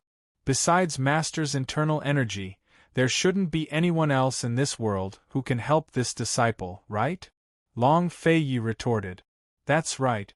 Only an 8th rank expert like the old man Kenzo could help a 5th rank expert reach the 7th rank. Thus, no one had helped Long Feiyi. It was all Long Feiyi's own hard work. The old man Kenzo looked at Long Feiyi and gave a start. In the end, he broke into a bitter smile. Fortune makes fools of men. Fortune makes fools of men. Why does Master say such things? Long Feiyi felt a little uneasy. Master thought you were injured, so I sent you to the abstinence courtyard to reflect on your mistakes. That way, Tsang Chiozi won't suspect you. The old man Kenzo sighed with emotion. I never expected you, hee. I forget it. The old man Kenzo took Long Feiyi's hand and used 2 fingers to test his internal energy. After a while, he sighed again. You're an early 7th rank, but you can't defeat Tsang Chiozi. He's a mid-7th rank now, so Master can't help you. Every rank of the Nirvana Heart Arts was divided into 3 levels. The gap between each level was huge, and many people couldn't compare to it in their entire lives. Long Feiyi didn't take the matter to heart. A complicated look flickered past his eyes before he said, Master, you've nurtured a tiger for so many years. Are you finally going to make a move? It was precisely because his master hadn't been involved that Tsang Chiozi had been able to win over the scripture and sword depositories and even various other factions in the martial arts circles. Long Feiyi could tell that his master was afraid of forcing Tsang Chiozi into a corner and causing internal strife. He could also tell that his master had sent him to the abstinence courtyard on purpose. But now he realized that his master was really planning to deal with Tsang Chiozi. The old man Kenzo bowed his head and drank his tea in silence. Only the incense in the room could be heard. Long Feiyi waited patiently without asking any questions. His intuition told him that the situation on Celestial Mountain was far worse than he imagined. Otherwise, his master wouldn't be so quiet, nor would he miss the chance to spare Tsang Chiozi today. After a long time, the old man Kenzo finally revealed a shocking secret. Song Qiuzi has been in frequent contact with the heretical sword sect these days. As soon as there's internal strife, he'll lead the wolf into the house. What gall? Long Feiyi said coldly. The heretical sword sect was also a branch of Tianshan Kenzo. 100 years ago, they were expelled for cultivating Tianshan Kenzo's forbidden art. Even now, they were enemies of Tianshan Kenzo and the orthodox martial arts circles. The members of the heretical sword sect were cold, merciless, and bloodthirsty. As soon as Song Qiuzi lured them to Celestial Mountain, the peaceful Celestial Mountain would be plunged into a reign of terror. The old man Kenzo was too lazy to care what Song Qiuzi did inside Celestial Mountain. Tianshan Kenzo was the master of the world's most powerful martial arts and the leader of the martial arts circles. Fighting for power and scheming against each other was inevitable. As long as Song Qiuzi didn't go overboard, the old man would turn a blind eye. But if Song Qiuzi was bold enough to lure the heretical sword sect to Celestial Mountain, the old man couldn't ignore him. Master, how are you planning to help your disciple deal with Song Qiuzi? Long Feiyi probed. Master was planning to send you to the abstinence courtyard to treat your wounds and use the chance to pass on internal energy to you so you can reach the late 7th rank. But now, the old man Kenzo felt helpless. His disciple had created a miracle and advanced 2 levels in a row. He should be happy, but he couldn't bring himself to do so. If Long Fei's internal energy was still at the 6th level, he could give him his own and help him advance to the later stages of the 7th level. That way, Long Fei would definitely win against Song Qiuzi's mid-7th level. But now Long Feiyi had advanced to the 7th rank on his own and wouldn't be affected by external forces. Even if he used up all of his internal energy, he wouldn't be able to help. If Long Feiyi fought with Song Qiuzi, he'd lose for sure. Long Feiyi looked at the old man Kenzo in silence. He finally understood why his master wanted to abdicate. Once his master passed on internal energy to him to help him advance, it meant his master's internal energy would drop by at least 1 level. Then he'd lose his status as the martial arts circle's #1 expert. Actually, his master's martial arts were enough to kill Song Qiuzi with ease.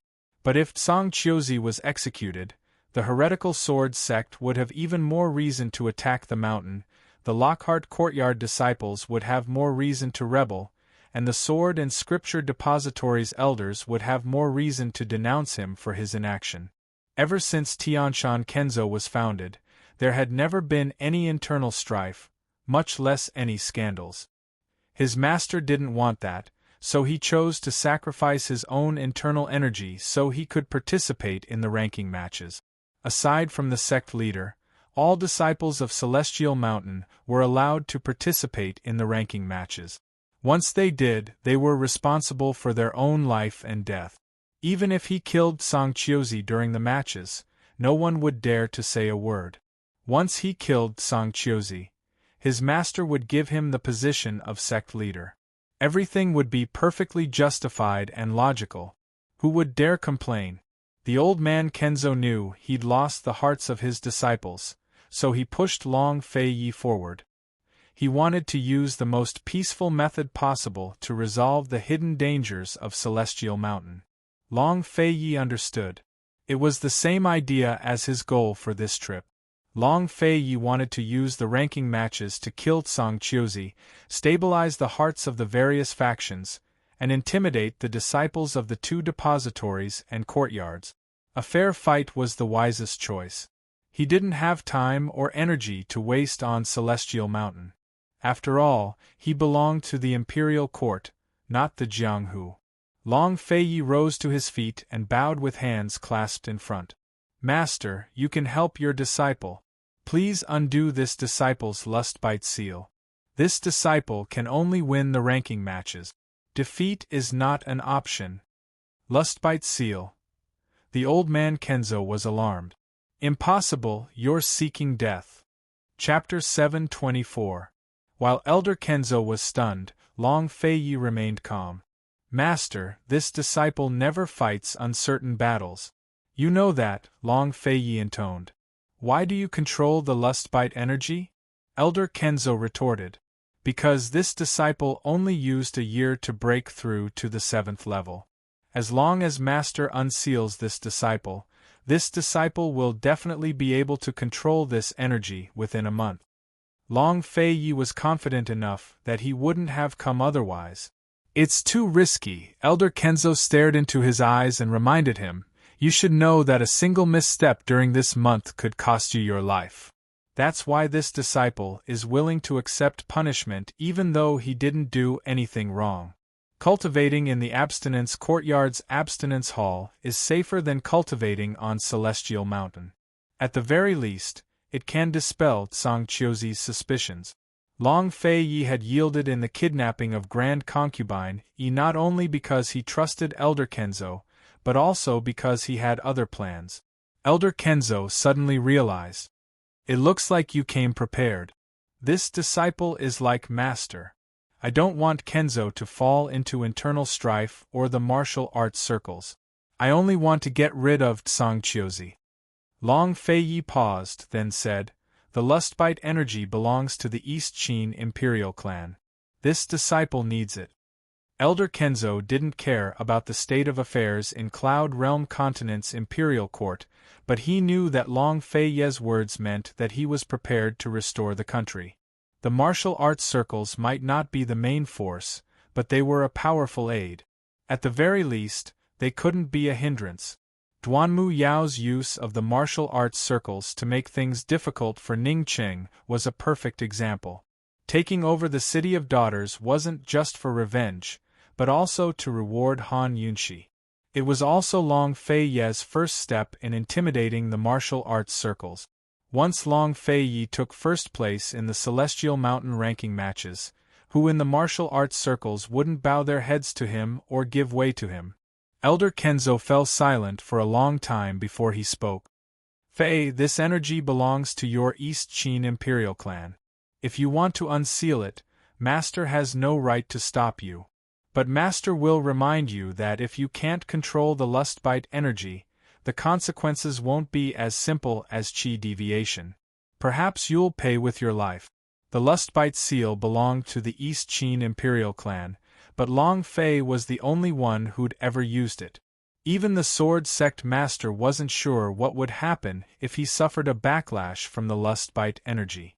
Your disciple has already thought things through, Long Fei said seriously. We can delay the matter with the Abstinence Courtyard for another day. You can reconsider, the Sword Sect Master advised. Elder Kenzo's right, the old Kenzo's. The Sword Sect Master didn't try to persuade him any further. He knew his disciple too well. Once he decided on something, he would never change his mind, nor would he regret it. All right, Master promises you, Elder Kenzo said. You mustn't let down Celestial Mountain or your Imperial Mother. Celestial Mountain needed Long Feiyi to stabilize it, just as East Qin needed Long Feiyi to restore its empire. The burden on his shoulders was heavy. I won't let down Han Yunxi either. Long Feiyi kept these words to himself. Then he turned to Elder Kenzo and said, Master, please keep the lustbite seal a secret from Yunxi. Elder Kenzo quickly realized something was off. She still doesn't know your identity? Long Feiyi admitted. Why hide it from her? Elder Kenzo was no fool. There had to be something fishy going on here. Han Yunxi wasn't a woman Long Feiyi kept by his side for show. She was his favorite Wangfei, but she didn't know about Long Feiyi's identity? She was Long Feiyi's closest confidant, but she didn't know about Long Feiyi's origins? Why? Long Feiyi thought for a long time before replying to Elder Kenzo. Private matters. Private matters, so I have no right to ask? Elder Kenzo smiled wryly. Even his beloved Yao Yao didn't dare to answer him like this, but Long Feiyi did. Yao Yao often flattered and curried favor with him, while Long Feiyi often disobeyed, contradicted, and wasn't polite. Sometimes, even Elder Kenzo couldn't tell who he favored more. Elder Kenzo didn't ask any more questions. Cold, he said. You brought her up Celestial Mountain. Look after her yourself. This Grandmaster won't take responsibility if she gets lost. Understood. Then I will wait for you at the commandment courtyard. Long Fei Yi wanted to leave, but Elder Kenzo stopped him. What's the rush? This Grandmaster still has something to tell you. Master, I already have enough things to do. Long Fei Yi rejected him directly. You don't have to worry about this. Elder Kenzo was unhappy. Long Fei Yi didn't say anything, but Elder Kenzo tapped his chair to signal him to sit down. Long Fei Yi didn't sit down. Master, please tell me what you want to say. Yao Yao and you are. Before Elder Kenzo could finish his sentence, Long Fei Yi interrupted him. Let her recuperate first. We can talk about other things after she recovers. It was obvious that Long Fei Yi knew what Elder Kenzo wanted to say. If it was in the past, Long Fei Yi wouldn't waste his breath and would have left long ago. But now, he had to stay on Celestial Mountain for a while, and he had a favor to ask of his master. More importantly, Han Yunshi was also on Celestial Mountain. He could only stall for time. Elder Kenzo nodded. That's fine. Long Fei Yi's eyes flashed. Since his master had agreed, it meant that he had the confidence to save Duanmu Yao. If Duanmu Yao's Dantian could be saved, then Gu Beiyue could also be saved. After all, Gu Beiyue's situation was much better than Duanmu Yao's, since he could still use his Jinqi. Long Fei Yi didn't ask any more questions.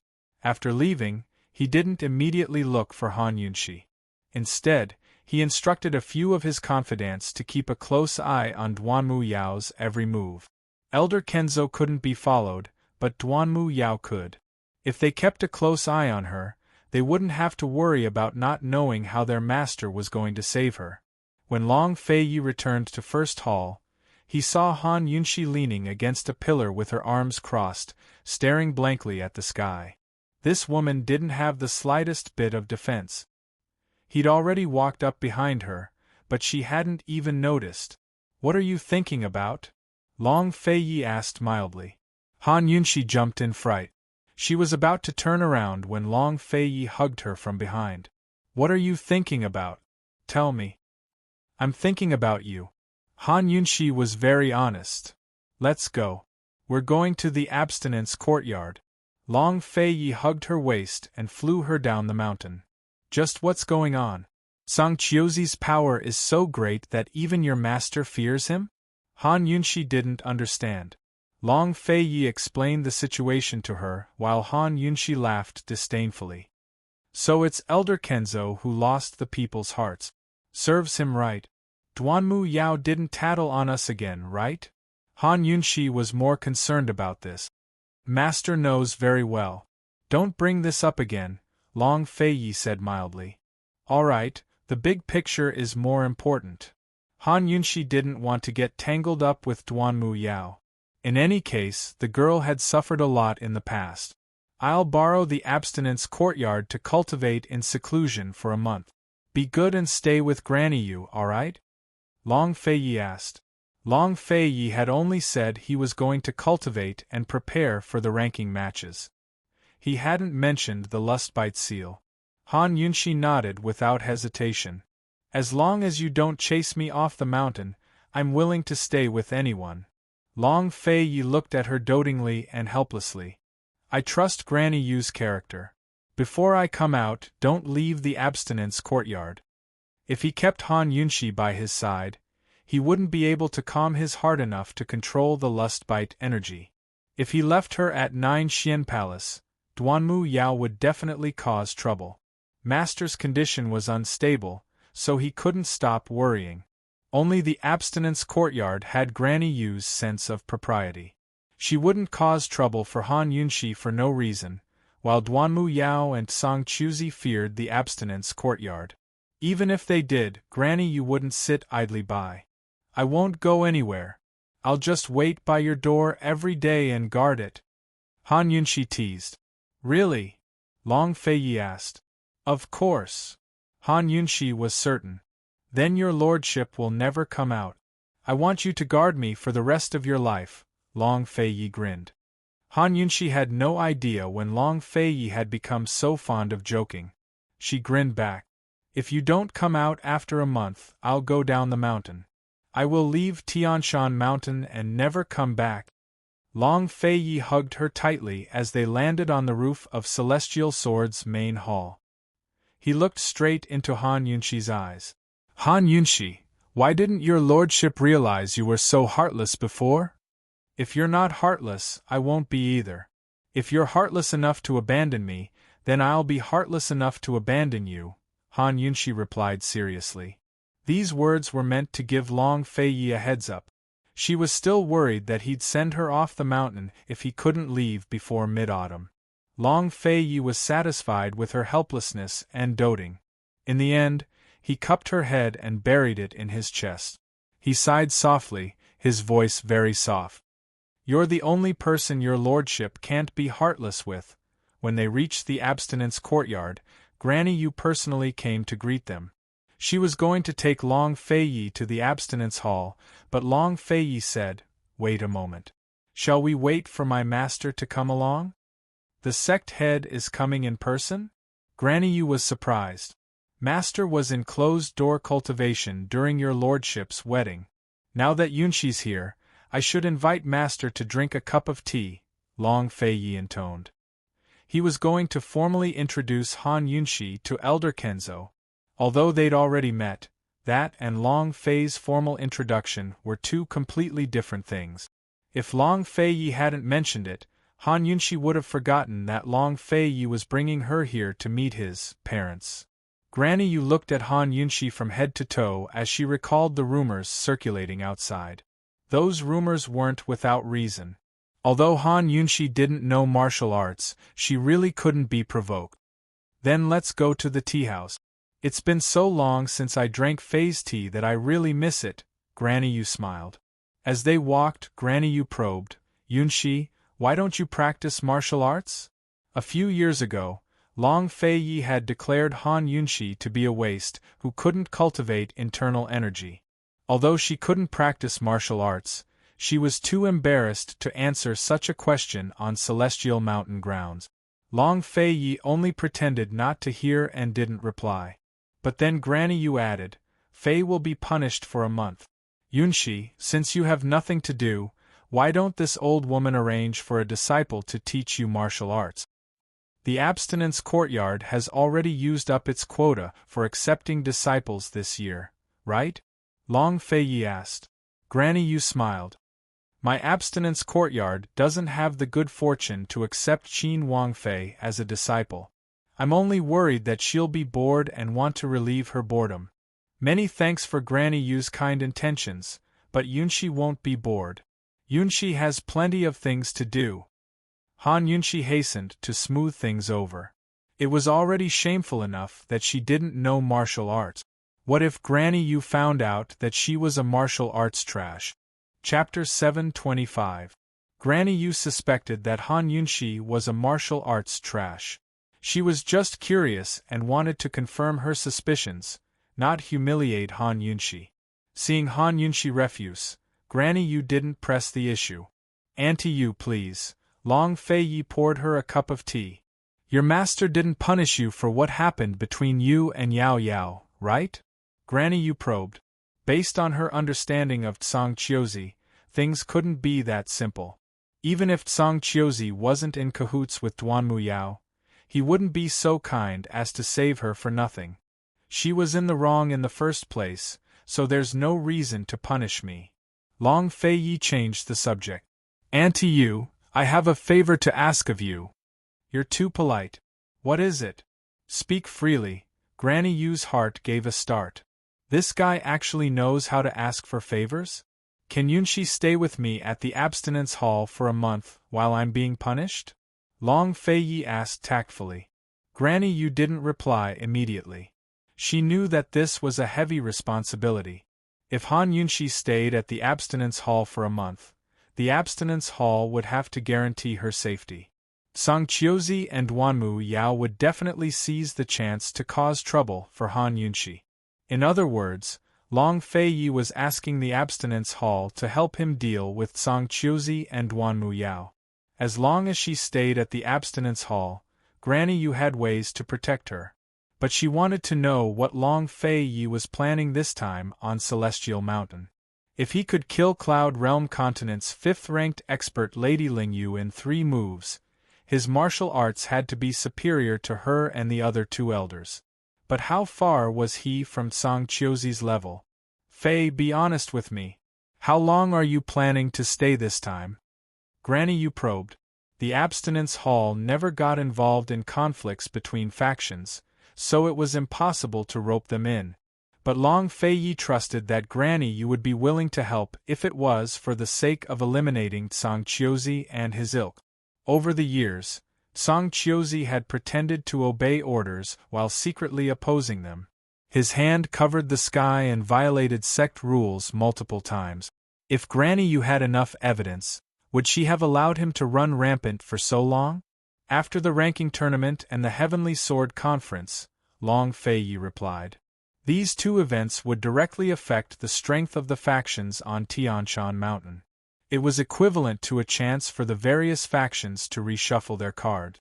Granny Yu had an idea of what was going on. She replied resolutely, "All right. As long as she doesn't sneak out on her own, this old woman will guarantee her safety." Long Fei clasped his hands and bowed. "Many thanks." Han Yunxi sat at the side, glancing at Long Fei Yi and then at Granny Yu. Somehow, she felt like she had caused trouble for them. She was depressed. Why was she a martial arts trash? After chatting for a while, Kenzo's old man came over. As soon as he entered, Granny Yu and Long Fei Yi rose to pay their respects. Han Yunxi did the same. Kenzo's old man didn't spare her a glance, but simply said to Granny Yu, "Go to the Abstinence Hall. This esteemed one will follow him in and give him a few words." Once inside, no one was allowed to leave until their sentence was complete. Nor were they allowed any visitors. Kenzo's old man had come personally to undo Long Fei Yi's lustbite seal. If not for this, he would have been busy trying to save Duanmu Yao by now. Granny Yu wasn't sure of the details, but she knew that Kenzo's old man had more than a few words to say. Perhaps the sect leader would deal with Long Fei Yi once he returned. Granny Yu didn't ask any questions, but silently made up her mind. No matter what, she wouldn't allow anyone to disturb Long Fei Yi this month, much less target Han Yunxi. Of course we have to go to the Abstinence Hall. But, senior brother, the 2 of them have been waiting for you for ages. They're inviting you to tea, Granny Yu smiled. Kenzo's old man didn't understand, so he shot Long Fei Yi a questioning look. Breaking the lustbite seal tonight was no trifling matter, so where did this brat find the time to waste his time drinking tea? He assumed that the brat had long settled Han Yunxi down and was waiting for him at the Abstinence Hall. "Master, disciple brought Yunxi up the mountain this time just to offer you tea. Master was in closed-door cultivation during the wedding, so I'm here to make up for your absence." As Long Fei Yi spoke, he personally poured a cup of tea for Han Yunxi. "Please, master, have some tea." In other words, he wanted Han Yunxi to address Kenzo's old man as master. Han Yunxi accepted the cup and strode towards Kenzo's old man. But Kenzo's old man didn't say a word. Still, he refused to look at Han Yunxi, but stared cold at Long Fei Yi. It was obvious that the sudden tea offering had made him very unhappy. Still, this wasn't unexpected. Han Yunxi was Long Fei Yi's official consort, so it was only right and proper for her to offer tea to her master. Could it be that Kenzo's old man had other thoughts about his official consort? In Cloud Realm Continent's wedding customs, offering tea was a very important etiquette. It was a sign of the elders' acceptance of the newlyweds. Only the official wife and official consort had the right to offer tea to the elders. Concubines and secondary consorts didn't even need to be welcomed into the house, much less offer tea. A sedan chair could be carried in through the side doors. Long Fei Yi brought Han Yunxi to see Kenzo's old man to meet the parents, but also for the old man to acknowledge Han Yunxi's status. To put it bluntly, he wanted to tell the old man to stop shoving Han Yunxi into his hands. In the silence of the room, Han Yunxi walked step by step towards Kenzo's old man, tea in hand. Kenzo's old man and Long Fei Yi stared at each other. This was the first time master and disciple had been so hostile towards each other. Granny Yu, on the other hand, was looking at Han Yunxi with amusement. Han Yunxi took note of Kenzo's reaction. She had always known that the old man wanted to play matchmaker with Long Fei Yi, but only when it came to offering tea did she truly understand the old man's intentions. As it turned out, the old man still refused to acknowledge her status as the Duke of Qin's official consort. He even wanted Duanmu Yao to take the position. Han Yunxi's lips quirked up into a cold smile. Forget about being the official consort. Duanmu Yao shouldn't even dream of becoming a secondary consort or a servant girl. Her steps grew firmer and more forceful. Perhaps Kenzo's old man would refuse her in front of everyone. Perhaps he wouldn't even refuse her and would simply leave. Perhaps she'd be embarrassed. But she had to offer this cup of tea no matter what. She wasn't forcing Kenzo's old man to acknowledge her status. Instead, she was making her status clear to him. Han Yunxi walked in front of Kenzo's old man and knelt down without hesitation, saying loudly, "The Duke of Qin's official consort, Han Yunxi, invites master to drink tea." Kenzo's old man was unmoved. He continued to stare at Long Fei Yi. Only the master and disciple knew how much conflict was hidden in their gazes. "Master, please drink tea." Han Yunxi invited again. Kenzo's old man still ignored her, and the room was eerily silent. "Master, please drink tea." Han Yunxi begged a third time, but the old man still ignored her. Long Fei Yi's gaze turned cold. Kenzo's old man narrowed his eyes, emitting a dangerous aura. Even Granny Yu, who was watching from the side, was a little nervous. Kenzo's old man rarely got angry, but once he did, the consequences were unimaginable. Han Yunxi might even be chased off Tianshan Mountain. Unexpectedly, Han Yunxi suddenly stood up and placed the cup of tea on the low table next to Kenzo's old man. She bowed slightly and walked back to Long Fei Yi's side. Kenzo's old man was clearly stunned. He finally looked at Han Yunxi. Granny Yu almost laughed out loud. She could tell that Han Yunxi was a stubborn person. She wouldn't cry or beg. She thought that Han Yunxi would kneel and refuse to get up. But who knew that after the third time, this girl would put the tea aside and refuse to kneel? What was the meaning of this? Was she telling Kenzo's old man that she had already offered the tea and that he could drink it if he wanted, but if he didn't, then so be it? The sight of Han Yunxi standing by Long Fei's side with a calm expression suddenly made Granny Yu like the girl. She sighed inwardly in the letter. What a pity, what a pity! If only this girl wasn't a good-for-nothing. Kenzo's old man quickly recovered from his shock and picked up the cup of tea. To drink it or to return it, it was a matter of thought. Kenzo's old man held the cup of tea and didn't move for a long time. No one knew what he would do, but it was obvious that he had no intention of drinking it. "Master, if you don't drink this cup of tea, your disciple won't be at ease," Long Fei Yi said. Granny Yu didn't understand this, and neither did Han Yunxi. Only the master and disciple duo knew that if Kenzo's old man didn't drink the tea, Long Fei Yi wouldn't be at ease. Then he wouldn't be able to focus on his closed-door cultivation to control the lust-bite energy. That's right, Long Fei Yi was threatening Kenzo's old man.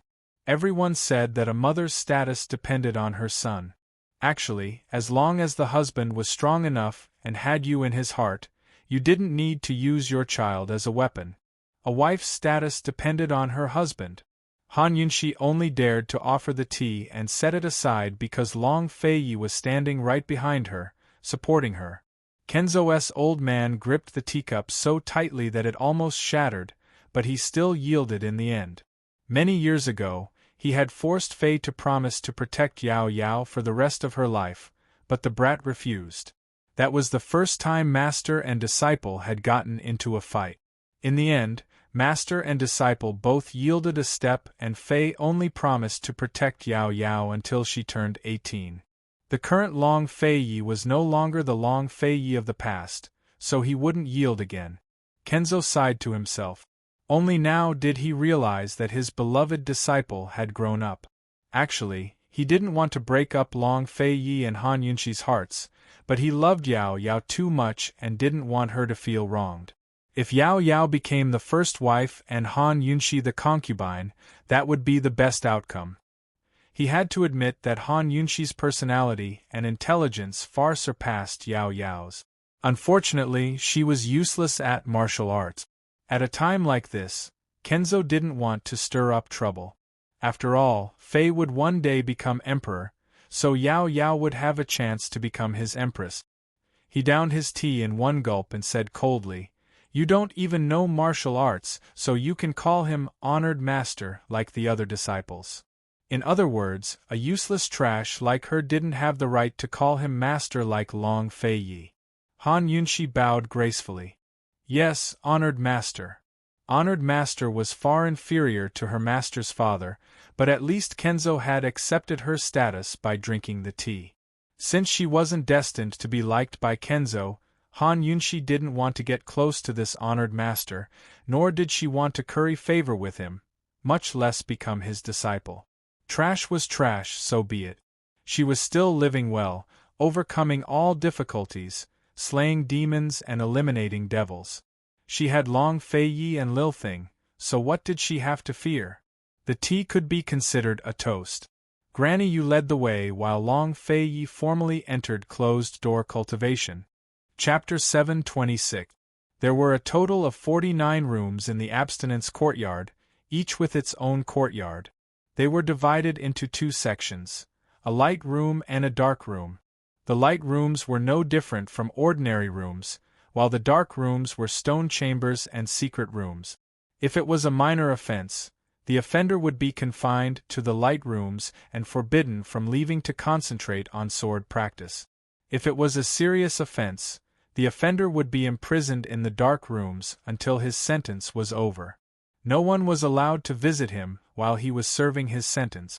Long Fei Ye's punishment was to face the wall and reflect on his misdeeds, which was equivalent to being imprisoned in the dark rooms. Old Kenzo had come in secret to give Long Fei Yi a few words, but Granny Yu was well aware of the situation.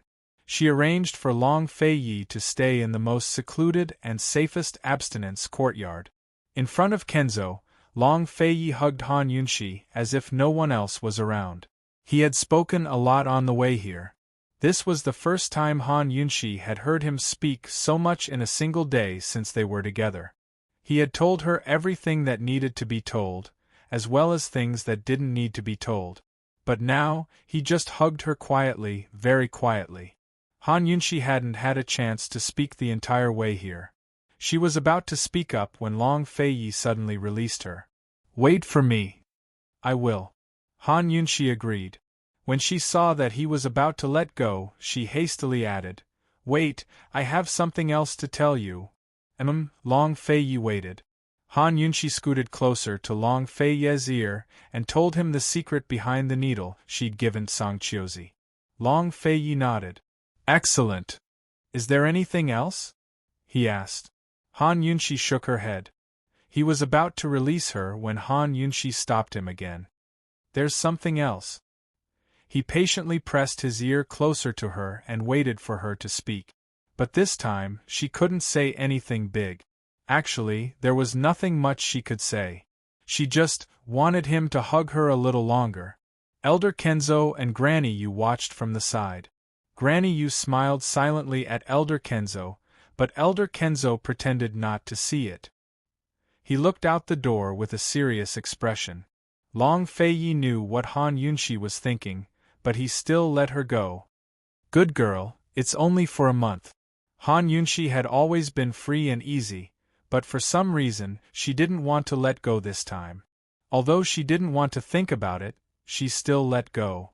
Suddenly, Long Fei Yi lowered his head and captured her lips, kissing her deeply. He didn't linger, but decisively let go, and walked into the secret room without looking back. Han Yunshi wanted to follow, but Granny Yu stopped her.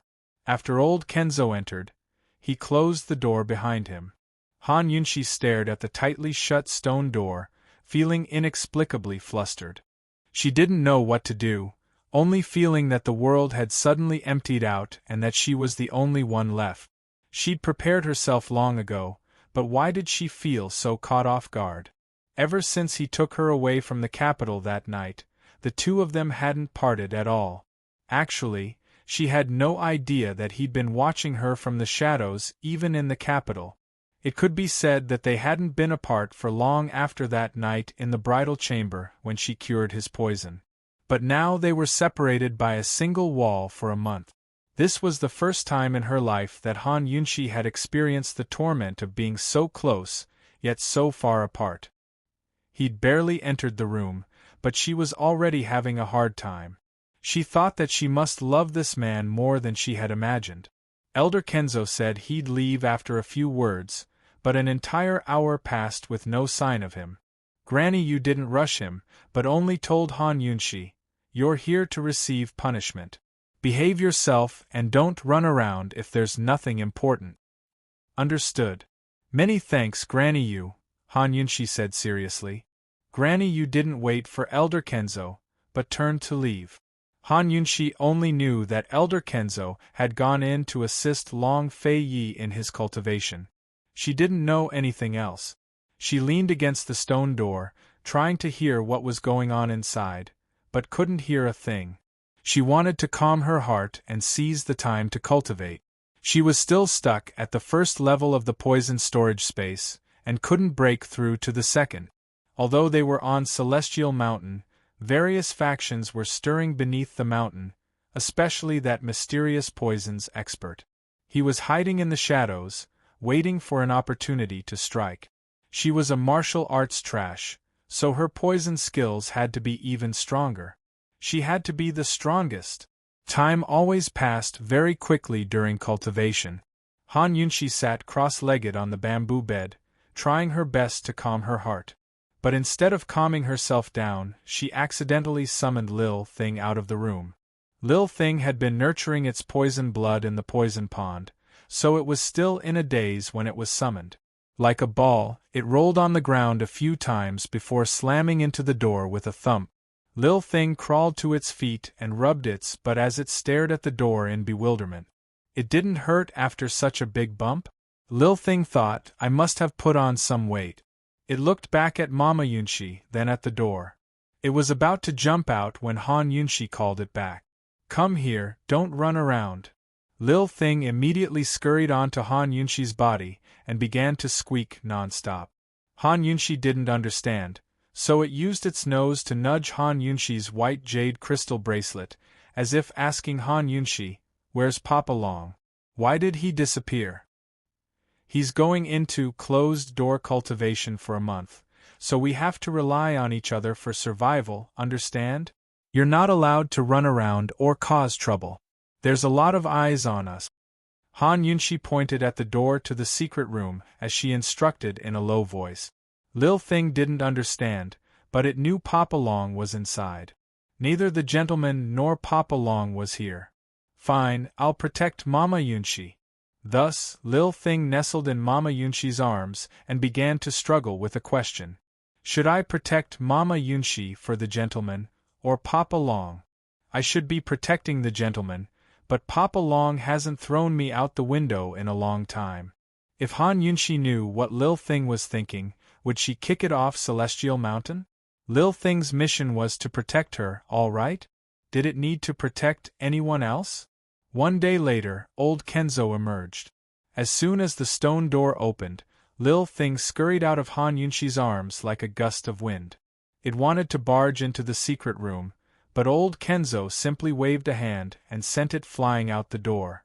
This time, Lil Thing was in a lot of pain from the impact, but it still gritted its teeth and charged in. Unfortunately, the door to the secret room was already shut. Mama Yunshi was blocked in front of the door by an old man with a head full of white hair. Lil Thing had no idea who the old man was, but it rushed over and tugged at Mama Yunxi's robes while scratching at the stone door. It was anxious. There was a faint scent of blood in the secret room, but it could still smell it. Papa Long must be in trouble. Grandmaster, I'll just take a look, Han Yunxi begged. She didn't smell any blood, but she was worried about Lil Thing's restlessness. If you don't want to be a burden to him, then stay put and guard this place, old Kenzo said bluntly. Han Yunxi retreated without a word, making Lil Thing even more anxious. It wanted to attack old Kenzo, but Han Yunxi caught it in time and held it in her arms. Be good, he'll be fine. He's just in closed-door cultivation. Han Yunxi's comforting words calmed Lil Thing down. Old Kenzo glanced at Lil Thing curiously. This is a spirit beast that Faye gifted me, Han Yunxi replied. Even in front of old Kenzo, she couldn't reveal her poison sect identity. Old Kenzo had seen plenty of spirit beasts before, so he didn't think much of Lil Thing. He simply turned to leave. Han Yunxi stared at the stone door for a while before shutting it behind her. She had Lil Thing stand guard by the door and tell her as soon as someone came in. She found a hidden spot to sit on the ground and begin to cultivate. She believed that Long Fei Yi would be even stronger after a month, so she had to get stronger as well. Old Kenzo left in secret, so Tsang Chiozi's spies had no way to track him down. Long Fei Yi went to Abstinence Hall yesterday. Han Yunxi is staying there as well, the spy reported. Tsang Chiozi had just finished stabbing needles into his fingernails and was in so much pain that his head was throbbing. After a while, he recovered and said cold, "Old man will definitely pay back this debt with interest." He'd sent Jun Yixie's blood samples and poison needles, but had yet to receive a reply. Without a choice, he could only follow Han Yunxi's instructions and stab his fingernails with needles every now and then to ease the pain. Jun Yixie still hadn't recovered, so Tsang Chiozi had sent multiple poison doctors to check up on him. All of them came to the same conclusion. His abdomen had been poisoned, but there was no cure. Aside from his abdomen, there were no other areas poisoned. As the pain in his abdomen subsided, Tsang Chiozi stopped pinning his hopes on Jun Yixie. 3 days later, the poison in his abdomen was completely gone. He didn't feel any pain at all. Actually, Jun Yixie hadn't received Tsang Chiozi's letter at all, because it had fallen into by Yanqing's hands. Jun Yixie was still with the Winter Crow clan, plotting against Northern Li's crown prince and second imperial prince while communicating with the barbarians about the horse trade. He knew nothing of his master's actions during this time. All his thoughts were on the horses. As long as he could get his hands on them, Northern Li would be able to get involved in the war between the three countries. After staying in Northern Li for so long, he still hadn't stirred up any trouble between Long Fei Yi and Han Yunxi. His heart was itching for action. The grasslands in April were indescribably beautiful. Wild flowers dotted the fields like stars in the sky. Rather than grasslands, it was more appropriate to call this a field of flowers. The most beautiful part of the grasslands was none other than Flower Lake. Flower Lake was a lake filled with blooming flowers. Aquatic plants grew wildly on the surface of Four Moon Lake, causing large swaths of them to float in the air. Colorful flowers bloomed on the surface, stretching as far as the eye could see. Nothing could be more beautiful than a fairyland in the human world. Bai Yanqing sat in a skiff and fished in Flower Lake. Soon enough, he caught a fish that was black all over. It was obvious that the fish had been poisoned to death as soon as it took the bait. Bai Yuqiao was alarmed by the sight, but not by the fish, but by the hook. It was obviously made from the needles Tsang Chiozi had sent to senior brother. As for whether master had poisoned the fish, or the needles themselves, Bai Yuqiao had no idea. She stared hatefully, knowing that master wasn't planning to tell senior brother about Tsang Chiozi's letter. Recently, master hadn't paid much attention to the martial arts circles. He didn't even care about Lady Ling Yu's death. He was focused on the war between the three countries and the South Central region's commander-in-chief's estate. Just what was he planning?